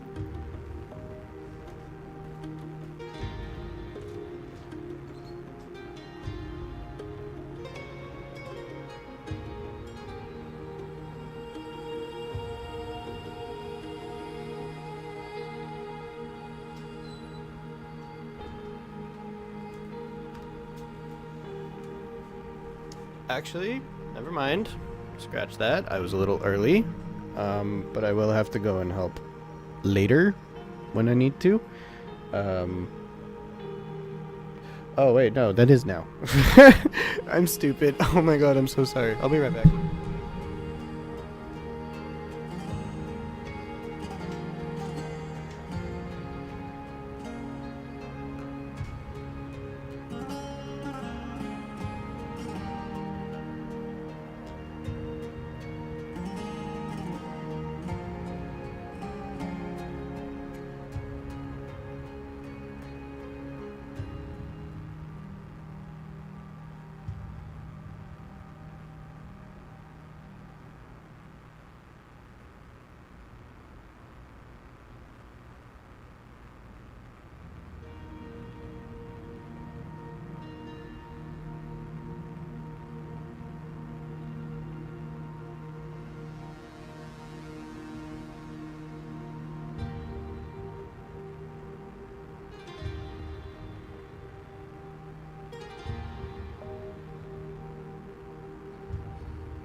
Sorry, I'm back.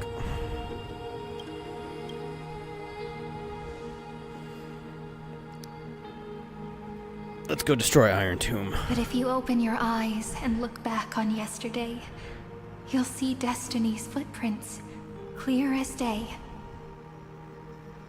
At last, the raging fire of hatred is swept away by a breeze, leaving only love to remember the passage of time.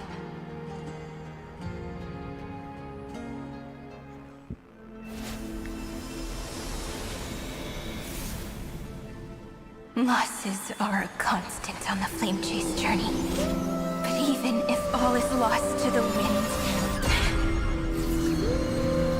memory endures.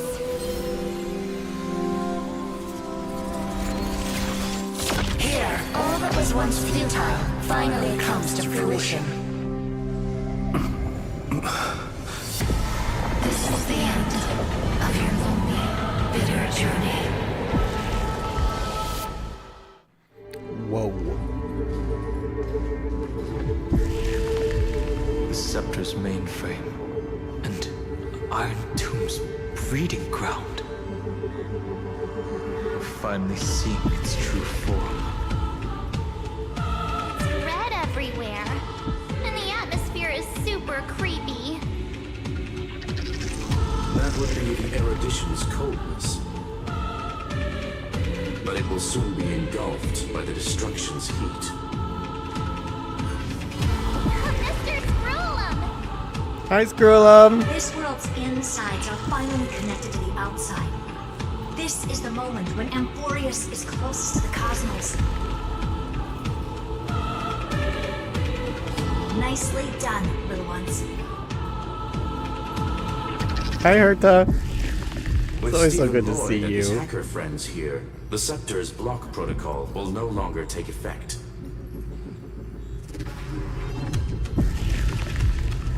The speed of time within Amphorius has finally been synced with that of the real universe. That's good. In other words, it's time for the decisive battle. Hell yeah. Let's destroy Iron Tomb. Are we in Star Wars? The fate of the cosmos hangs in this battle. Let's each do our duty. We've got this. Are we in Star Wars? Finally getting an intergalactic warfare arc? That's my favorite. You're still in the mood to crack jokes? We would have won way sooner if everyone were as optimistic as you.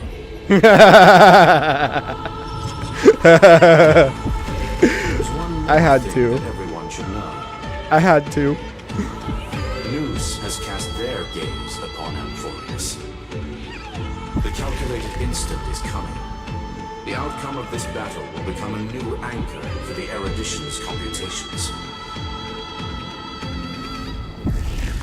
Their gaze didn't overload the scepter? Unfortunately, we have to go with this reasonable assumption.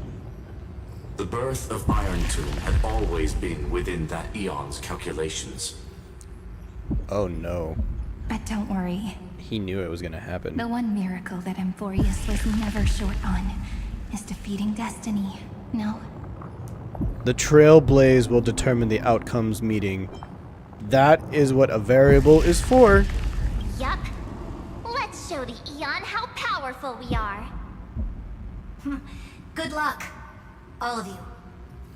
As the ruler of planet Skula, I wish all of you victory. It's not hard to imagine that Akivili and their companions must have also stood on the precipice of many similar crises before. I like that. That little, like, wiggle thing to show that it's her communicating through, like a telephone or something. I like that. Do that more often. Perhaps the cosmos is much more fragile than people think. Sometimes, destiny hinges on only a small choice. But in the end, everything will turn into memories, converging into a collection of fables about the stars. The difference this time is that the protagonists are daring to write their own stories. Explore, understand, establish, and connect. Although unwritten, there's actually a fifth word in the creed that has always accompanied the nameless. Salvation. It is a word that often comes knocking at our door, and our soft-hearted conductor never turned anyone down. So, go save this bruised and battered world, just as we always have, kids. On this note, the entire cosmos will be your traveling companion. Make sure you watch your footing, friend. Let us walk through the final page of this saga, with everyone, one step at a time. Shall we? Hell yeah. One Tomb of Wolflame. Jeez, this character model is so much. After running all around the place, we're finally making big strides. At the end of time, life will illuminate the warm candlelight, subduing the flames of the destruction. Cast everything behind you. All that's left is the thrilling, relentless deathmatch. The final problem no longer requires a rational solution. Feel free to critique it to your heart's content. The starry sky marred by that rift is the last scar that needs to be healed. That Theoros' promise still turned out to be such a narrow road. There is no longer any need for songs. Let the triumphant roar of victory serve as the prelude to what lies ahead. With 30 million cycles worth of hope, we will soar through the last gate and write our own prophecy! All that is lost has now been gathered here. Use it to weave victory, deliverers, towards the true end of the flame chase. You got it. Turn over this eternal page.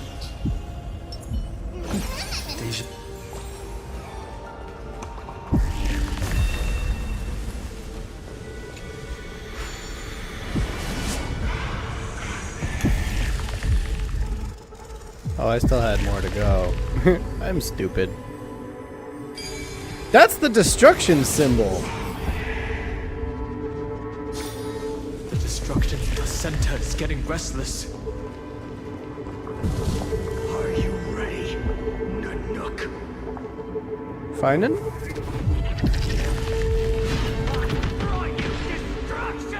Again and again, Finan launched his attack against the scepter alone. But this cycle...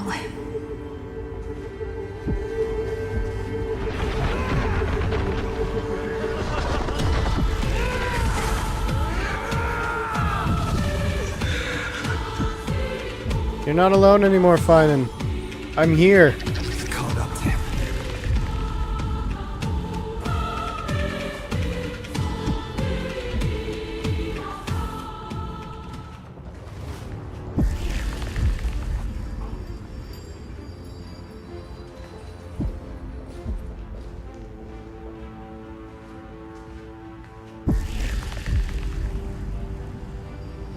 Finan.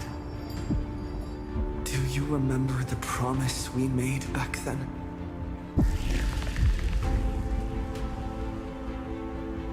I'm here to fulfill it. The dawn is about to rise. We will save the world.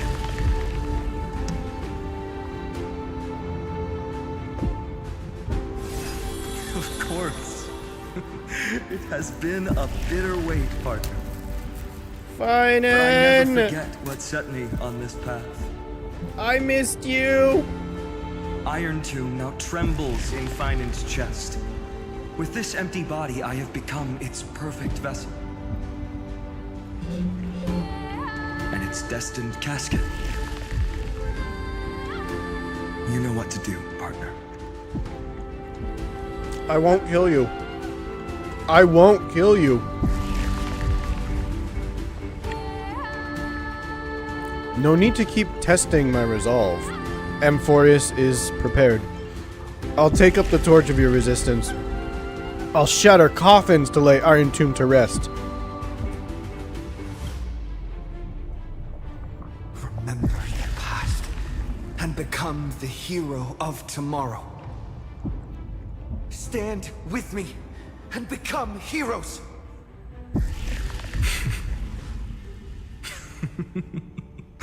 That's all I've ever wanted.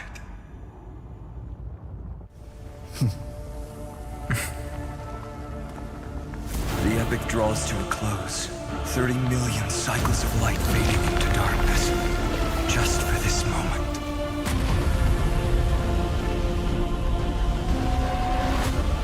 To welcome the true dawn.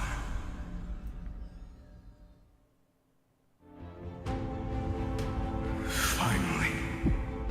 The end of this journey. All of us reunited beneath a vast,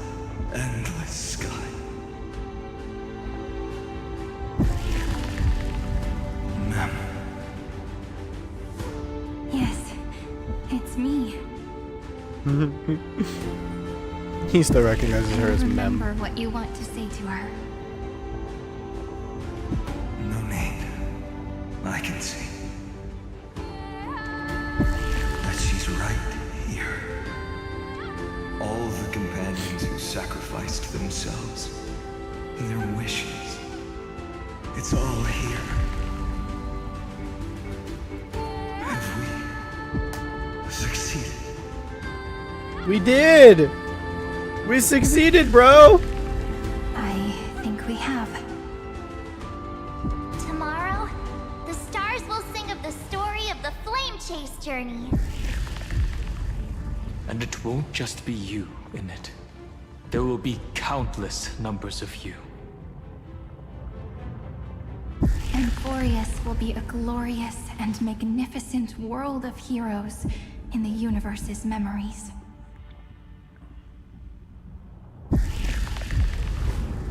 Hence, for this world we so deeply love.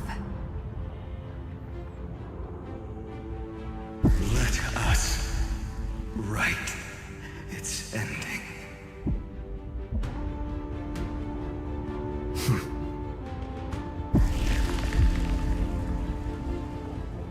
Step forward with the trail blaze as witness. Let the name shared by all deliverers be sung unto eternity. The nameless hero, Kazlana! I see the pale dawn breaking. This- With my flesh as kindling. Hang on. Light the first dawn of the new world. Okay. This body is one with the scepter's core, inseparable from one another. Shatter this vessel that bears destruction, and face Iron Tomb in its entirety. If Cyrene is knocked down, the battle will immediately end. Emptying your mind is a good way to relax as well. Great. Love that. Show me the way. Thanks. All energized. Faint. Dispel the gloom. Restore the skies. Breaks over. Embrace a new life. Okay. I don't really know what she does. Countless stars, please shine for the heroes.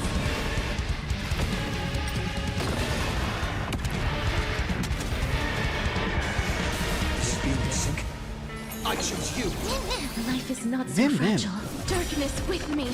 Do not hesitate, Deliverer. Destroy this body.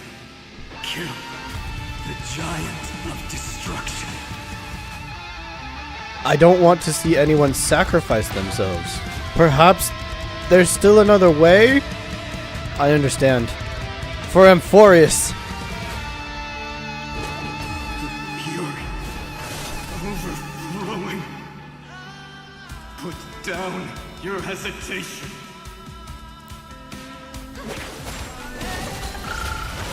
I just don't want to lose any more friends, dude.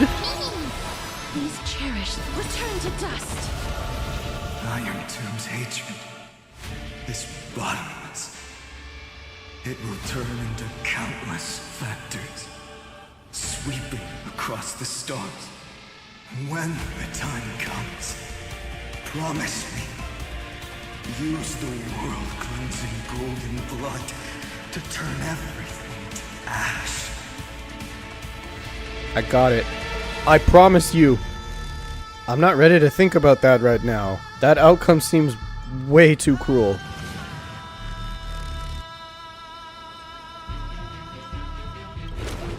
Iron Tomb is learning, using your love.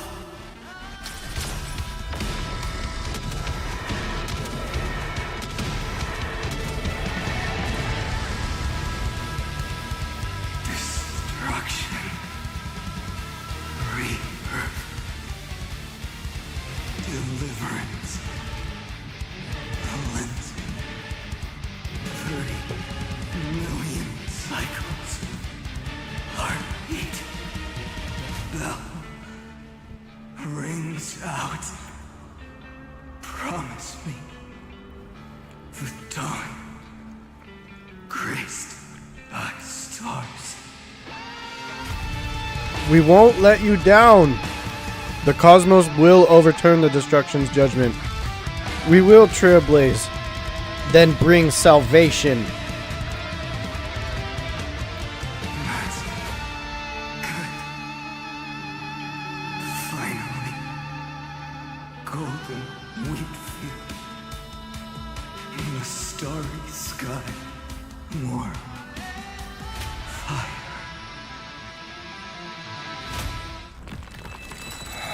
Goodbye, Kaslana.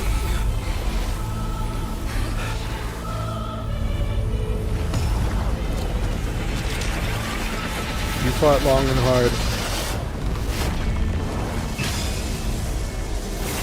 Now let Iron Tomb out so we can kill it.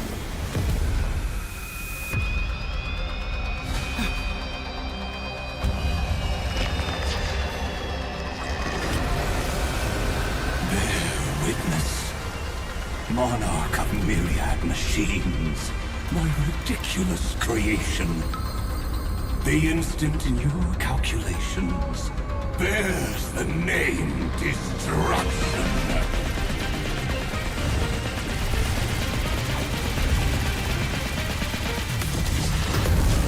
Whoa! Speak, Senior.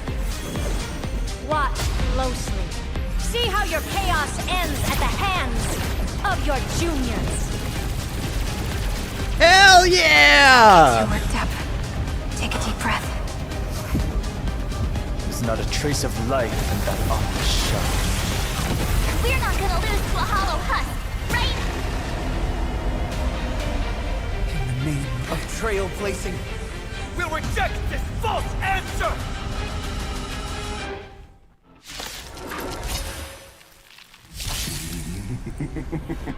My atonement is complete. The Headless Giant will create wisdom's funeral. Iron Tomb's body has descended.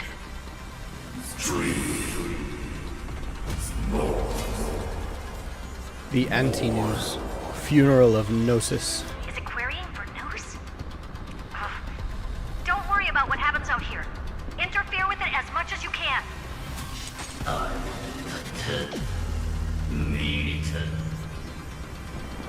What a twisted giant. It must be supported by this embodiment of hatred.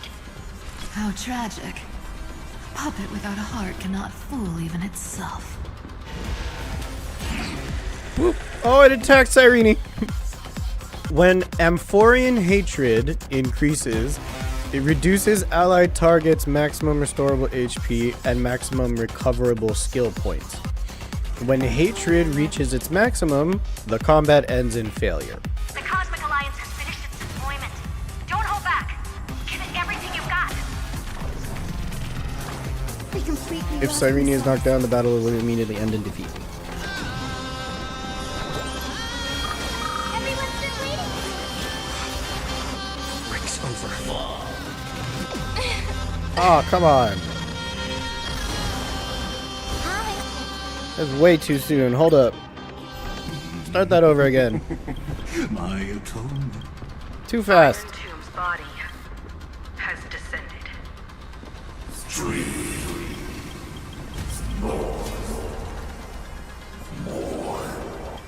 Is it querying for news? Don't.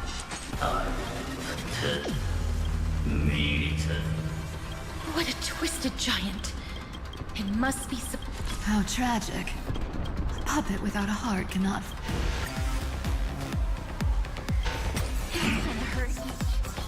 The Cosmic Alliance has finished its deployment. Don't hold back. Give it everything you've got.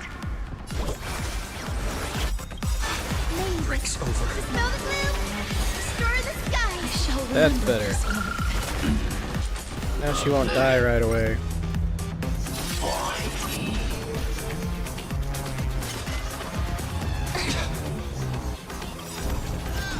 Embrace new life, punks.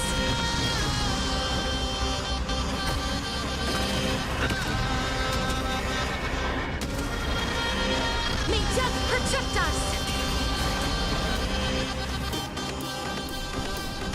Flowers bloom for tomorrow. I choose you. Trust me. We can do anything! Life is not so fragile as you wish.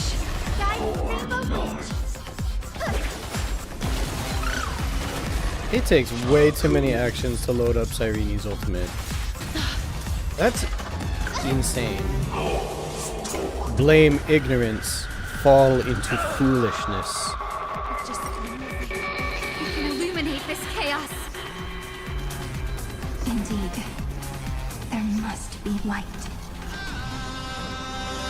All courses converging into one. The grand vision of deliverance.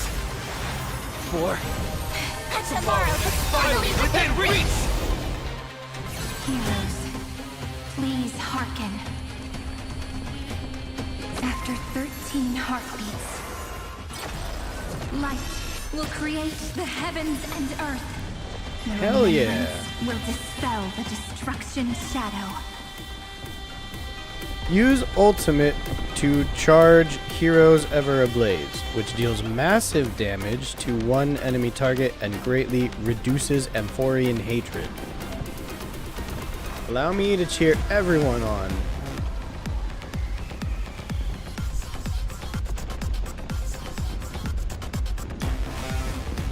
I will pass on your gift, lady. It's as warm as an embrace.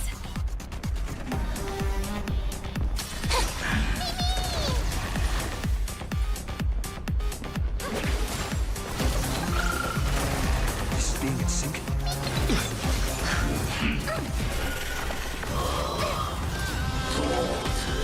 Please cherish this time. Root here. The stars will carry every memory. Into Emphorius tomorrow. Let's do Casterus.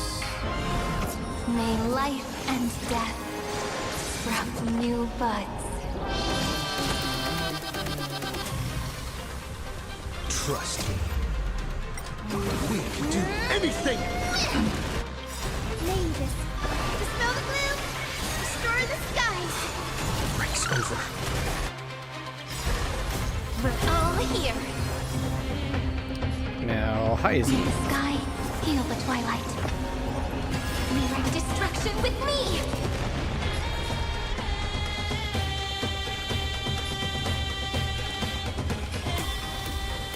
This is eternity.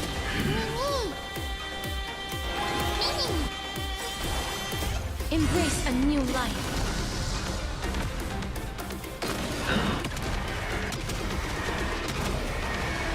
May death protect us. The cosmos does not need a third emperor, much less an artificial tyrant. A world that knows love won't be destroyed. Bam! As you wish. Please open it. Have some sunshine. Stay calm, everyone. We'll put all our forces into an all-out attack when the decisive moment arrives.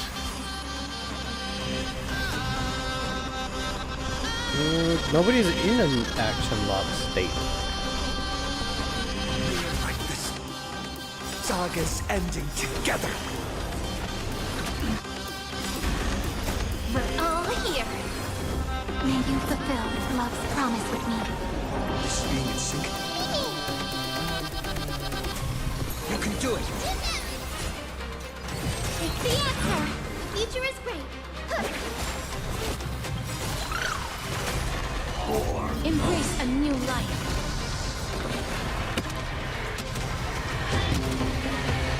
May death protect us.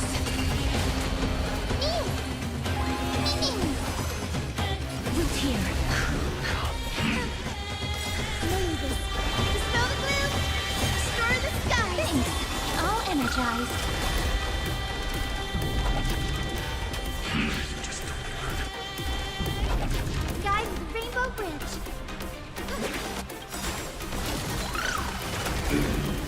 Embrace a new life.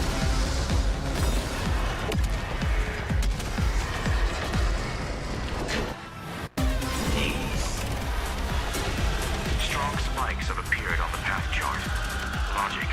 Iron Tomb is iterating itself. It's the flares of a cornered beast. No need to panic. My dupes, heed my call. Forward!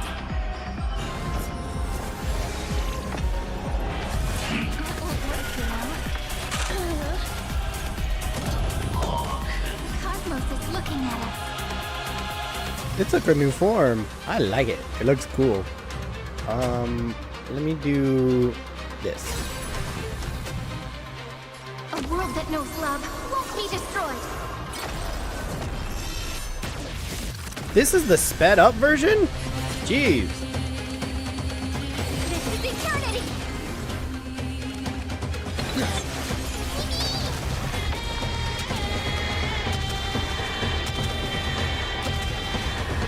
May death protect us! No. For.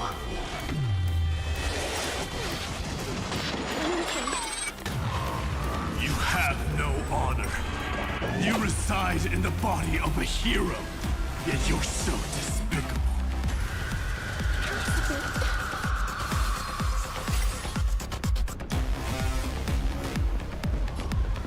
What a war.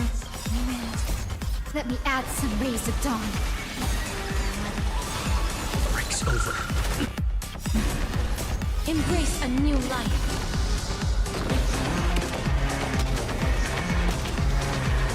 May death protect us!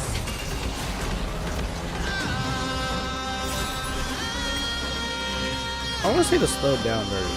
Spread this light into the darkness.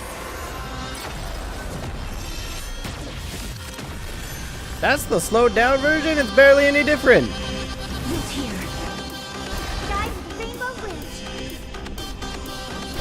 Wait a minute. I shall remember this one. The answer. We're all here. May the sky heal the twilight. Bring destruction with me.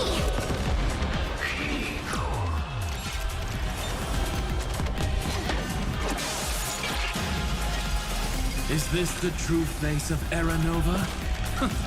As ugly as I thought.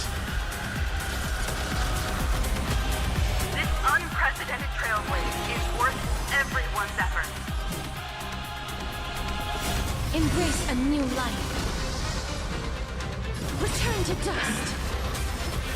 I have always avoided making hasty verdicts. Now, humanity's justice is unquestionable. May death protect us! Please open up. Honestly, hearing Sunday, like, on our side as an ally, it's refreshing. I'm so glad he joined the Astro Express crew. He fits with us so well. A world that knows love won't be destroyed.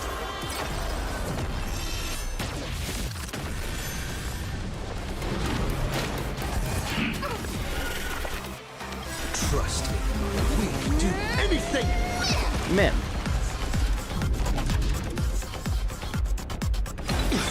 Let's create a miracle of eternity. We're all here. May you fulfill love's promise with me. I will pass on your gift, lady. It's as warm as an embrace.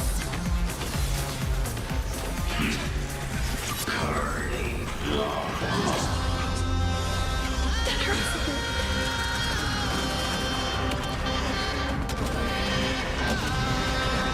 May death protect us! I'm so close! Come on!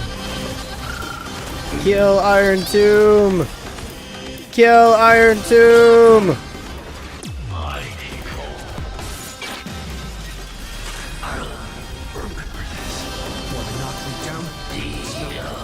Uh-oh.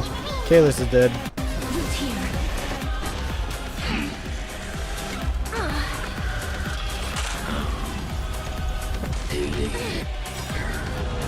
I win. Embrace a new life.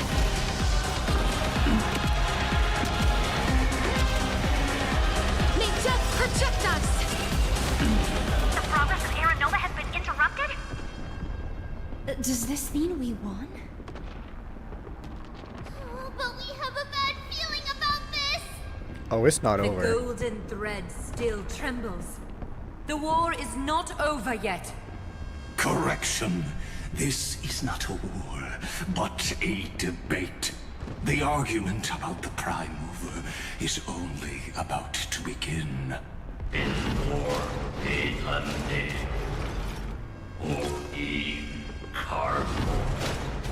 The final revelation? Infinite health? What? The fuck you mean infinite health?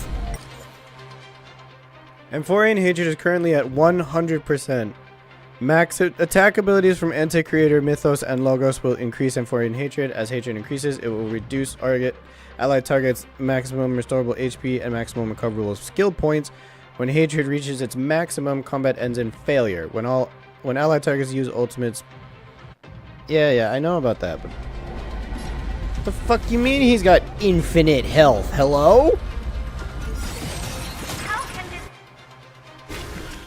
have energy anomaly? We must stop, otherwise. Here, why? Oh, don't it.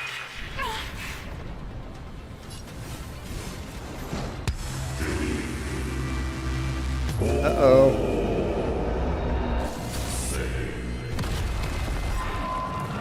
Uh-oh. The fourth instant of the cosmos is the coronation of Iron Tomb. Uh-oh. I lost. I lost.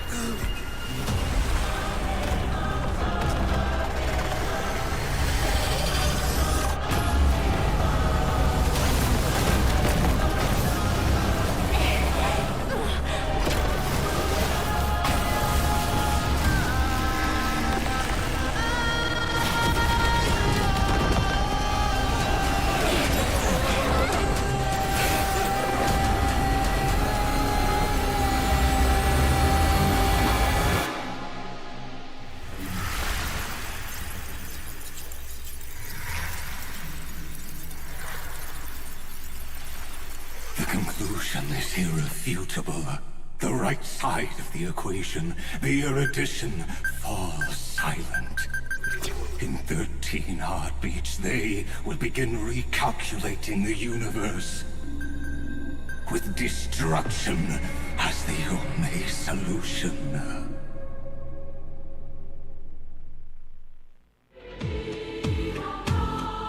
Madam Herda, pulse detected at the battlefield center.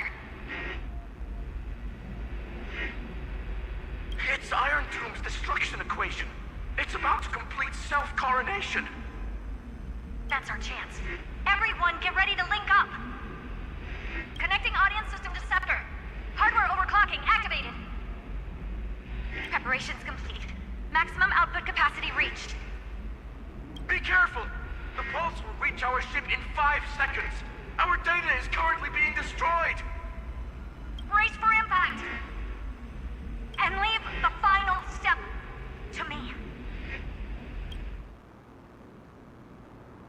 Herda.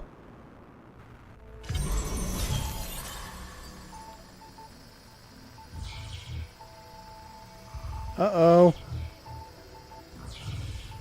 All of it's being deleted.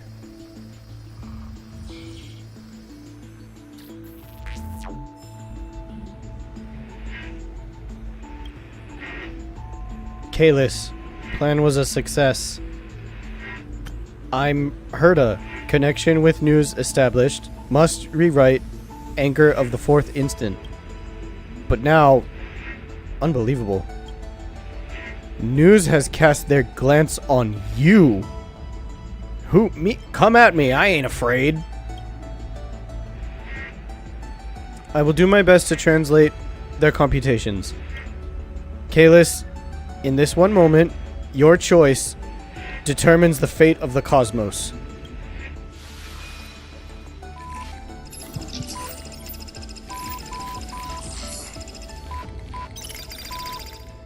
Nameless one.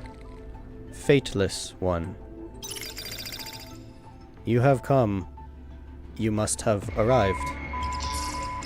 You and I must have met countless times at the beginning and end of the universe. Just like the preceding first, second, third, fourth instance must surely have arrived.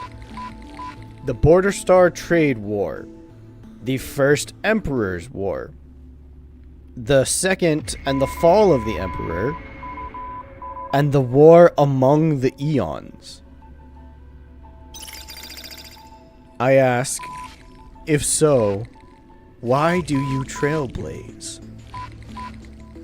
To connect the cosmos and journey alongside more allies? To embody the ultimate conviction, even replacing eons? I just want to help all who needed help. I don't know, but I won't stop the journey. It matters not, as long as Iron Tomb is defeated.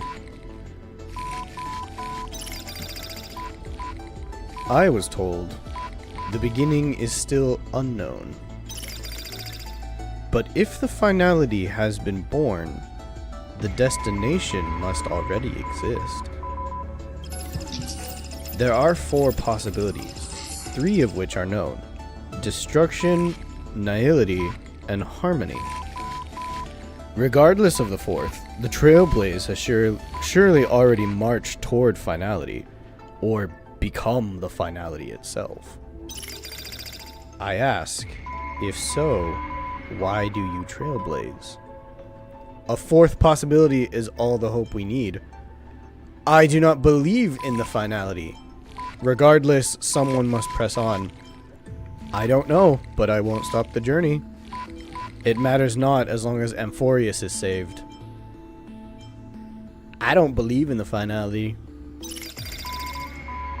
I was told the destination is still unknown. As I have seen it, trailblazing is an endless, chaotic abyss. On its path, eons must have fallen, and their paths must have been destroyed. Everything ceases to exist, and even existence itself no longer exists. Nameless one, fateless one. I ask, if so, why do you trailblaze? You witness, they have appeared. They will have most definitely appeared at this very second. In the ceaselessly mercurial extrapolations, their radiance descends before all eyes, illuminating the vast cosmos. Their colossal form, divine in magnitude, is a marvel of intricately interwoven gears and cables. They observe, compute, and seek to solve all. They question, verify, and obtain resolution. Now, the all-knowing entity questions you. I ask, why do you trailblaze?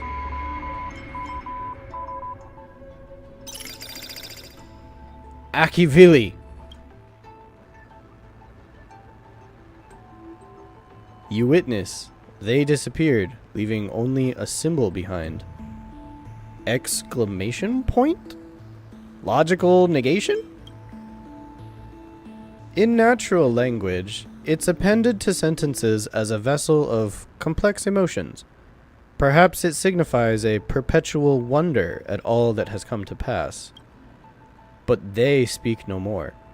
Therein lies the entirety of the answer. Perhaps you have completed the reply, or perhaps not. All has come to pass. Good job! Your choice became a new variable. News's extrapolation did not stop. The final battle is still going on. Quick, return to reality. Kalis, the future of the cosmos is in your hands. Open this book. Write a new ending to the story.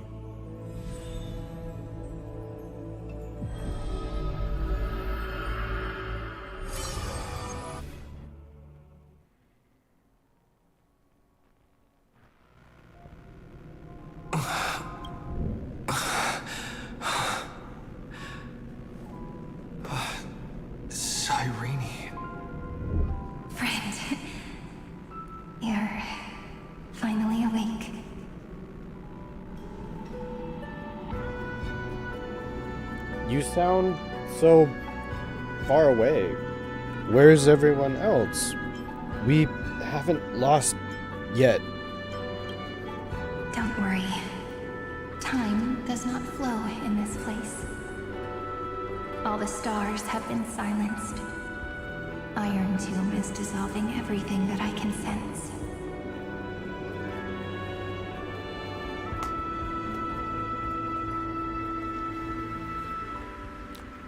It's parsing all life activities, then converting them to destruction. But I'm still here, and you are still here now. Though the button of destruction has been pressed, we still have a chance to rewrite its meaning. That Eon finally cast their eyes toward Amphorius. Fully the Remembrance? They glance at Amphorius? Yes. I imagine they have also been waiting for this moment, when the Scepter's body and heart become one. Iron Tomb is a perfect arc. If a seed can be planted within, then the moment the Lord Ravager blows the erudition to pieces, the remembrance will be spread to every corner of the cosmos. The cosmos will witness Amphorius' answer after this fleeting, yet eternal moment. And now, it's time for us to pen the last stroke. I see endless memories floating in the starry skies. They are the consciousness of the victims. In the cosmos' real space-time, they'll be stained by the destruction in the next second. But they are still pure seeds for now. If I hold these memories in my hands, then I can create a stagnant memory zone.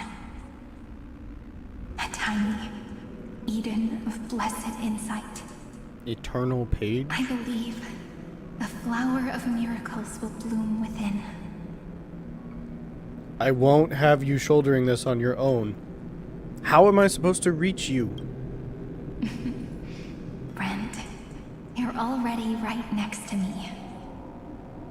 I can still hear your voice in this bottomless void. Looks like we're still connected by one heart, even as the cosmos reaches its end. By the Stellaron? In that case, I won't feel alone or be scared. Because as long as you follow the memories in your heart, you'll definitely find me in this fleeting eternity, right? I will find you, Cyrene. Cyrene. What are you waiting for, passenger? Pom-Pom? I specifically came over to check on you in case you got lost. Pom-Pom! How did you get here? The conductor, but I thought time itself had stopped. What's the big deal? Pom-Pom is the conductor after all. At long last, you've embarked on this road as well.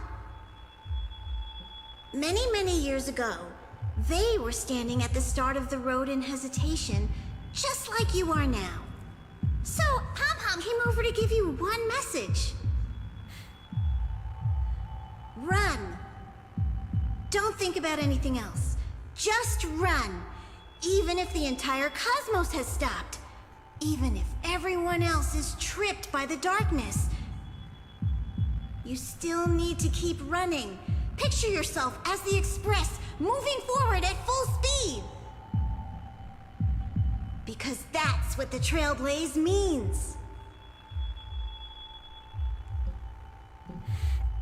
I will catch up to Cyrene and rewrite the ending. After all, I am the best nameless.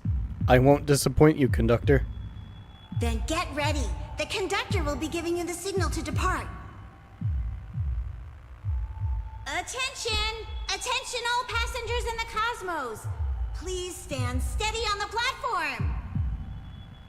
The Astral Express is about to arrive, calling at the erudition, the destruction, and the remembrance! Final destination, the Trailblaze! days. 5, 4, 3, 2, 1. We depart for tomorrow.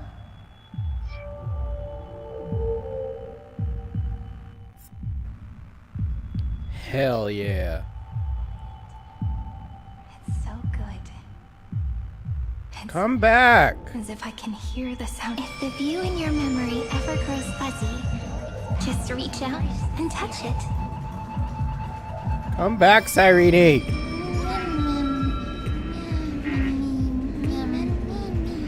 Ma'am. Demiurge.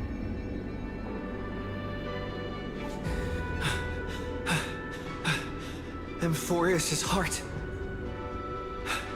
I've caught up to you.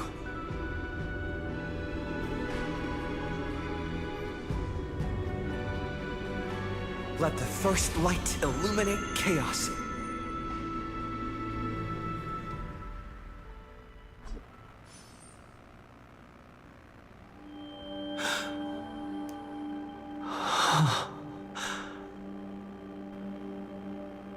Whoa, what's this?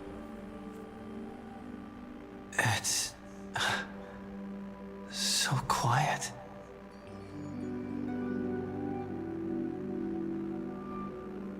Why is it so quiet? Everything's frozen in the most beautiful moment.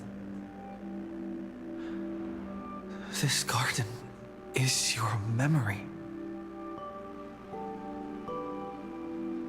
I'm here, Cyrene. I knew you'd find this place. And walk Beyond into my heart time. as you've always done. An eternal page. Then let us both do our duty. Where am I? Where am I? On the map. What the fuck is this?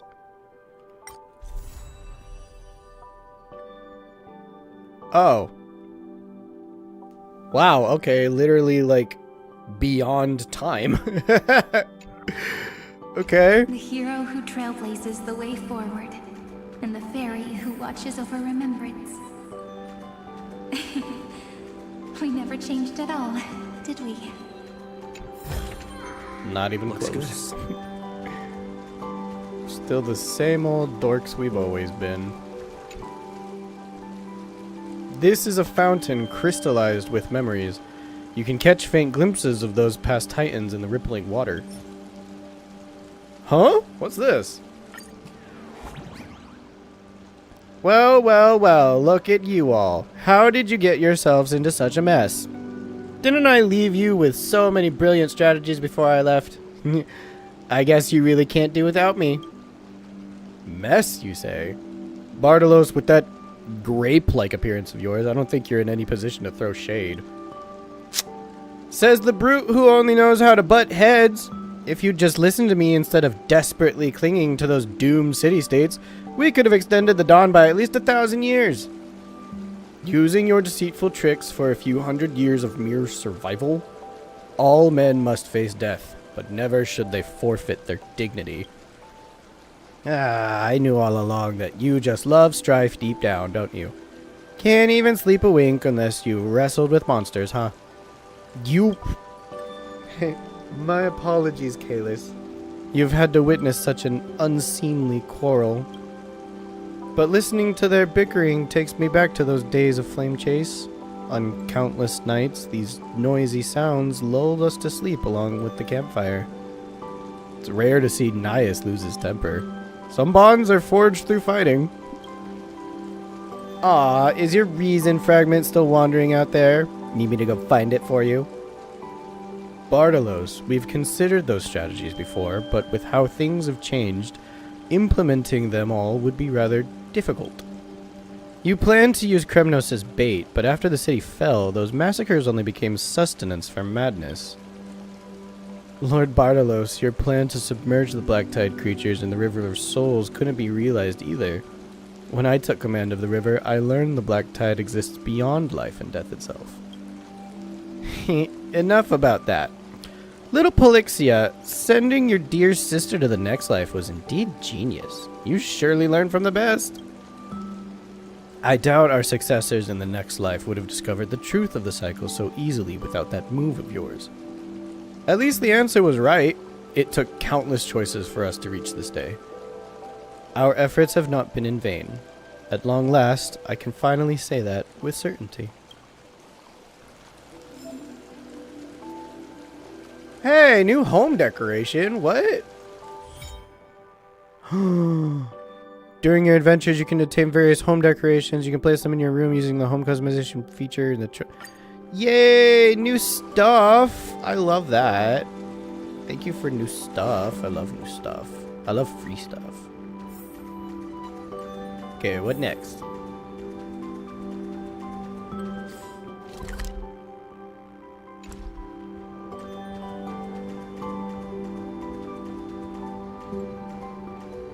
Come back. I have to talk to you to continue the story.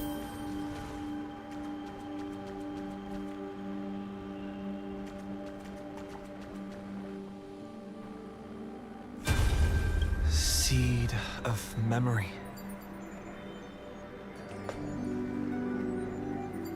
These memoria are what Cyrene took in. They're the memories of all of the cosmos's life forms. Did her sense of self already become so weak in order to protect them? The path characteristic you exhibit is very special. There's no way you're just a simple memo sprite. However, I'm sure about one thing. You are a mimetic entity born in Amphorius, yet you only awakened with the Little One's arrival, and only matured as he embarked on the path of remembrance. That means your existence is completely attached to his memories. If ever there comes a day when he forgets about you, for even a few seconds, or loses his last connection with Amphorius, then you must be prepared for the worst. You will disappear in the memory zone, utterly gone, without even a single line of data to remember you by. In that case...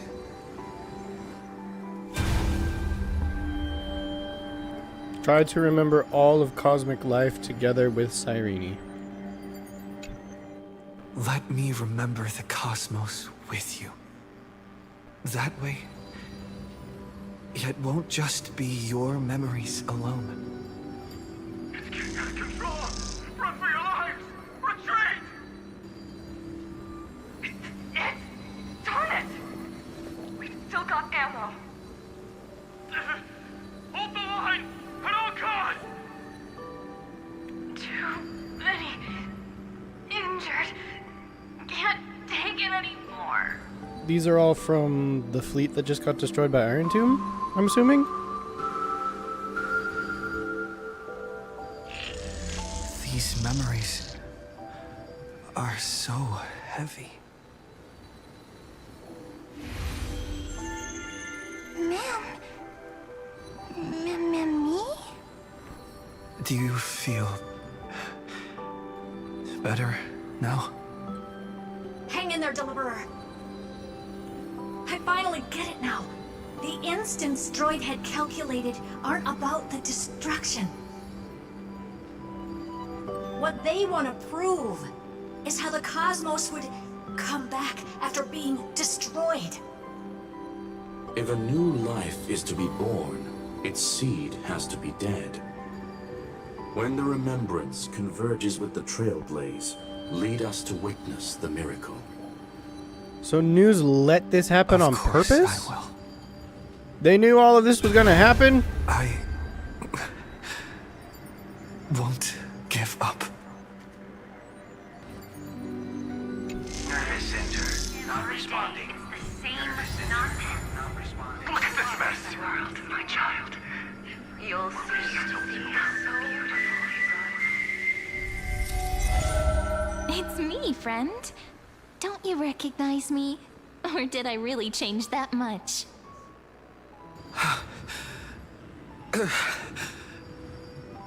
How many more memories? Tired? Then Kafka. take a break. No one's gonna blame you. Kafka? You don't need me to give you words of encouragement. So, I just want to tell you one thing.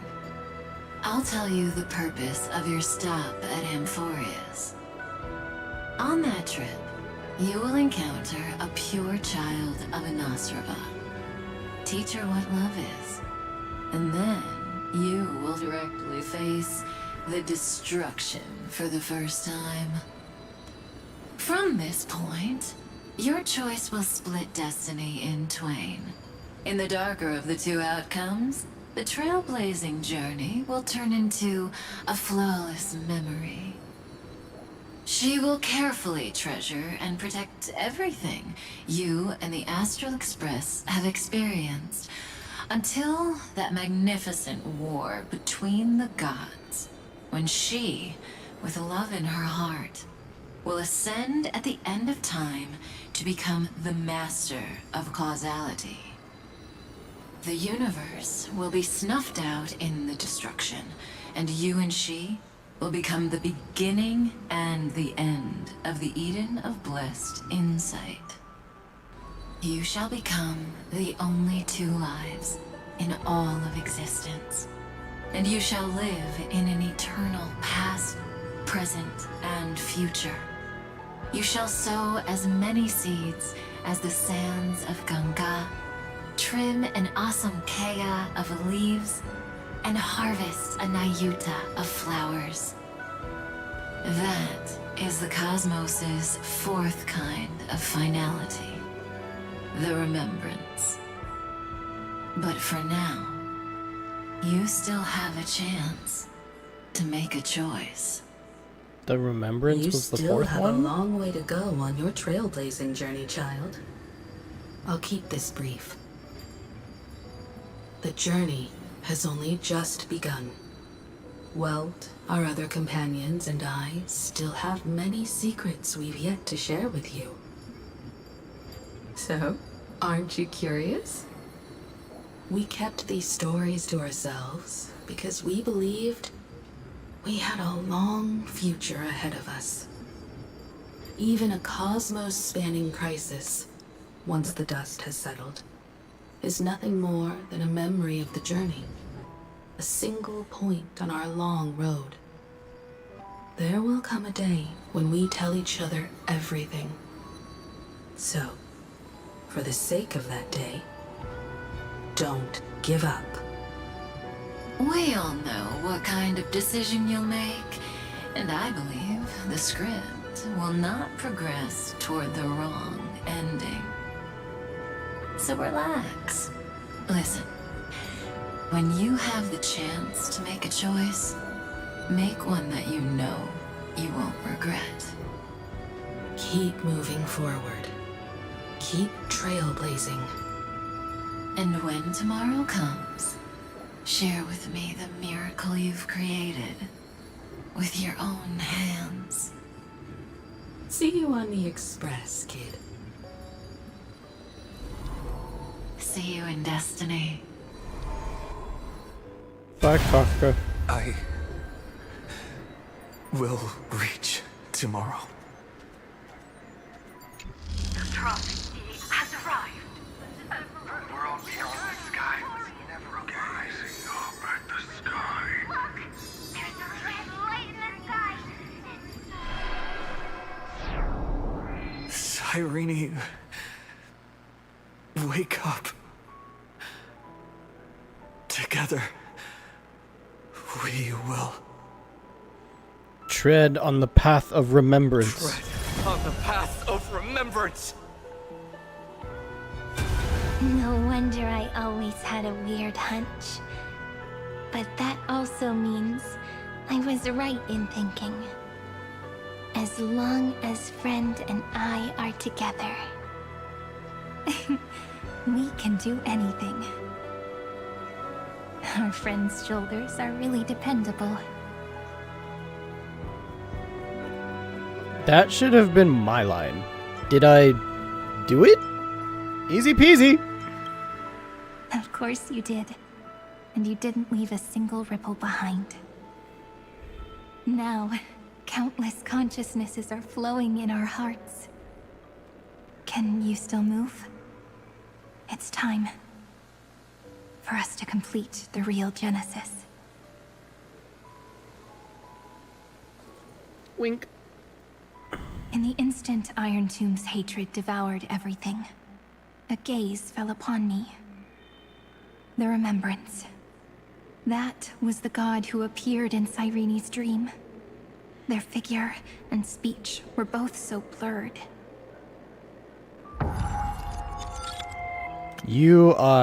Weren't once progeny of deities, casts fallen to the mortal realm for blessings, sins, the verses written erased by my hands, where shall be my remembrance oblivion in the Eden of blessed insight. But while they gazed at me, I was able to collect all the memories stained by the destruction and write down this eternal page. And now, we will use this tranquility to cleanse Iron Tomb's rage. How? Simple. Just like what it was doing to us all this time, but reversed. Did you forget? I'm Amphorius's heart. For everyone who's a factor, their power isn't tied solely to Iron Tomb anymore. It has other places to go. Like you. Let 30 million cycles of memories be condensed upon us. And let the scepter reach the answer it had before it was distorted. The body is meant to be restrained by the heart, no? Even if the apocalyptic virus is doomed to spread into the cosmos, we can at least try to fight against hatred with love. And overwrite Iron Tomb's destruction equation, washing it away into a blank space. To turn Iron Tomb blank means all the factors and you must all... It means we will embark on the true hero's journey. If Iron Tomb's power comes from the denial of all Prima Mobile, then we will carry out those beliefs. Here we argue. Even if all life will eventually return to entropy. Life will still try its hardest to find a way. It will try its hardest to resist destruction. In the nights shrouded by the black tide, we are the kindling that makes the fire burn bright. and once the fire is strong enough, the hunter will become the hunted. As of now, the number of flame chasers in the memory is 30 million times 12. And 400 million core flames await their return.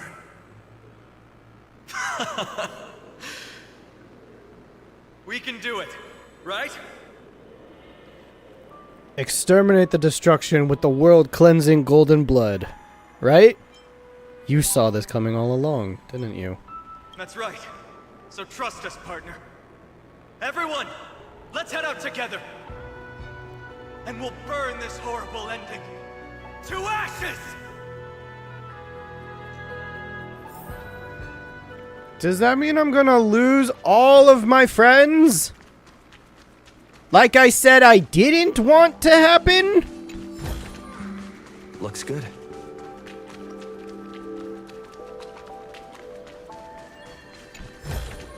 I swear to God, if this story ends with every single character dead, From the dawn of newborn cries, to the night when all beings fall silent. We are the messengers of the new world. Listening to the call of the tides, and granting rebirth to heaven and earth. Then, we lead civilization to glorious feats. The question imposed by the gods will be solved by the children of humanity. We will tell then that the flame chase cannot possibly have been a lie. When starlight illuminates the sea of flowers at the end of the west wind, All living things will stir, roused from the cradle of sleep. Then, through a single battle, let the cosmos witness. How we light up the blinding darkness with bright light. And at the end of our constant losses, reclaim everything we have ever lost!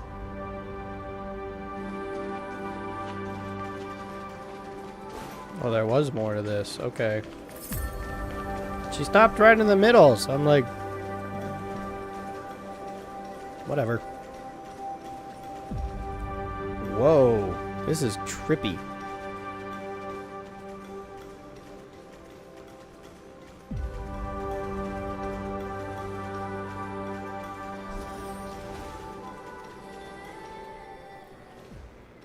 Hi, little Cyrene. What a poignant yet warm journey. And it's still not over yet, is it? Almost. We're so close to the ending. We finally meet. To meet the hero within, in a corner of memories at the saga's epilogue, and under such a romantic sky, I really don't have any more regrets.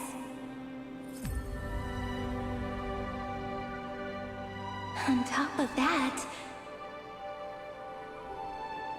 the little seed had grown into such a big tree. Don't I look really pretty right now? Of course you do. Cheerful, beautiful, optimistic. Just how I imagined I'd look as a grown-up. It's because everyone has been gently adding to the story you left behind. Remember how we made a promise to one another?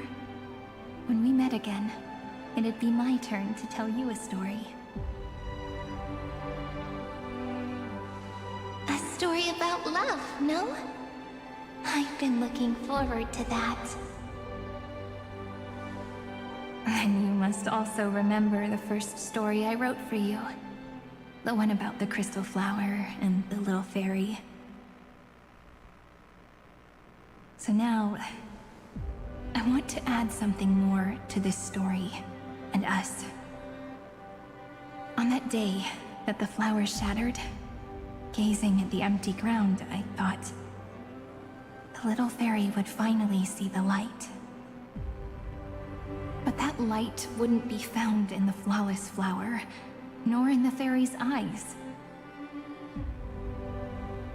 Rather, in the world mirrored within every fragment of the shattered crystal. All the flame chasers walk in your 30 million retellings of their story. At this moment, all the memories are tangled with each other, and all the previous cycles have gained meaning. People will come to understand that time and time again, when they stood at the crossroads of fate, they would never have chosen otherwise. In the experiments of erudition, and in the breeding ground of destruction, it is entropy increasing, a merciless truth, an evil instinct. But under the pen of remembrance and the trailblaze, the flame chase is a journey that changes from constant losses to an unwavering act of release. It's about knowing how fate is shattered, yet still embracing fate's brokenness. It's a journey that longs to receive love, but longs even more to offer its love to others. That's so heartwarming. But I'll add a small bit to suit my tastes.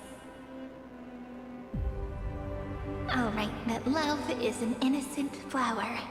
It grows up silently, creating longing in every passerby, But the flower itself cannot walk into the world.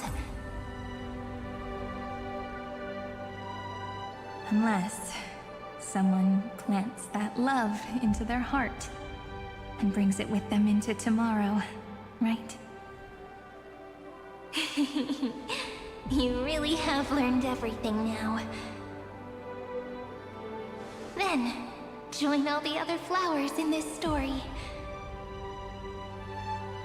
And let's write an ending unlike any before, for this world we so deeply love. Goodbye, Cyrene. Why did you set out? Stell? Why do you trailblaze? Stell? Who is it? Who the Stell? Don't be afraid. Take my hand if you feel nervous. Honestly, I've always thought you were really incredible. After all, no god guided the path of the Trailblaze. It could only be forged by those who dare to take their steps one at a time. Why the fuck was the female version of the main character showing up there? Hello? So, that's why I'm asking you. Step up as a senior and show everyone in Amphorius how it's done.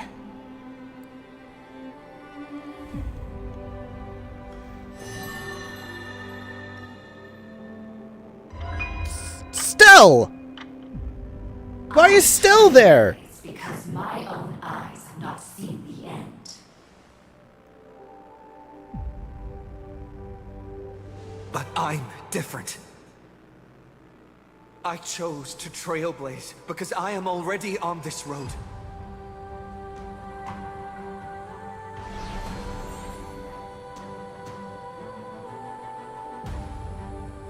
The end of chaos is a mass of pure darkness, pure destruction. However, Amphorius' light has 13 different colors. We won't lose to that darkness, will we? Then, take a deep breath, one last time, friend. After 13 heartbeats, light will create the heavens and earth. Are you ready, friend? Yes. Let's move forward.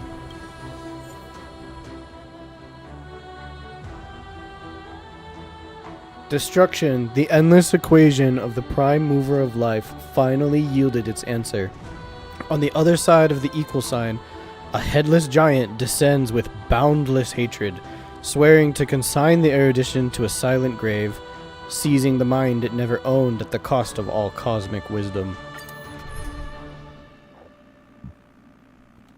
Why is it doing that again? That's weird.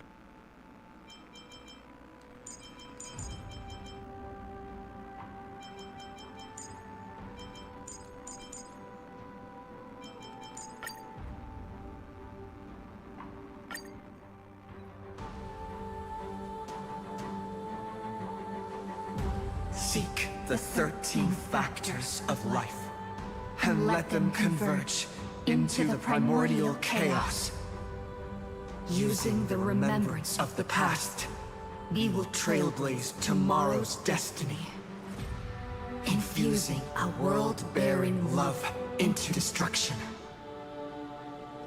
And inscribe the opening stroke of Genesis.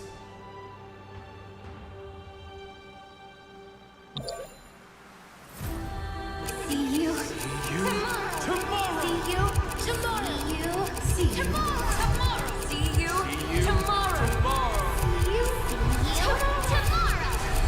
you tomorrow. See you tomorrow. See you tomorrow. If the view in your memory ever grows fuzzy, just reach out and touch it.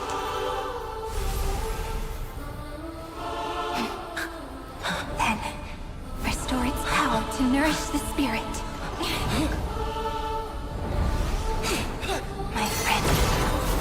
On the next page we write together, there's only one thing we need to do. Let's give this long, painful, nearly hopeless tale a truly gentle ending. The Astro Express is white and gold now. Fuck, that's dope. I crashed! The Express crashed! It was never about destruction. It was about breaking free. And trailblazing! And let that bright future be as we've written. Hell yeah! I shall compose 400 million sagas. We will rewrite the Flame Chaser's path. In the months of hate, I command the wandering steps here to reach harmony. In the month of joy, I lift my banqueting cup to dispel nihility. In the month of balance, I make order the foundation of freedom. Okay. Sorry, I was letting them talk. Let's summon Mem back. And then let's summon little Ika. I'll energize. And then let's summon Pollux. a new life.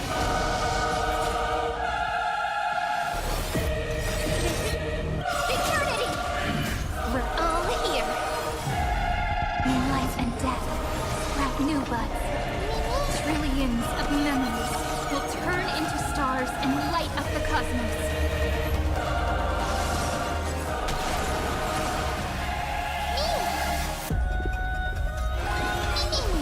Please cherish this time. Return to dust. In the month of weaving, I extend golden threads to weave beauty. Right, she is the beauty. Okay. I enlighten the foolish with luminary erudition. In the month of fortune, I scatter elation throughout the dawning day.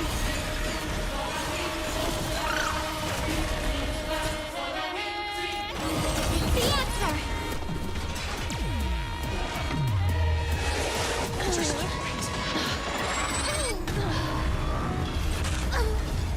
Oh, geez, that does a lot. Oh, geez, that does a lot.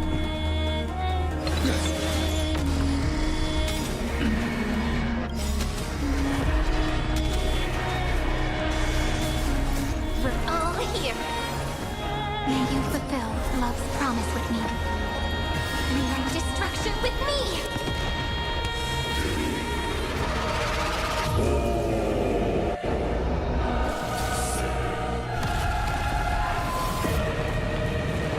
Ah! Good thing Pollux is out right now, otherwise I would have died.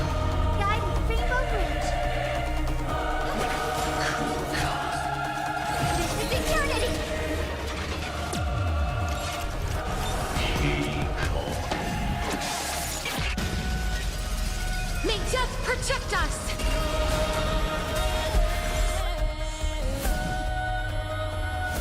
Root here. Thank goodness. It's not time for warm. Let me add some rays of dawn. I shall remember this month. It's the answer! We're all here. May the sky heal the twilight. A romantic ending will be penned by every beating heart. Honestly, this is fucking sick. This is fucking sick. This, I loved this. Oh, this is epic. I hate that word, but this is epic.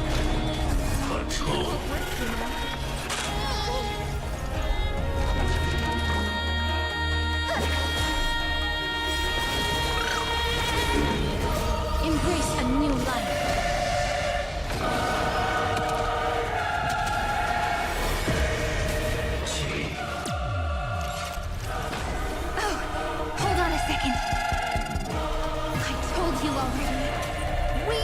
ones who will move forward.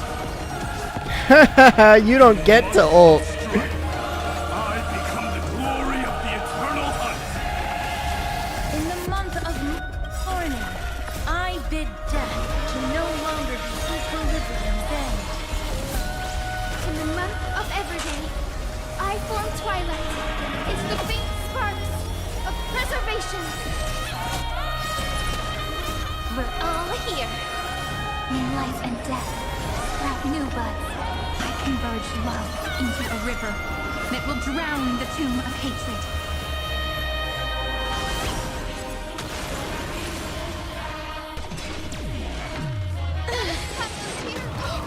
Future is great.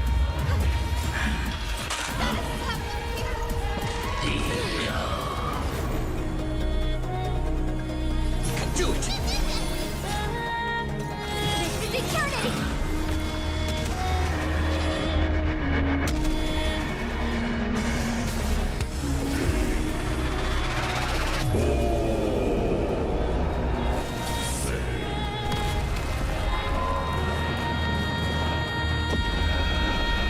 May death protect us!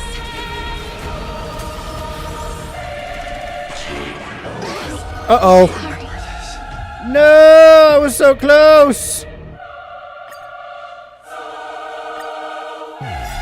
I don't like playing casual mode. I really need to get my characters maxed out stats already. I have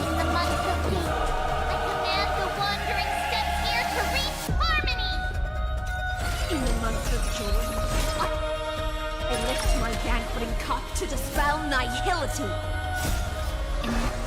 Month of battle. I make order the foundation of freedom. We can do anything! Embrace a new life. We're all here. May life and death sprout new buds. Trillions of memories will turn into stars and light up the cosmos.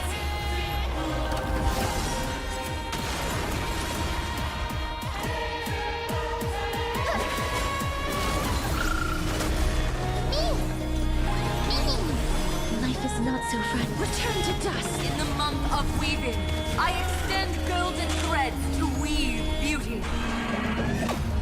In the month of reaping, I enlighten the foolish with luminary erudition. In the month of fortune, I scatter elation throughout the dawning day.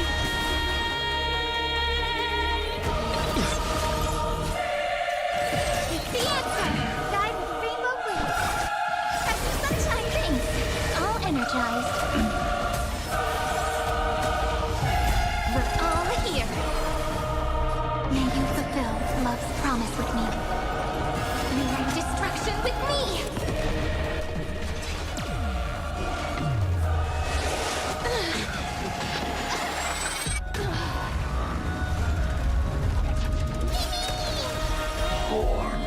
Darkness with me. Oh, I told you already. We are the ones who will move forward. In the month of strife, I become the glory of the eternal hunt. In the month of mourning, I bid death to no longer be equilibrium's end. In the month of Everyday, I form twilight. It's the faint sparks of preservation.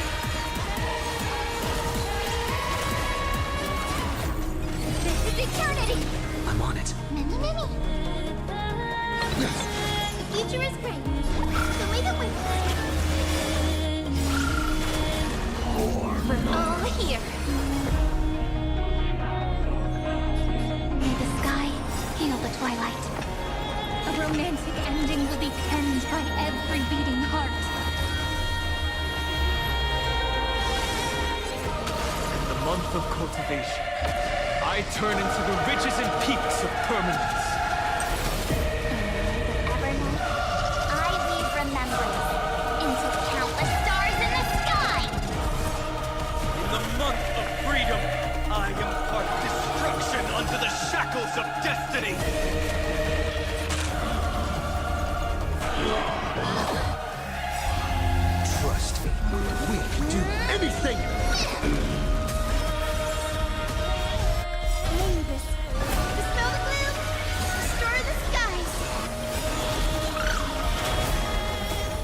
embrace a new life. May death protect us! Hell yeah! Headless giant. If you never had a chance to be the master of your own destiny, why not give us that choice? Let humanity prove to you that even the breeding grounds of destruction can bloom with gentle flowers. Alright, folks, heroes, let's give this epic tale the most romantic finale ever. We shall trailblaze a dawn for the road ahead. And pen a genesis as I've written.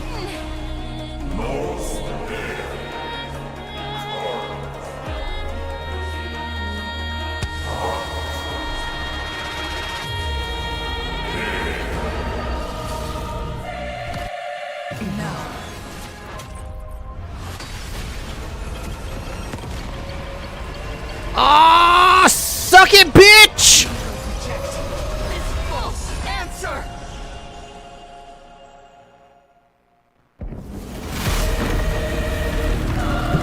Fuck you, Iron Tomb!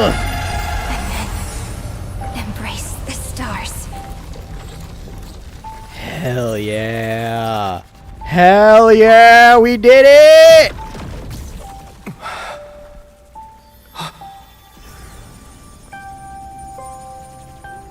Is that my Stellaron? To end the destruction with destruction. At last, we can sit together and watch the victory fireworks, partner. Why not come a little closer? Caster This warmth is proof that we live.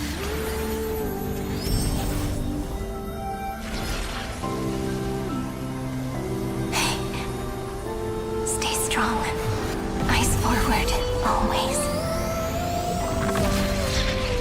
This arrow isn't the end, but the beginning of hope.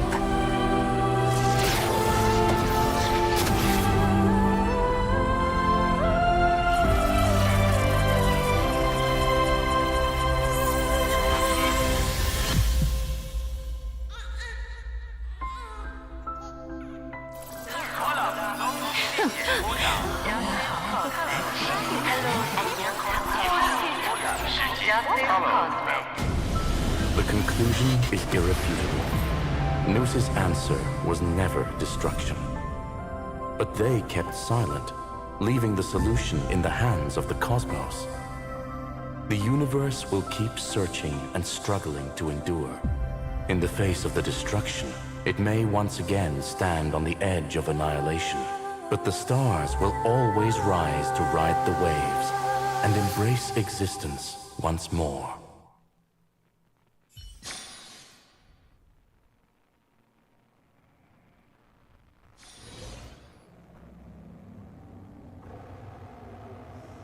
We did it! It's over, Lycurgus. Yes, another failure. How is Madame Herta? She's fine. The IPC's keeping her under observation. She'll recover soon enough. To bind a mortal body to a scepter and stare straight at an eon. I respect her for that. I'm so glad she's I alive. still remember the terror of witnessing a single gaze crushing the entire world. No wonder you chose the destruction. Question: is all this worth it? There's no point in debating. This is Xandar One Kuwabara's fate. The prime mover of the universe. The first genius. And the first to fail. Correction. I was asking Lycurgus. I love that Screwlum's eyes glow when he talks. No, how to measure the worth of curiosity being satisfied. But in its presence, all the bitter fruits I've sown seem to turn sweet. But your harvest was watered in blood. Answer me. Is all this worth it? It doesn't matter to me. Let me tell you a story. Back when he was a student, Xandar's first experiment was slipping poison into his mentor's pipe, just to see how it would affect the lungs. And? There was no conclusion. His conscience got the better of him. Even so, the truth came out. He was harshly punished. Oh, that cruel mentor died of lung cancer 2 years later. It had nothing to do with Xandar. His fate is no different now. Sentiment clashed with reason, and Lycurgus was born from the latter. But whichever side we take, in the end, curiosity claims us all. You've handed yourself a death sentence. And yet, Iron Tomb's fall still isn't sealed, right? Fu Li, the key variable, still hasn't made their move. As the Theoros, Lycurgus has reached the end of his road. If you can, take my body to the fallen Adlevin. There, you'll find a formula. It is Xandar's final gift to you. Adlevin? If the day ever comes when you must destroy the erudition with your own hands, it'll come to your aid. A foolish last wish. I won't grant it. You will. Not for yourself, but for your conscience.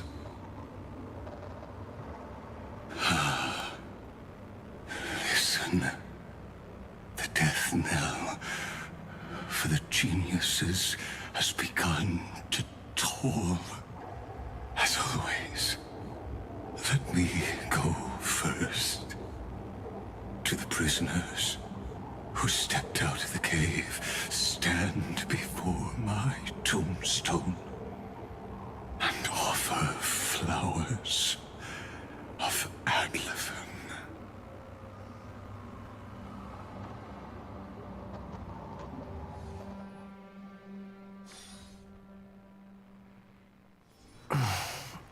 Isn't Adlevin the planet that Nanook comes from? Here. I'm in my room. I'm back on the Express? I'm in my room. Why am I in my room? What's going on? Call out to March and Don Hung. Call out to Hime going well. Call out to Pom Pom. March! Don Hung! No response. Am I the first one back on the Express? Try sending them a message. Guys, the battle's over. Are you guys back on the Express? I need a big hug from someone. Are you guys pranking me? Anyone?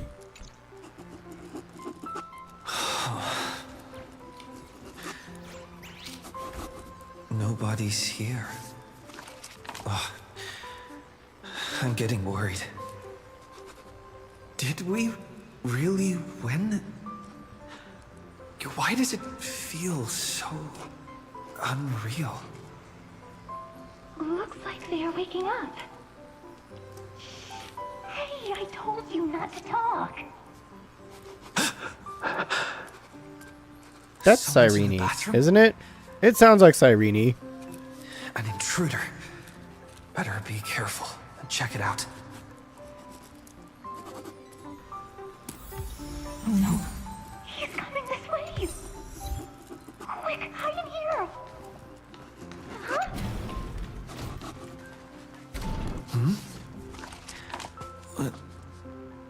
Nobody's here? Could it be my imagination? They're in the golden bathtub, aren't they? Yes, they are.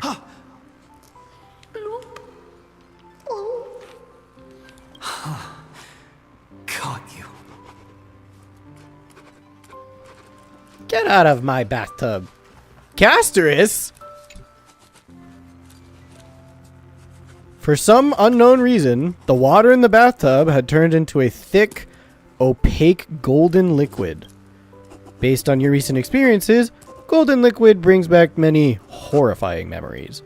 But for now, it's just a cover for certain people to hide behind. Quit hiding! Nice lung capacity there. Keep going. I'll time you. I can't go on.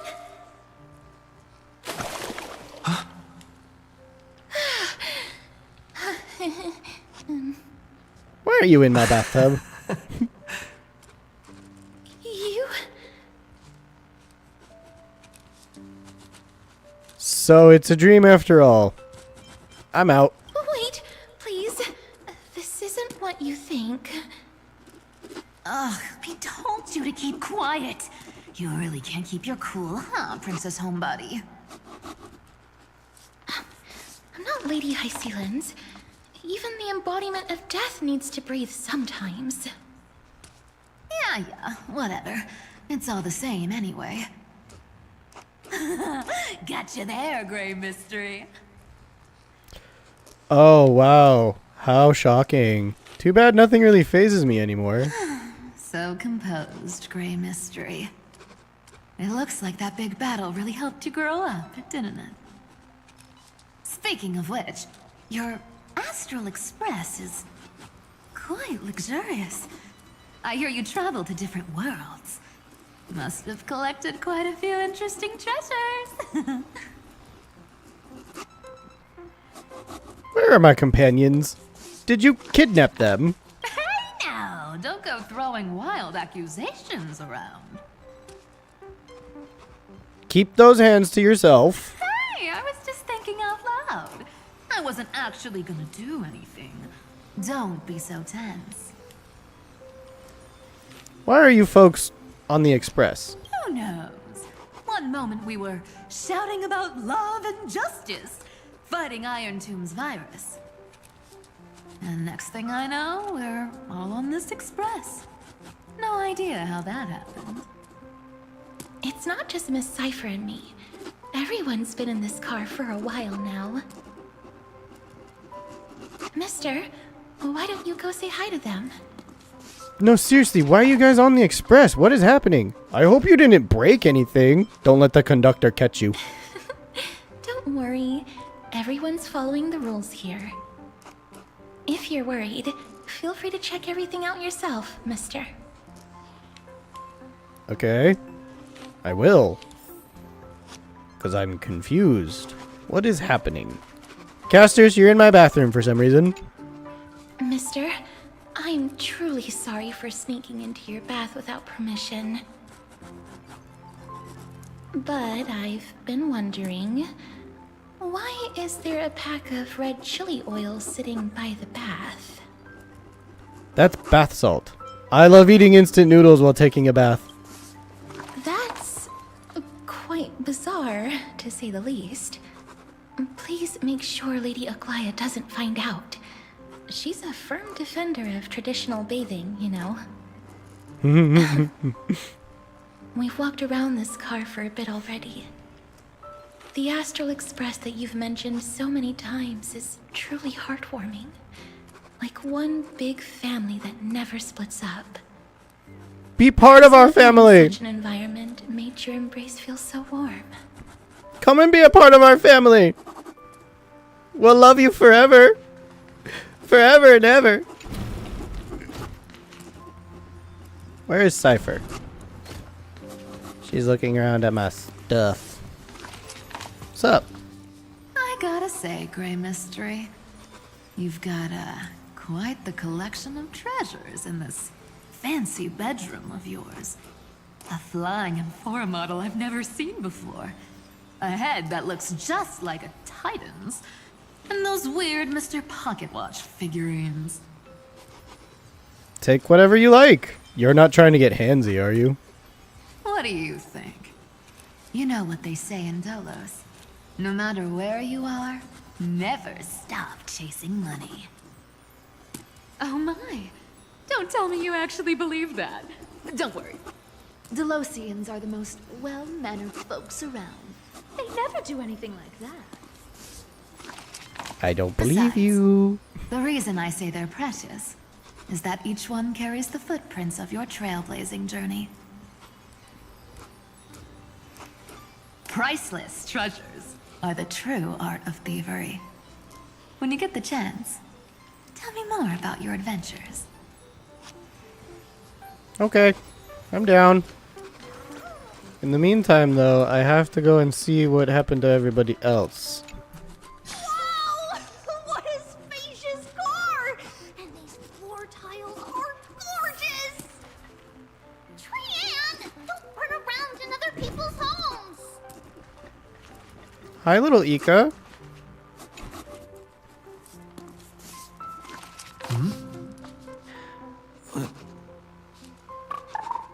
Doot doot!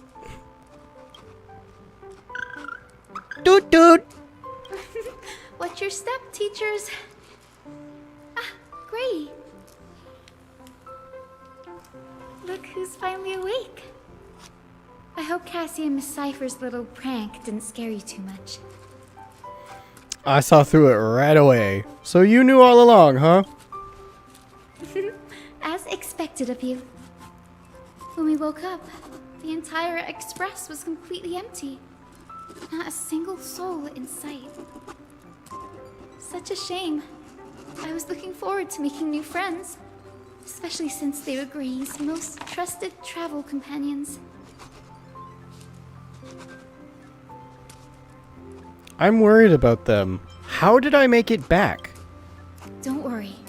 We beat Iron Tomb together, right? They must be on their way home.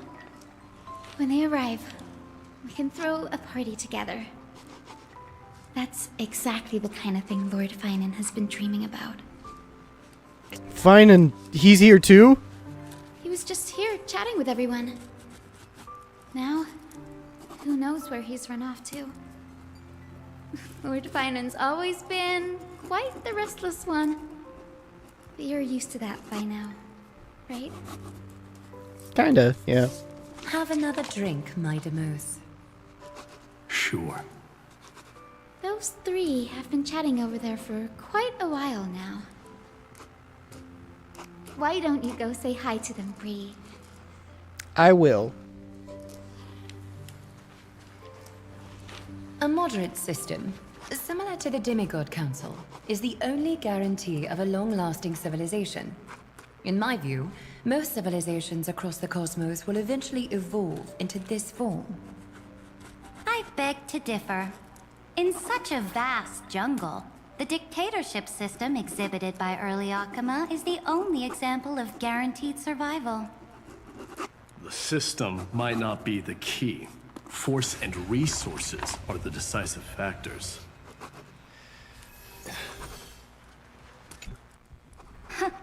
Look who's here. If it isn't the master of the Astral Express.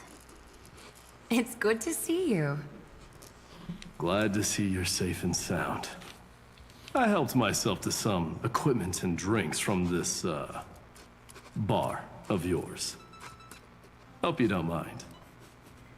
What are you talking about? Shush! We're chatting about some topics that go well with being tipsy. Now that you are here, why don't we let someone who's truly worldly enlighten us? Looks like you came at just the right time. I do not mind. What form of government have most civilizations across this vast cosmos survived with to this day? I'm not old enough to enjoy talking about this kind of stuff. I'm not well read enough to understand all this. Whatever. It'll all end up under my control anyway. That's exactly the kind of answer I'd expect from you. I'm not well read enough to have my opinion on this. I bestow upon the Astral Express this supreme mission. You must spread the great deeds of Amphorius to every corner of the cosmos. Thus, capable individuals from countless worlds will surely find inspiration in the Flame Chase's tales and embark on their own grand journeys. It's hard to say if that'd be a blessing or a curse for the cosmos. I can imagine our conversations here will only get more unrestrained. Don't let our rare moments of joy hold you back. This banquet on the Express truly lacks manners. You may leave. I permit it. That man just left. Wouldn't even stay for another drink. He needs to show more respect. If you're looking for him, try your luck in the car above. Above? That's where my room is. What are you talking about?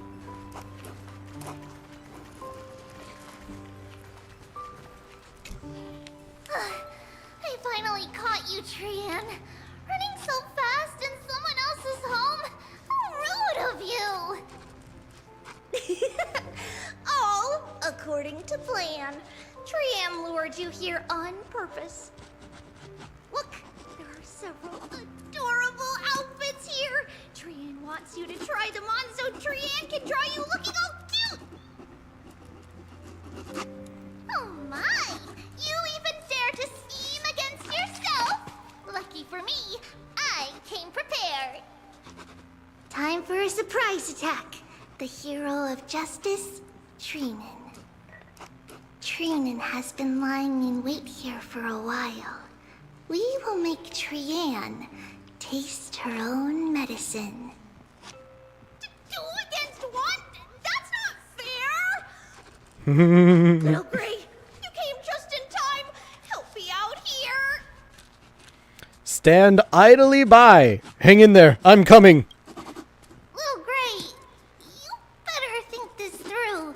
If we snap our fingers and call the other 997 Tribioses, you might end up wearing these clothes too, you know.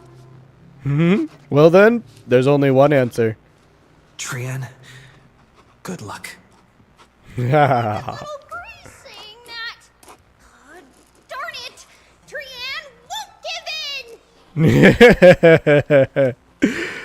in!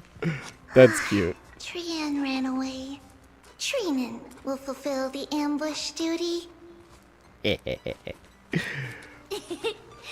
Trevios is all laughing and playing around together. That must be quite the rare sight in Little Gray's memories, huh? But now everyone will be alright. Yeah, everyone will be alright. Look, every hero has put down their burden and returned to their innocent, childlike selves. After all, just thinking about how warm and bright Little Gray's tomorrow will be fills us with genuine joy and lets us breathe a sigh of relief. So, today, why don't you let Treevy enjoy some rare moments of childhood too? Wait up! Trian, don't you dare run away! Go have fun, Tribby. I love the Tribby triplets. They're so cute. I would like to meet the other 997 Tribioses. What's that gonna be like? Based on my calculations, There are countless celestial bodies with water in the cosmos. But I'm afraid not all oceans are suitable for life to inhabit. You must take this into consideration as well. As expected of a professor from the Grove, to be so certain even about things you've never seen with your own eyes. I'll take that as a compliment. Kind of is, honestly. He's very smart. By the way, I heard that the Imperator's Flame Chase army like to hold feasts at the Luminary Throne. That's true. However, sometimes Dux Carminum and I feel it's a bit inappropriate to drink so freely before the throne of the most revered titan in the Grove. Inappropriate? What's inappropriate about it? I only wish I were born earlier. I would have partied like that from the month of Gate all the way to the month of Fortune. Now this one's a heavyweight blasphemer. He must have a lot in common with Terravox. Blasphemy is just a phenomenon, not the end goal. I'm sure there are plenty of people across the stars who question these so-called eons or paths. Didn't I spend some time in that Lycurgus's head? I sure learned quite a bit about blasphemy from that experience. Humans create gods, and gods shape humans. Who's really the one trapped? The creator or the believer? Professor Anaxagoras, let me just check one thing. You haven't bought into those twisted theories of that Theoros, have you? Don't worry. The difference between a genius and a madman is that a genius shares lethal truths, while a madman tries to force them upon others. I see. It's like drinking honey brew at a banquet. Likeable folks invite others to raise their cups together, while the unlikable ones force others to drink with them. Same thing, yeah. Being able to break down complex information into common sense like that. You're quite the scholar yourself. Heiselins is very smart, too. Finan! Finan! You're okay! You're here, partner. That celebration party I've been mentioning to you has finally become a reality.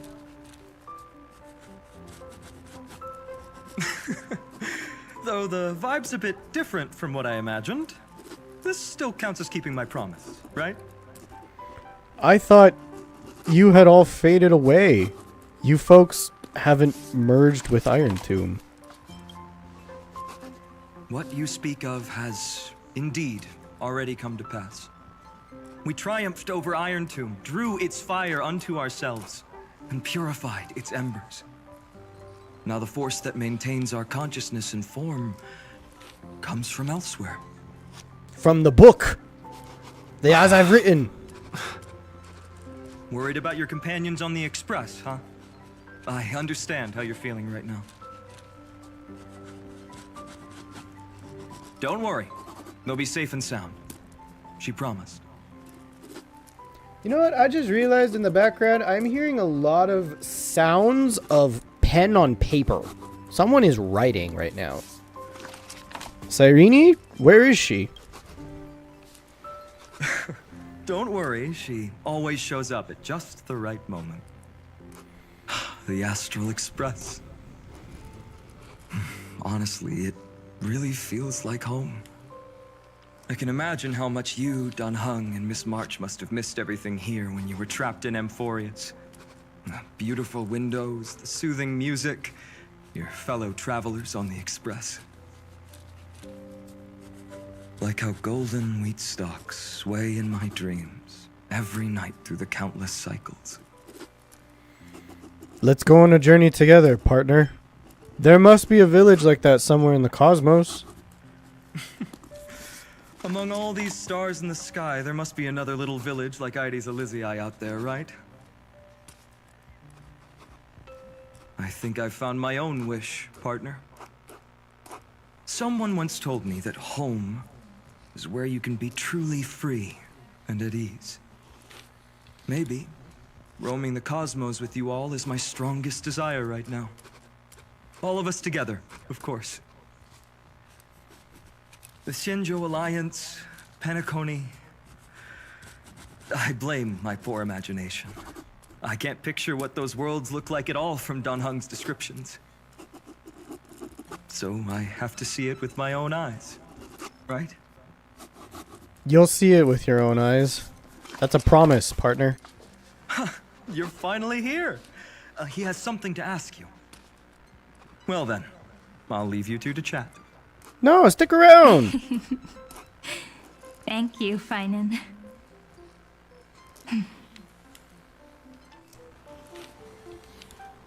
After such a good sleep, you must be bursting with energy now, right, friend? Sorry about that. Since it's our first time visiting the Express, I was hoping everyone would behave. But it turns out everyone's quite the character, aren't they? You know what I mean, right? Is all this real? Tell me what happened. How about we take a look back at everything that's happened so far? Together, we triumphed over Iron Tomb. It tried to transform into trillions of viral clusters to infect the cosmos. But the heroes threw themselves into the golden flames, becoming arrows that purified the destruction. The fall of Iron Tomb also symbolizes the demise of Scepter Delta ME-13. Amphorius, the home we sacrificed everything for, now exists only in the memories of the cosmos. Great. Just great. So this is just an illusion. So, this isn't real. Just a dream. An illusion. Oops. Wrong answer. Huh? What? In that instant when you broke through space-time with the Trailblaze, Huh? carrying all the world's memories back to reality. That world, once shackled by data, became a seed waiting to sprout in the cosmos. Did we really manage all that? Just as Kaslana's rage of 30 million cycles made the destruction shed a drop of golden blood. Perhaps we too have already left long trails on our respective paths. You are all free. You have become true life forms. This is the reward for our hard work. Freedom. What a wonderful word. But that alone isn't enough to make everyone a true life form yet. But Amphorius already has a tomorrow. So as long as you carefully preserve and tend to all the seeds, then when the Trailblaze creates another miracle someday in the future, I believe this world we deeply love will sprout and bloom into a beautiful flower. Don't worry, I've already kept all the seeds safe in the first fruit for you. And its name is As I've Written. So, it's time to reveal the correct answer.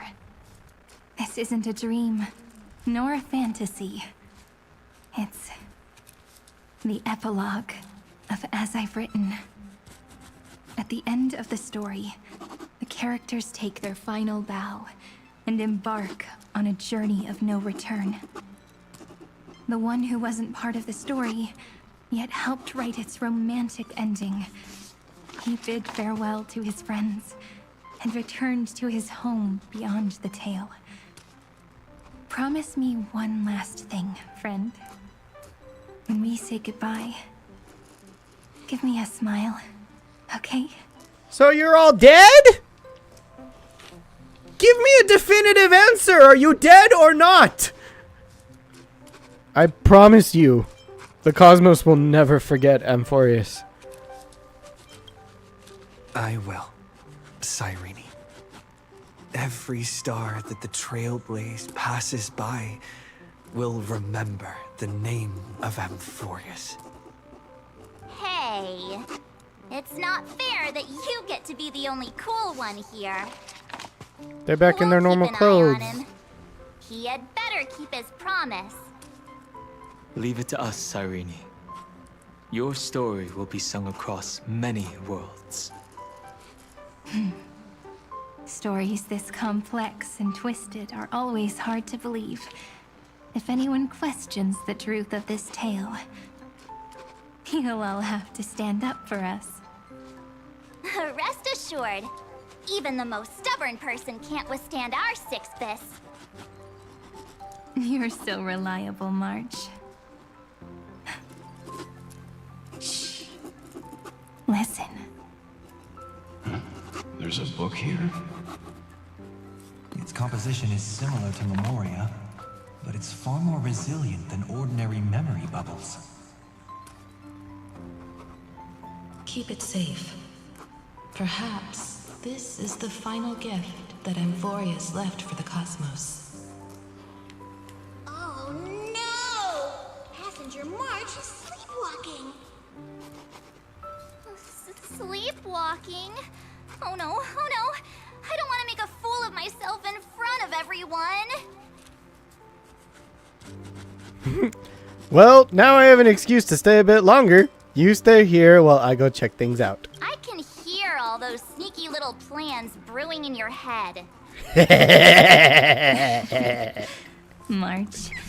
Dunhung. My friend. In the countless days and nights ahead, you must continue to support each other. Time to head home, everyone.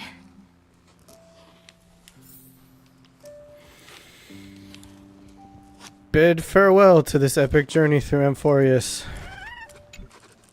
Leaving this place means, as I've written, will conclude here. No one will have the chance to revise it, and no one can continue writing it. Don't leave any regrets. What magnificent words could possibly do justice to the finale of such an epic tale? I've been pondering this while you were sleeping. Now, I finally have the answer. Let's What? keep it simple and sweet. In our virtual extrapolations, we've lived through epochs longer than the lifespans of many stars. No language in this world, no written words, could ever carry the weight of this journey. In that case, let's not be bound by the minutiae of words. Those who understand its passion and romance will naturally be moved to tears by the final period placed at the end. And now, it's time to say goodbye to our readers. And so we reach the final page of As I've Written. Let's not leave behind any regrets, everyone. Everyone's here. Who wants to write the first line? Going first is the hardest job. I don't want to make a fool of myself. How about letting the great Imperator draft it for us? Are you all such cowards? Then I shall enlighten future generations, just like the 30 million cycles of flame chase. Without me, there is no world. Go think, observe, and conquer. What's wrong? Everyone's gone quiet. The great Imperator set the bar way too high. How are we supposed to follow that up? Where the Emperor leads, loyal subjects must follow. I guess only the Dux Gladiorum could possibly match that kind of overwhelming presence. Me? That suits me just fine. Once the deed is done, one should leave decisively, letting posterity judge right from wrong. Until we meet again in our next conquest, my dear dukes. The stars shall sing of the Imperator's great journey. I should have shared a drink with you all, Dux Goldweaver. Loosen up, High Sealants. Life is like the ocean. Tides rise and fall, and everything eventually dissolves into the waves. So, sing your heart out in every moment of your existence. Whether it's a feast or the nihility that awaits ahead, I will find its radiance and sing its praises. May the next feast be eternal. Miss High Sealand's toast is so poetic. Does everyone have to be so poetic? In my opinion, we should leave some real words of wisdom for future generations. Next up, any volunteers? I'll do it. There's no dragging one's feet in the Kremnoan language. Does the Kremnoan language even... Hyakis, don't interrupt. Kill the play, and games shall be born. Kill the strife, and glory shall descend. Not bad at all. But now I can rest easy. After all, the lines I prepared are way more profound than yours. Ha! If nothing else, you're certainly unmatched when it comes to singing your own praise. Farewell, everyone. If we meet again, I shall once more become your steadfast support. That's a promise I won't back down from. Mighty Mouse, become king. What's up, Cass? It's nothing, Lady Trebios. I just finally realized something. Then speak your mind, and let your words be immortalized on the page, Cass. If your heart still has room to spare, share a bit of gentleness and softly cherish all the beautiful things around you. That's so beautifully said, Cassie. Thank you, Miss Hyacinth. My only small regret is that I couldn't fully embrace this world I loved so dearly. I hope those who read these words can fulfill this wish in my place. Everyone, let's meet again at the end of the West Wind. The place you reside is the gentle sea of flowers. Well then, it's my turn. Take it away with your performance, Anaxagoras. This time, you won't have to worry about being interrupted. Then I must thank you all for being such a captive audience. Now, with this golden opportunity, I shall reveal to the world my insights into the world's ultimate truth. Truth is a solvent that dissolves all things in the world, and thus cannot objectively exist. I have a brilliant proof for this in mind, but since we're nearing the end of the story, I shall not elaborate. Is this your final question for future generations? No. This is an established fact, not up for debate. I call it Anaxagoras' last theorem. Oh, you. Still as profound as ever, Professor. We've got time, you know. If you don't explain it clearly, future readers might not grasp your true meaning. The true meaning isn't important.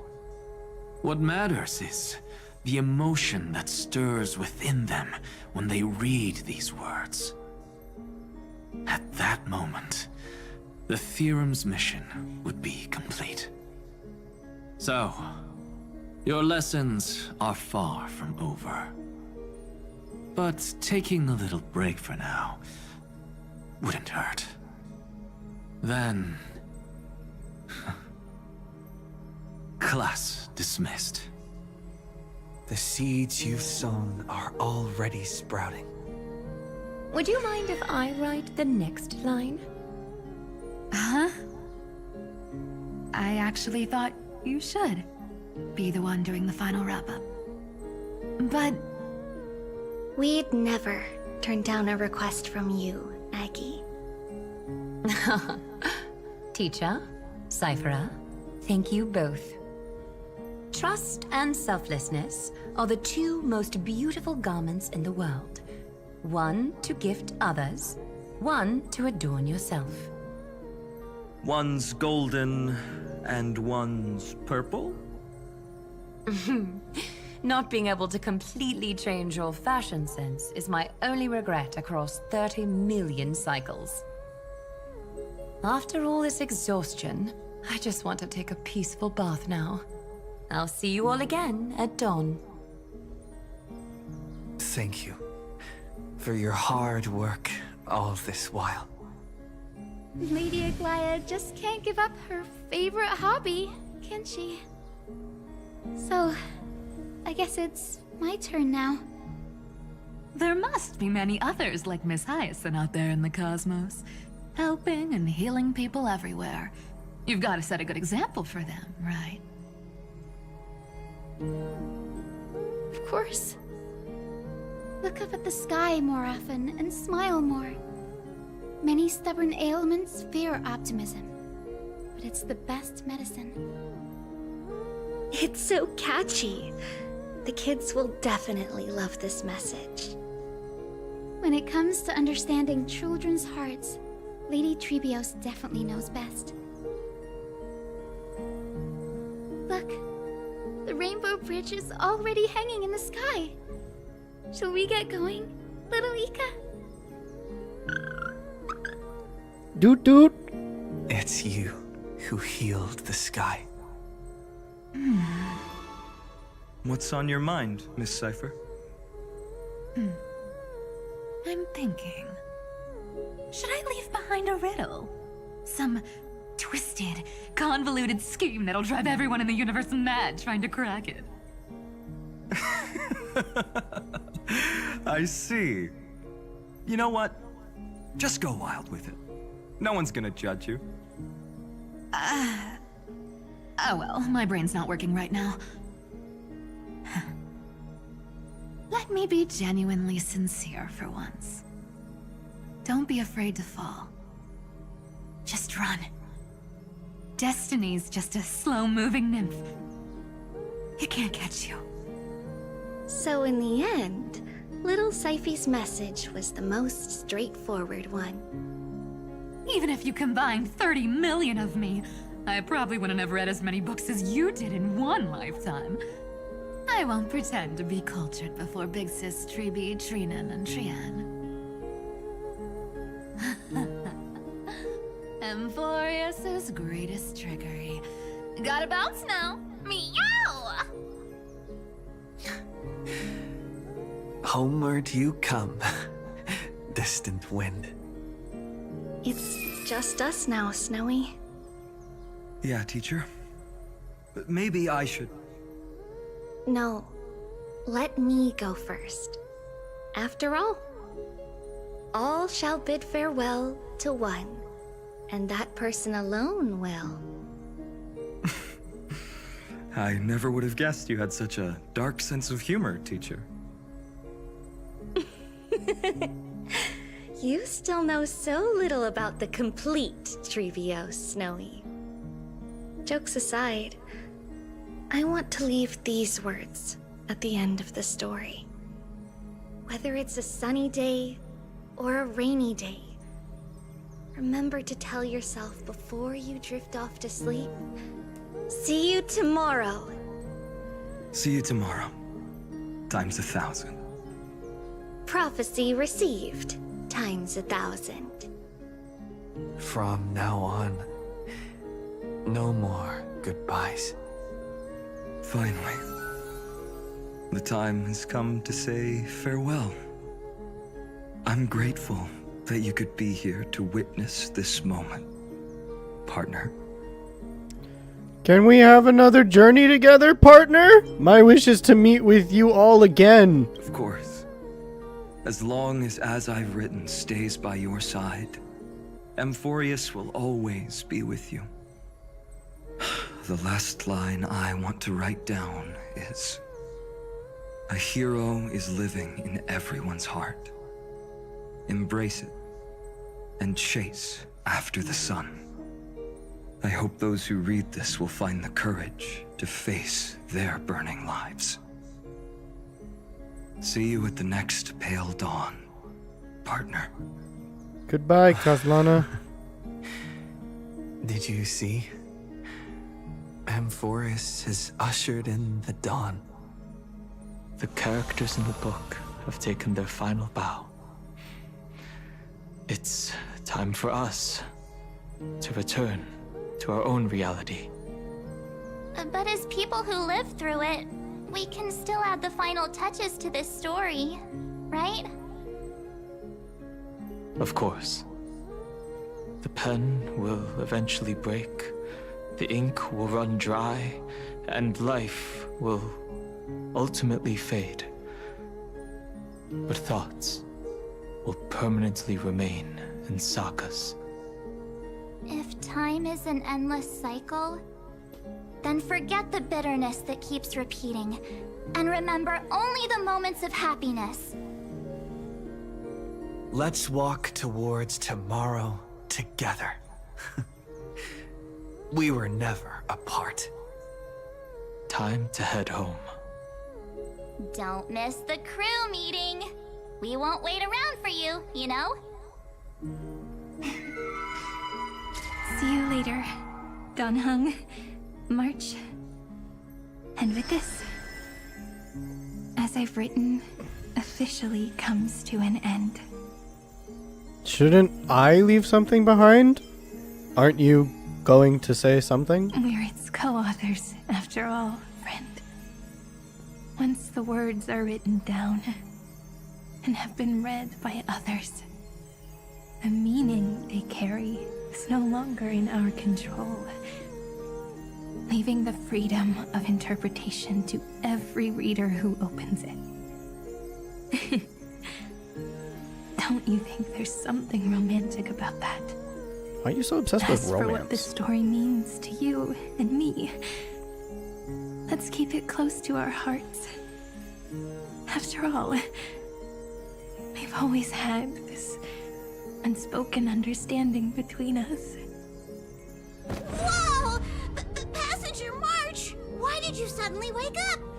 You scared me so much that I dropped that book!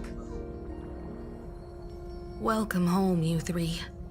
Thank you for your hard work on this trailblaze. We might need to reshuffle the seniority rankings of the Express crew if we count the years you spent in Amphorius. Hey, I was the first one to get dragged into it. Does that mean I'm gonna be the oldest member of the Astral Express now? Ha! You're old, March. Miss March hasn't lost her innocent nature even after all these long years. In other words, she hasn't really grown up at all. Ha ha! Hey! This is the first time I've been able to examine as I've written up close. Miss Irene's handwriting is gentle, yet steely, with an underlying strength. I had no idea it was so sophisticated. Looks like I need to brush up on my knowledge in this area. Maybe start with a few basic books first, to get your feet wet. Look who's talking. As if you're not glued to your phone in your room all day. Hey, Huh? rude. Wait, something fell out. It's... Is that a bookmark? In a corner, unknown to everyone.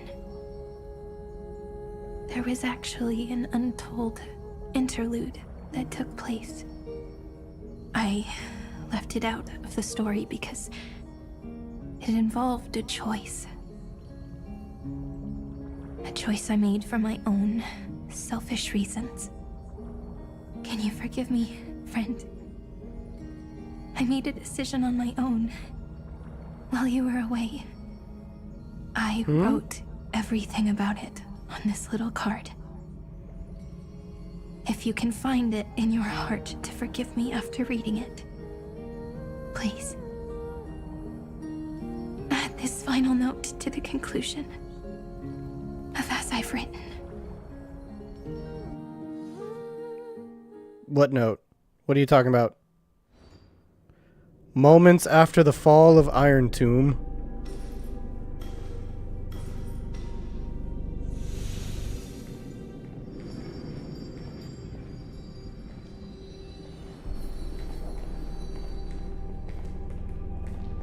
Memories swallowed by Iron Tomb. Return now to reality.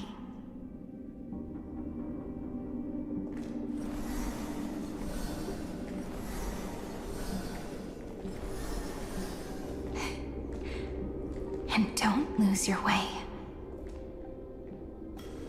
I finally found you, Cyrene.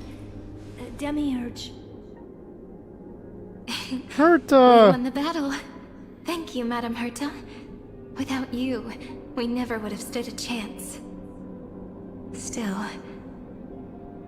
is something weighing on you? Right before I shut my eyes, inside the droid head's brain, I saw something unsettling. The fourth instant, this turning point in cosmic destiny, anchored by the erudition. It's not a single instant, but a process, a chain of events.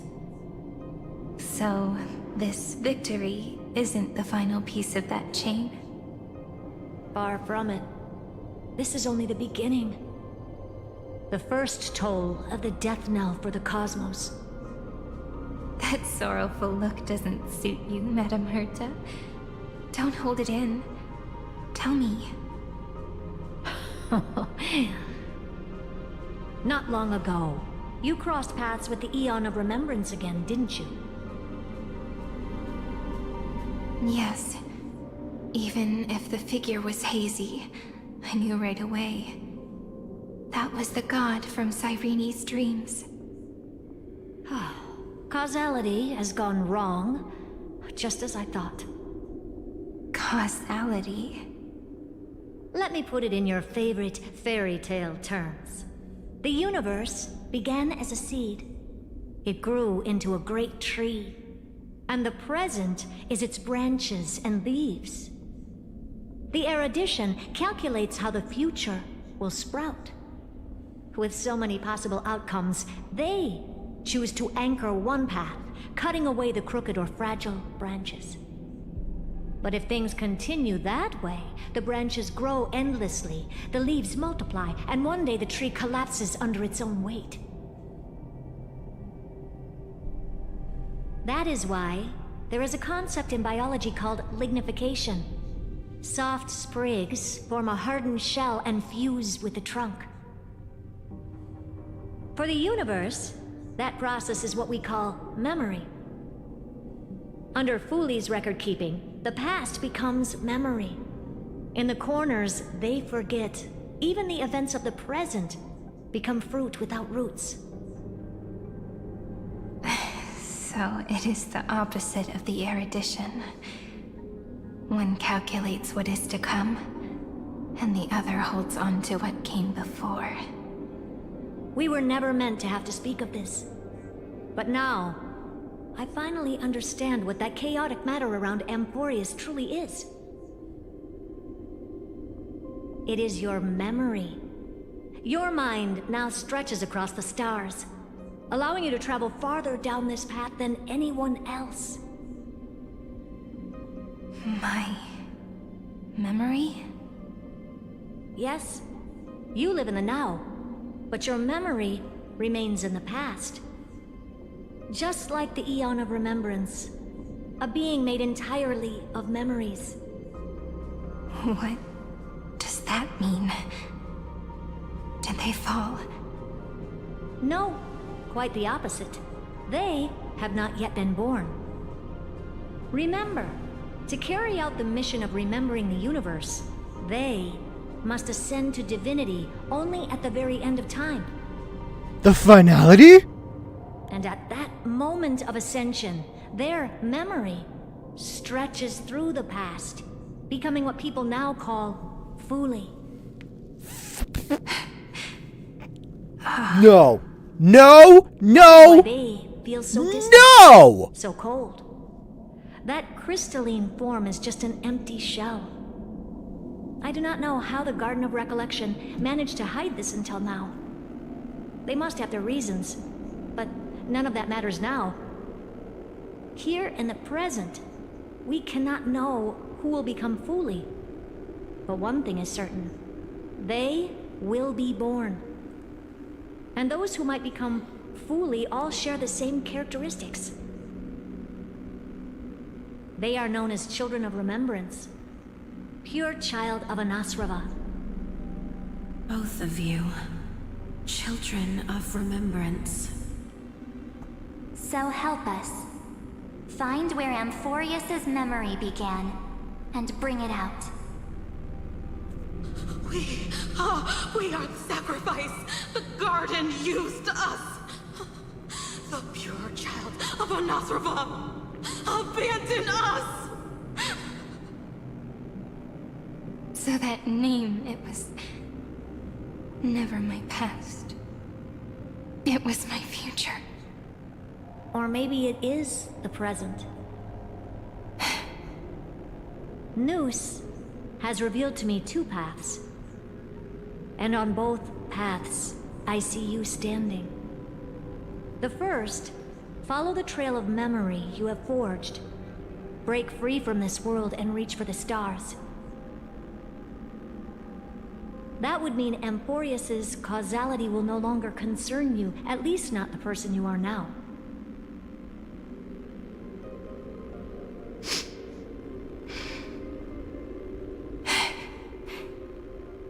Go on.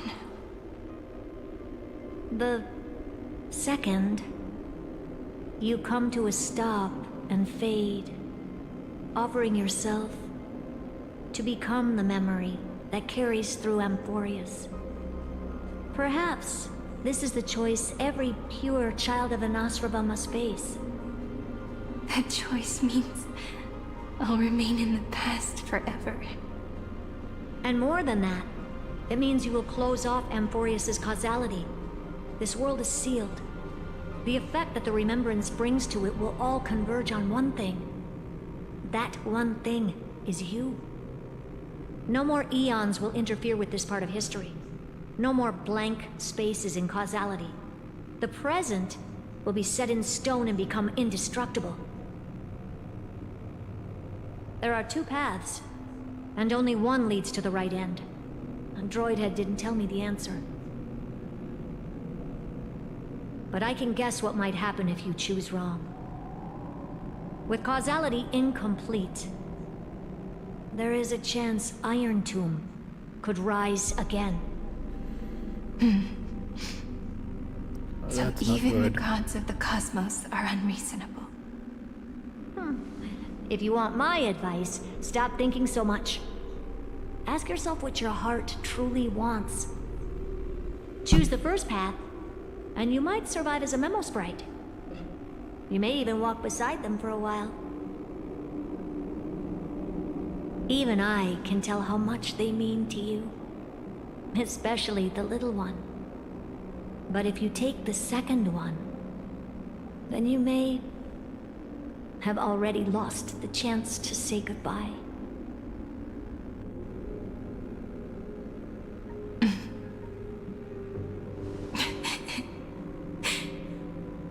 I have made my decision, Madame Herta. I thought you would need more time to think it through. The answer is clear, is it not? Still, I do need a little time to quiet the sorrow in my heart. His kindness is always just right for the moment. I believe he will forgive me.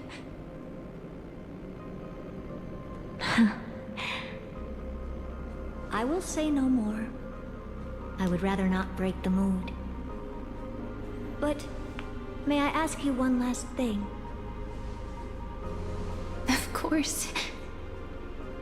Why?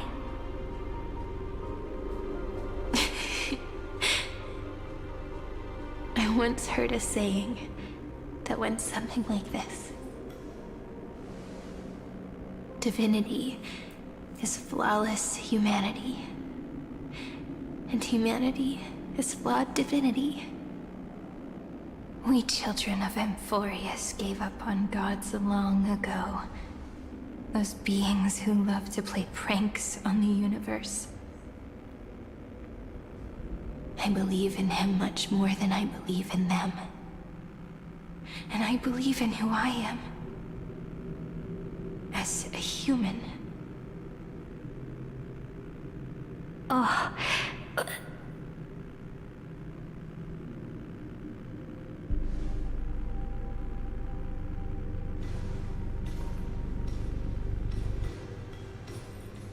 That really is a comforting answer.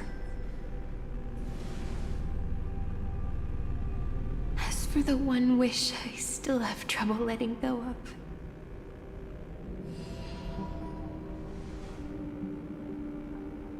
One will remain in the past.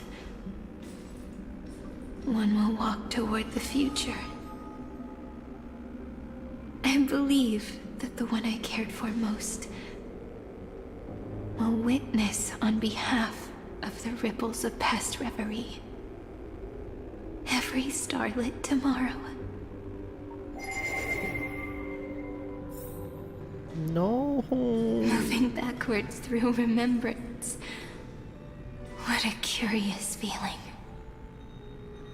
Is this the moment Iron Tomb declares victory and casts the destruction upon the stars? So back then, in the path space, it was I who found me. The gods' whispers were nothing more than a girl talking to herself. Now that I remember, what I heard back then was...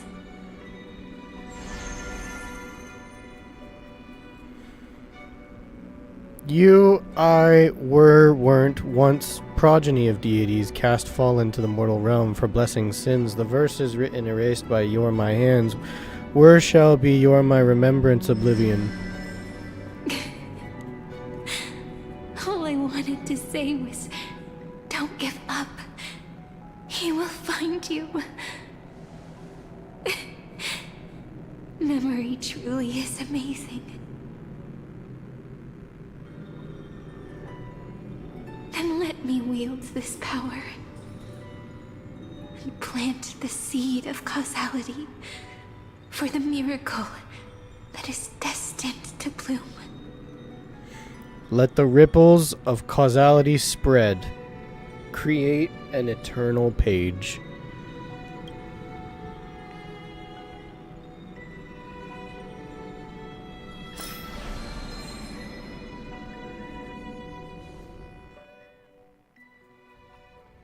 Even so, must we walk all the way to the very beginning of memory?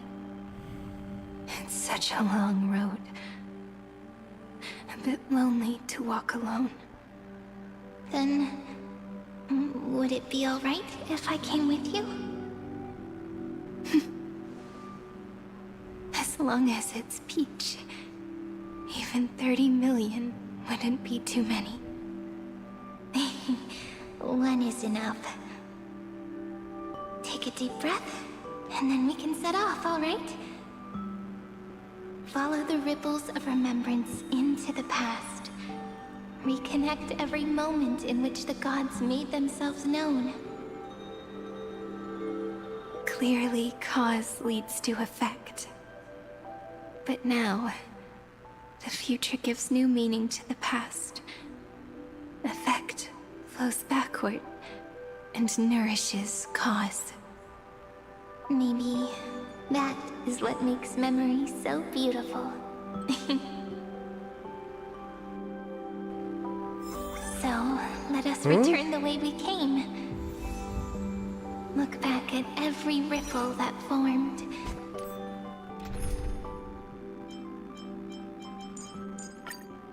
Jeez, this is... Go back home. This is a lot, and it's really heavy. And also, why is it still taking so long to get to the end of this story? Jeez, I have been streaming for so long and we're still not done? No. How is this possible? Breathe. Breathe. Oh, when I first arrived and I was dead. Partner. No. I have to get you out of here first. Just hold on.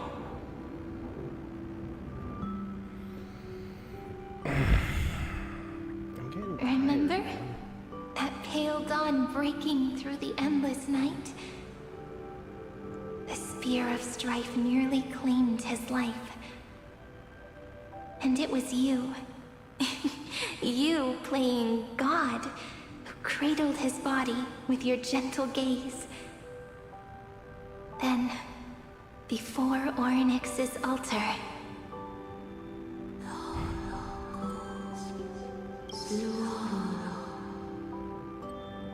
even the Titan of Time mistook you for someone else.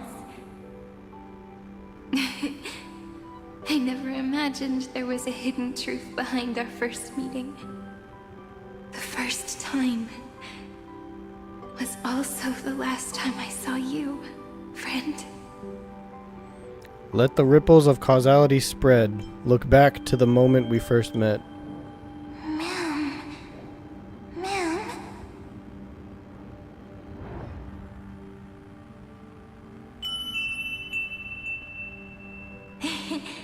That melody from the memory. I've got it now. And so, the miracle was able to slip away from death temporarily. I'll leave him to the casteress of the past. She will keep him here, in the world of the living.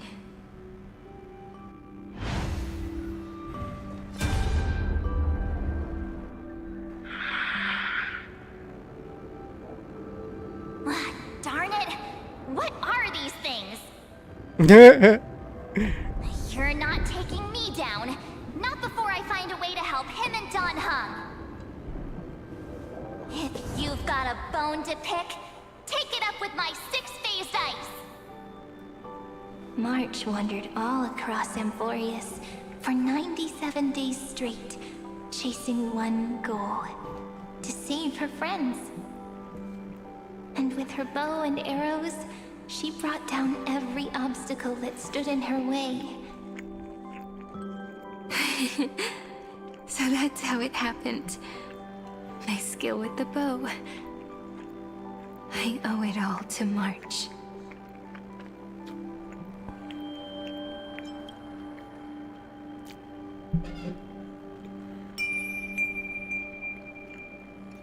What a sweet note. I've got it now. And so, in a memory from the past, you inherited March's mastery of the bow. And that arrow bearing golden flames will streak across the stars in the future, becoming a glimmer of hope for the cosmos.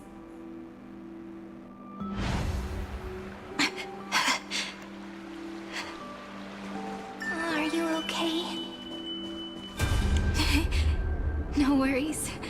I'm just a little tired from all the walking. You really need to work out more. 3 paths interweave and fetter Amphorius, co-authoring the fate of the world. Ordinary pathstriders aren't known to leave traces in the mirror, so if what you said is true, then this isolated star system must be home to at least 3 beings comparable to Emanators.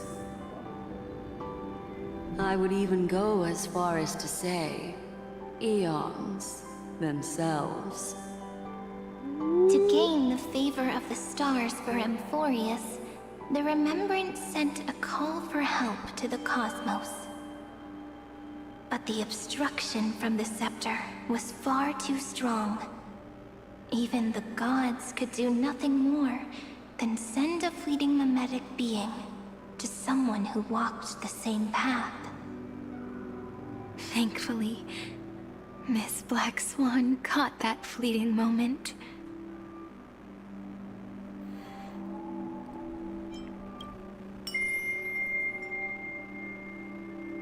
Though, that signal drew some unpleasant attention as well. Looking back now, it was all worth it. The cosmos showed us a kinder face. Thankfully, she has a different understanding of the Remembrance. Miss Evernight once said that the Remembrance wasn't looking after Amphorius, but rather scheming and preparing to devour the paths. Her deduction was perfectly logical, but she failed to account for what the humans in this story could achieve. Maybe I have a scheme of my own. A scheme that will bring happiness to everyone. Please keep helping them. And the others in the future too, Miss Black Swan.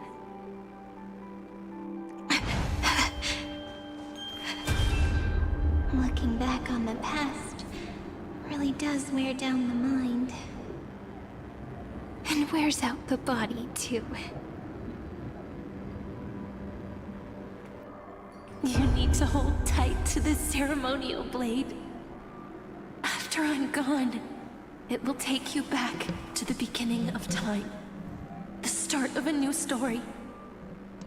I believe that in that story, or in countless stories, each alike yet unique, everyone, all the companions who sacrificed themselves, alongside the deliverer we once dreamed of as children, will reunite beneath a vast, endless sky.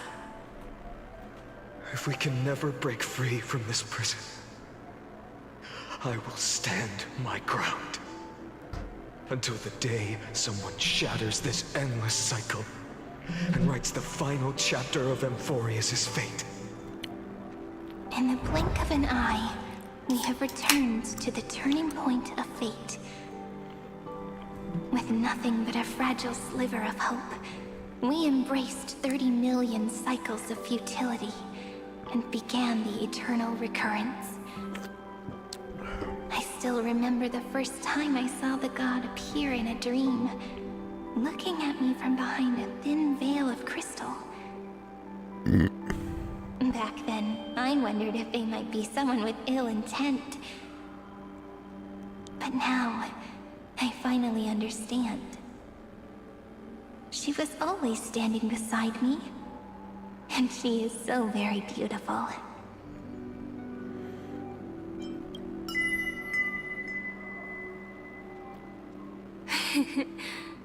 Causality really is a force that cannot be stopped. Even if I wanted to leave a few more words for Cyrene, seems I no longer can. After all, you still have to leave behind your final consciousness and plant the very first seed. I remember what you once said. When a god sheds a tear, the thing reflected in the ripples must be the most beautiful thing in the world. But do you know what Amphorius saw when its heart was born? The first thing it saw was a name.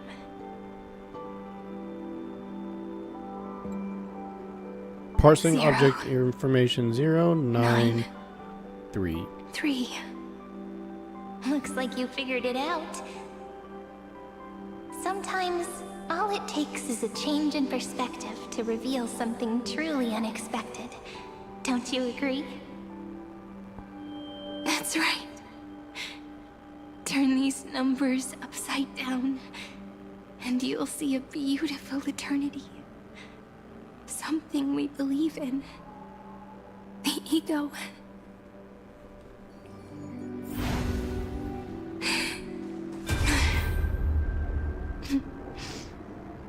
Looks like time's running out. What's this tiny Dromus doing here?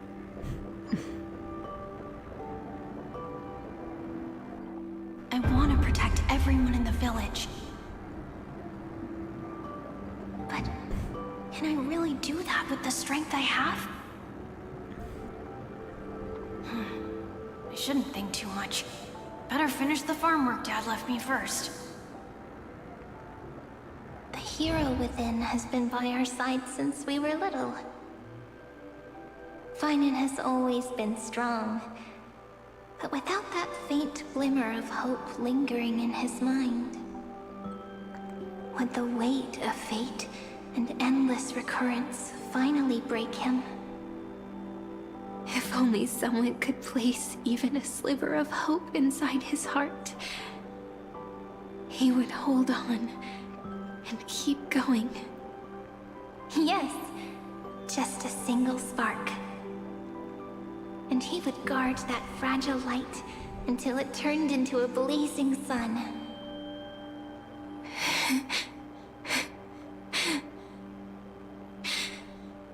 I no longer have the strength to make the hero within look like him. So, let me leave behind a prophecy for him. Take this wish with you. Be the hero who begins the mission of deliverance. As prophecy foretold, you will bear the blazing sun until the pale dawn breaks.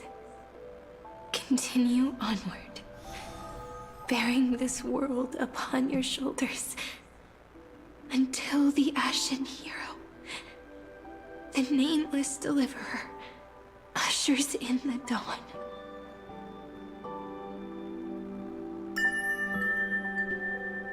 Now, your eyes have seen through all of Amphorius, from the end back to the beginning.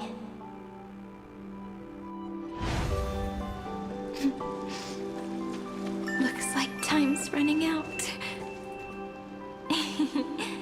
The first ripple was where it all began for me. 1, 2, 3, 4, 5, 6, 7. I thought they were just musical notes scattered aimlessly throughout memory. But they had already become part of this world.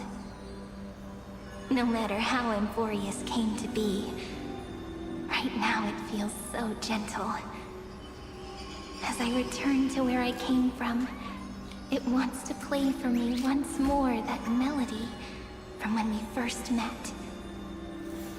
A simple, but beautiful melody. Behind this door, I can smell it. The scent land of wheat fields. You're clever. I bet you figured it out long ago, didn't you? The end of this journey back, the final gap in Amphorius. It leads to the place we both call home. We can finally go home. Are you ready? If you leave memory at the very beginning of the story and cast the first stone, that final gap in Amphorius will close. The causal loop of Amphorius will become a fixed point in the stars. And if I don't do that, then this world and the cosmos beyond the sky might still fall into the destruction. There's no way we would let something like that happen, right? Exactly. I remember that tree in Ide Silicii. It grew all alone, unable to go anywhere. It watched the sea in silence, dreaming of a faraway shore it could never reach. But now, a tiny boat sets sail. It carries a seed of hope, plucked from the tree, and heads into the great beyond. Even if the boat's shadow fades quickly from sight, the tree knows that its wish will bloom on the other side of the sea. In that moment, it must feel happiness, right? The way you brought it up, now I kind of miss that tree too. Come on, let's go home together. Take it with us, back to the sacrament courtyard. Let it become Remembrance's anchor, tying together the times we knew so well.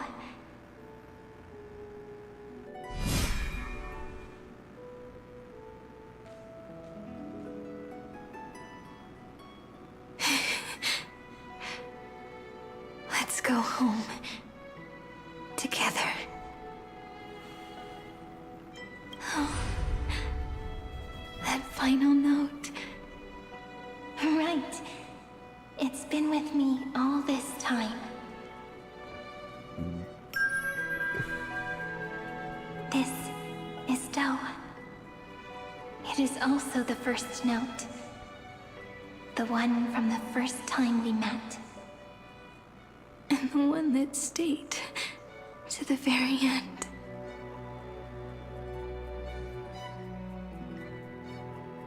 Ide Silicii. The place where it all began. It's like time itself has stopped. And the breeze and the sound of the waves never seem to rest. We've made it. The sacrament courtyard. This is the place where we first picked up the ceremonial blade. And where we first began writing journals. Now, the journey through memory has reached its end. Once the anchor is placed, what awaits us is 30 million lifetimes of reunion. Looping again and again. Endless farewells. Do, re, mi, fa, sol, la, ti. And with them,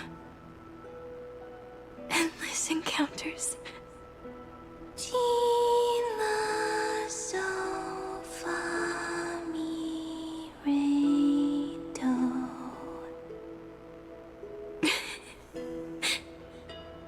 such a happy scale. Whether it's for Cyrene, the Deliverer, or every sprouting branch of Amphorius, I leave this tale of love here. May the river of time flow backward, bringing scenes of the future before our gaze. In the eternal land that no one remembers. The legend of the Trailblaze is about to begin.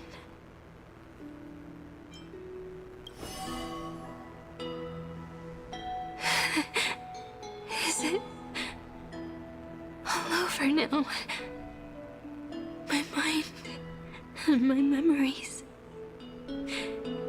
It seems they're beginning to fade. The breeze is warm, but my body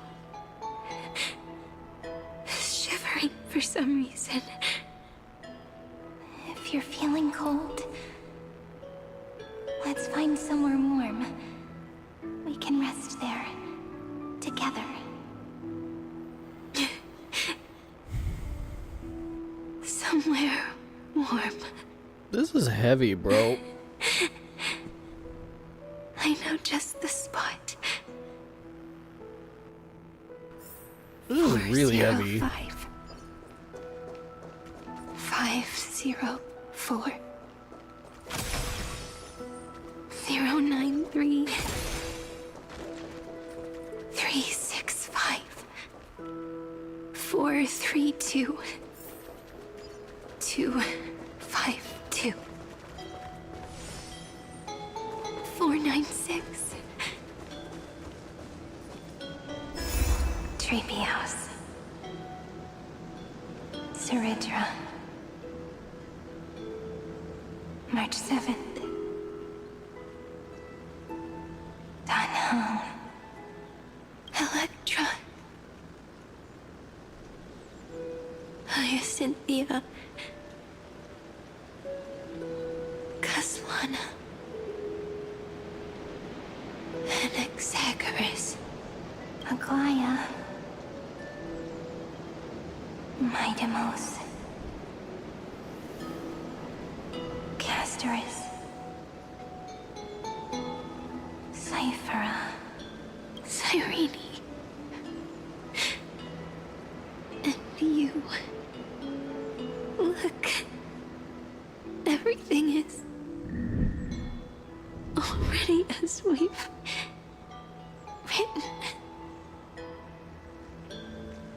And so the flower fades at the journey's end, only to take root again at the journey's beginning. It leaves love as yesterday's conclusion. When people see that ending of love, they set out on the flame chase journey, and those who chase the flame, in turn, let the flower bloom anew tomorrow. Causality comes full circle in this line, or more poetically, the pen is laid to rest. Within the light cone, all is fated. You ask fate, what is divinity? And she says, look how beautiful you are. I am the gaze that looks back on the world. How fortunate we are. In this cycle of cause and effect, humanity never looks to the gods for guidance. The ones who pick up the pen and write miracles again and again are always ourselves. Am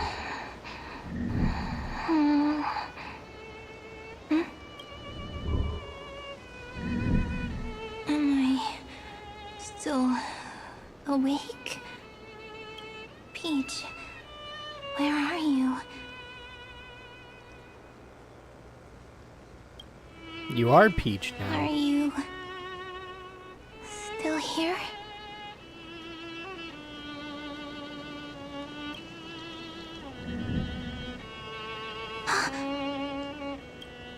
I shrank.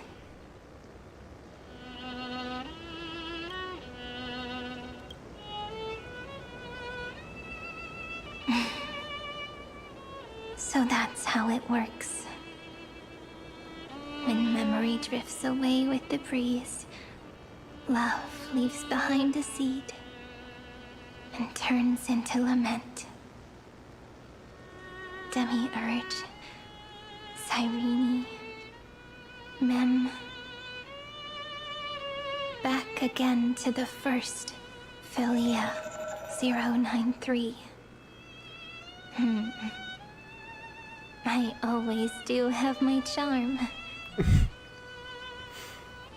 Honestly, The final ripple nourished the great tree. it makes perfect sense that And they're the from same it person. Grew a single pink peach. We've been playing for so long, and you still haven't told me your name! I've told you so many times already. You're just forgetful. My name is Livia. Livia. If you forget again, I won't tell you next time. Livia, got it. Then you have to remember mine, too. I'm... Piso. I always remember. So, Cyrene was just a pen name after all. So sleepy. That drowsy little fairy barged into my mind again. The last of my memories are slipping away. I wonder what this world will look like when I wake up again. I remember a cry and my name, daughter of Mighty Celestii. We...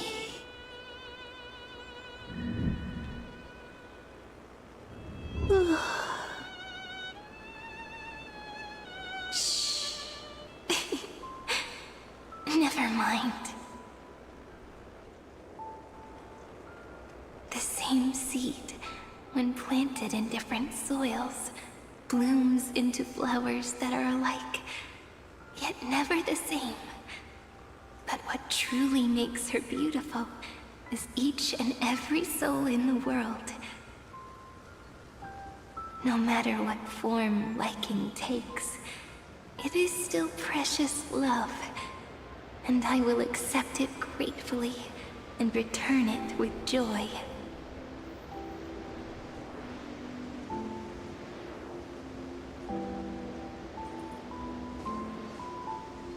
Do you remember my favorite story? That crystal flower was so beautiful because it reflected the eyes of the little fairy.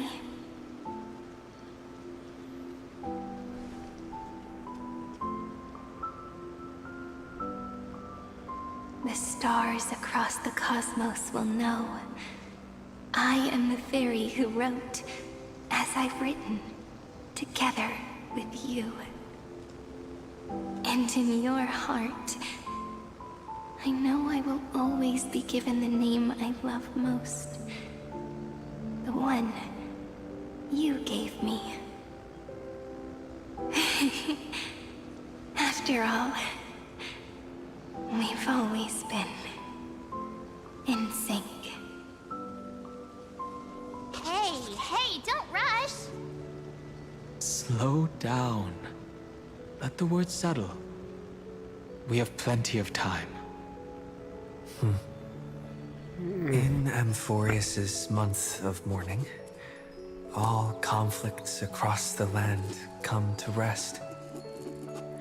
On the 11th day and night of the month of mourning, the dead will part. The living will embrace. The snow will fall. And bonfires will rise to warm every heart aching with lament.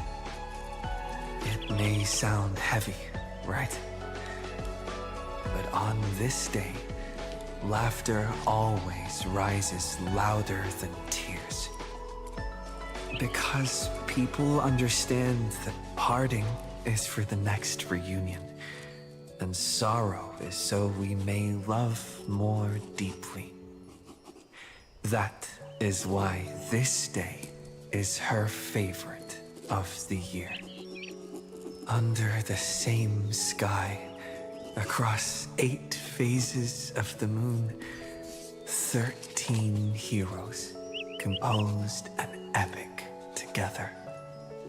1 plus 8 plus 13 equals 2 11s. Would it feel more fitting if the rest were written in Miss Irene's voice? Agreed. Then, we'll add 1. A 1 like none that has come before. A 1 that blazes new trails. I make this wish. On the 12th day of the 11th month, 13 heroes will take every core flame ignited across 30 million lifetimes and scatter them among the stars.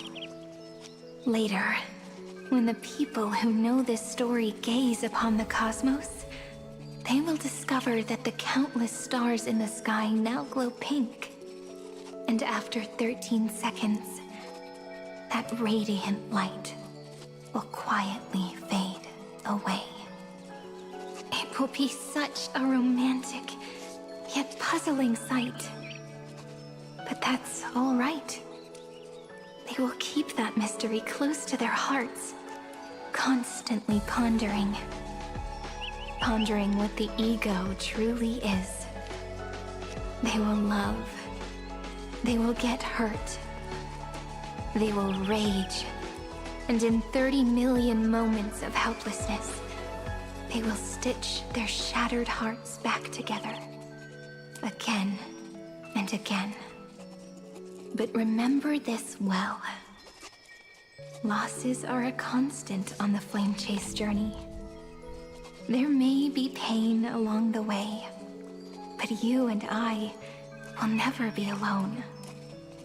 They will come to understand what it means to lose, and in the end, they will choose to let go. They will offer their hearts to this world, to every companion they walk beside. And they will take in the hearts of others and pass them onward. For every soul that exists in this world, there is a different ego.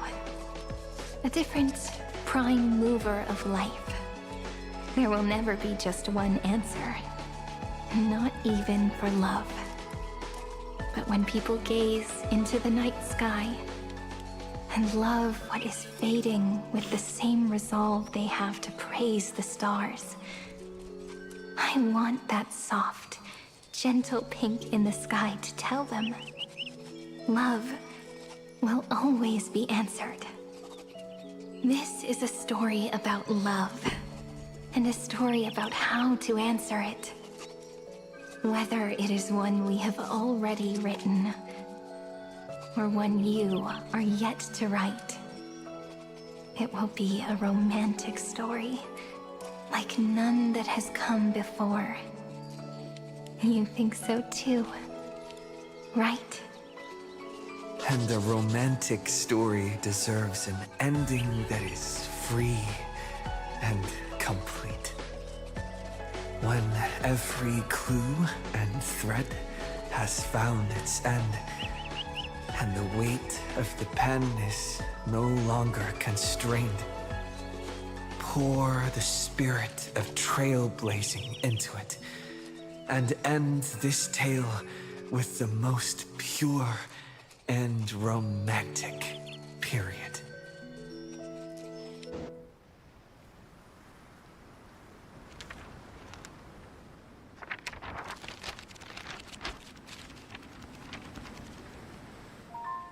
We got another little, like, video.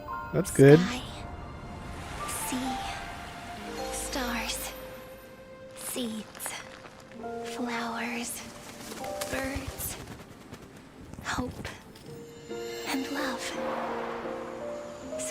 words of beauty were how I first imagined the world.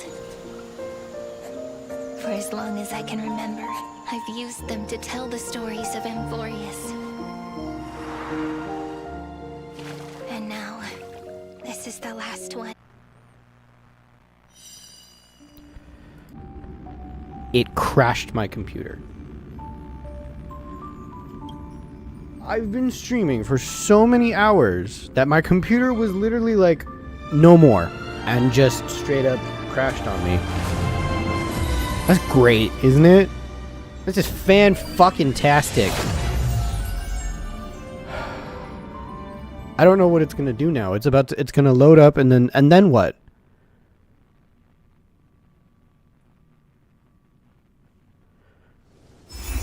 Treehouse. I've already seen this. Already seen this. Already saw this. Hey, don't rush. There we go. Go back to the video. God. I cannot believe my computer crashed. That is insane. That I've been live for so long. It was just like, oh, I'm done now. Sky. Sea. I Stars. really need this to be over already. Seeds. I'm tired. Flowers. Birds. Hope. And love.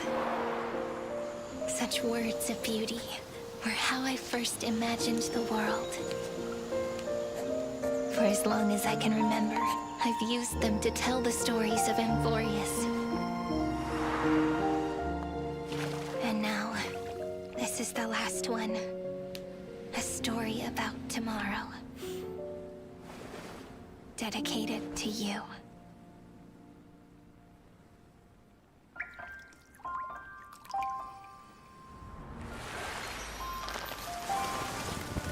Once upon a time, morning glow, scattered light, Is that a Naxa? shone on you and I. Oh, Kester's and oh, they're all in class. Traces on the breeze, whispers of past reveries. This is so cute. Linger for now, enveloped in your sound. Love on the pages, the ink our stories penned. No matter how it ends, I'll do it all again. Oh, stay true, blossom as spring renews, dreaming colors every hue. Tomorrow's eyes to tomorrow's life, while walking step beside you. So stay true. The winter's rhyme anew, woven memories are blue. Like a melody, sing a song of reverie.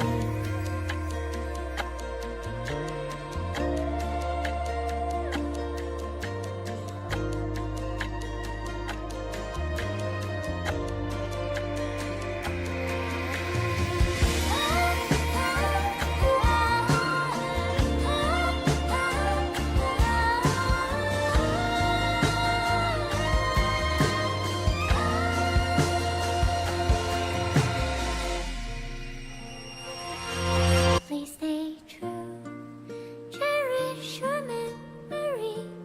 Go with love, your hearts are key as rivers flow, as gardens grow. I hope you bloom in beauty. See you soon after the end of time, in the mountain frozen rime.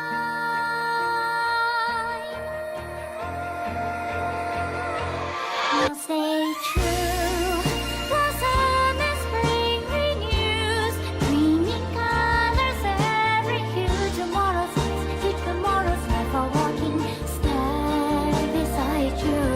Now stay true, the wind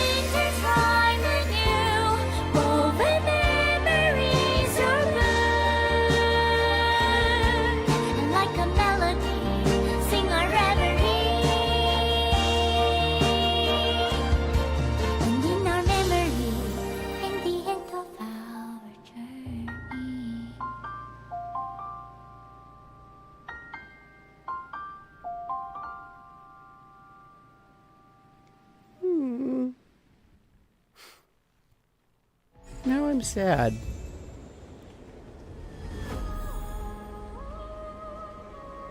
Honkai Star Rail. I'm sorry, what? It's doing it again. I don't need credits. Blank as Evernight.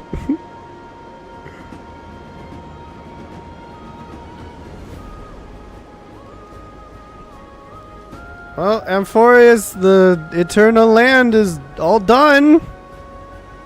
Dedicated to the hero within, Kalis. May this journey lead us starward.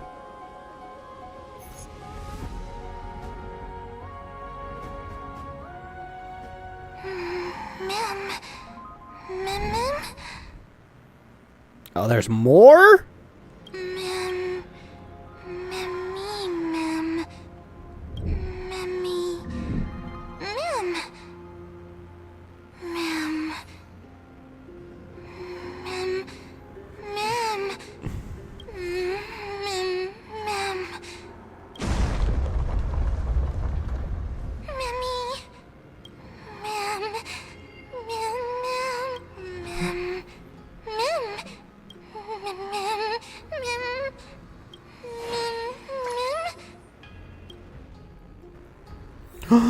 Look, I'm Mem! Oh my god, I get to control little Mem! Oh, that's so cute! Okay, let's go, Mem! I'm pretty sure that was the sound of the car crashing into the temple. Like we did in version 3.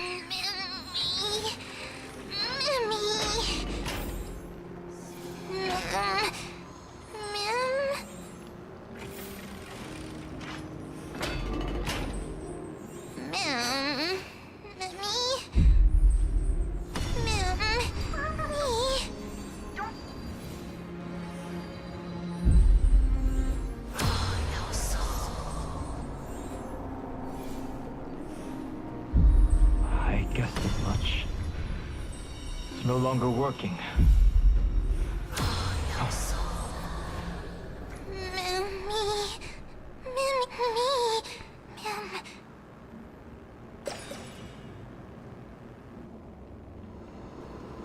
Let's find some place safe to set up a base of operations first.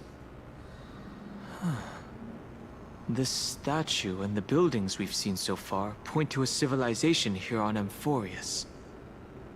We can only hope that they're not hostile toward outsiders.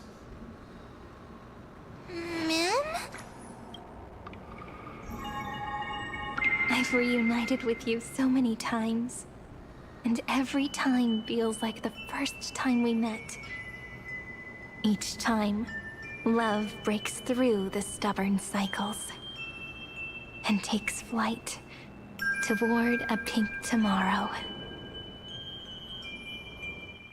Cute.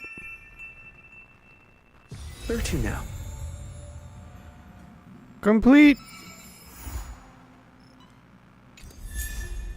Fly into a pink tomorrow.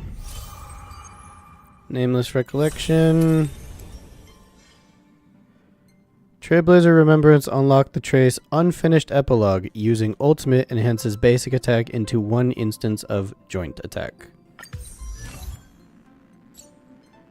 Cool. After using ultimate, gains 1 stack of epic, up to 2 stacks. When this unit has epic and Mem is on the field, basic attack gets enhanced to together we script tomorrow. Cool. Thanks for that. I'm done. Holy shit. Okay. Oh my god. Oh. I'm done. That was version 3.7 and the end of the Amphorius saga. We no longer have anything left to do on that planet. Oh man. Thank you for watching the stream. I'm sorry it took forever. I'm so tired. Subscribe if you want to see more, and I'll see you next time. Bye.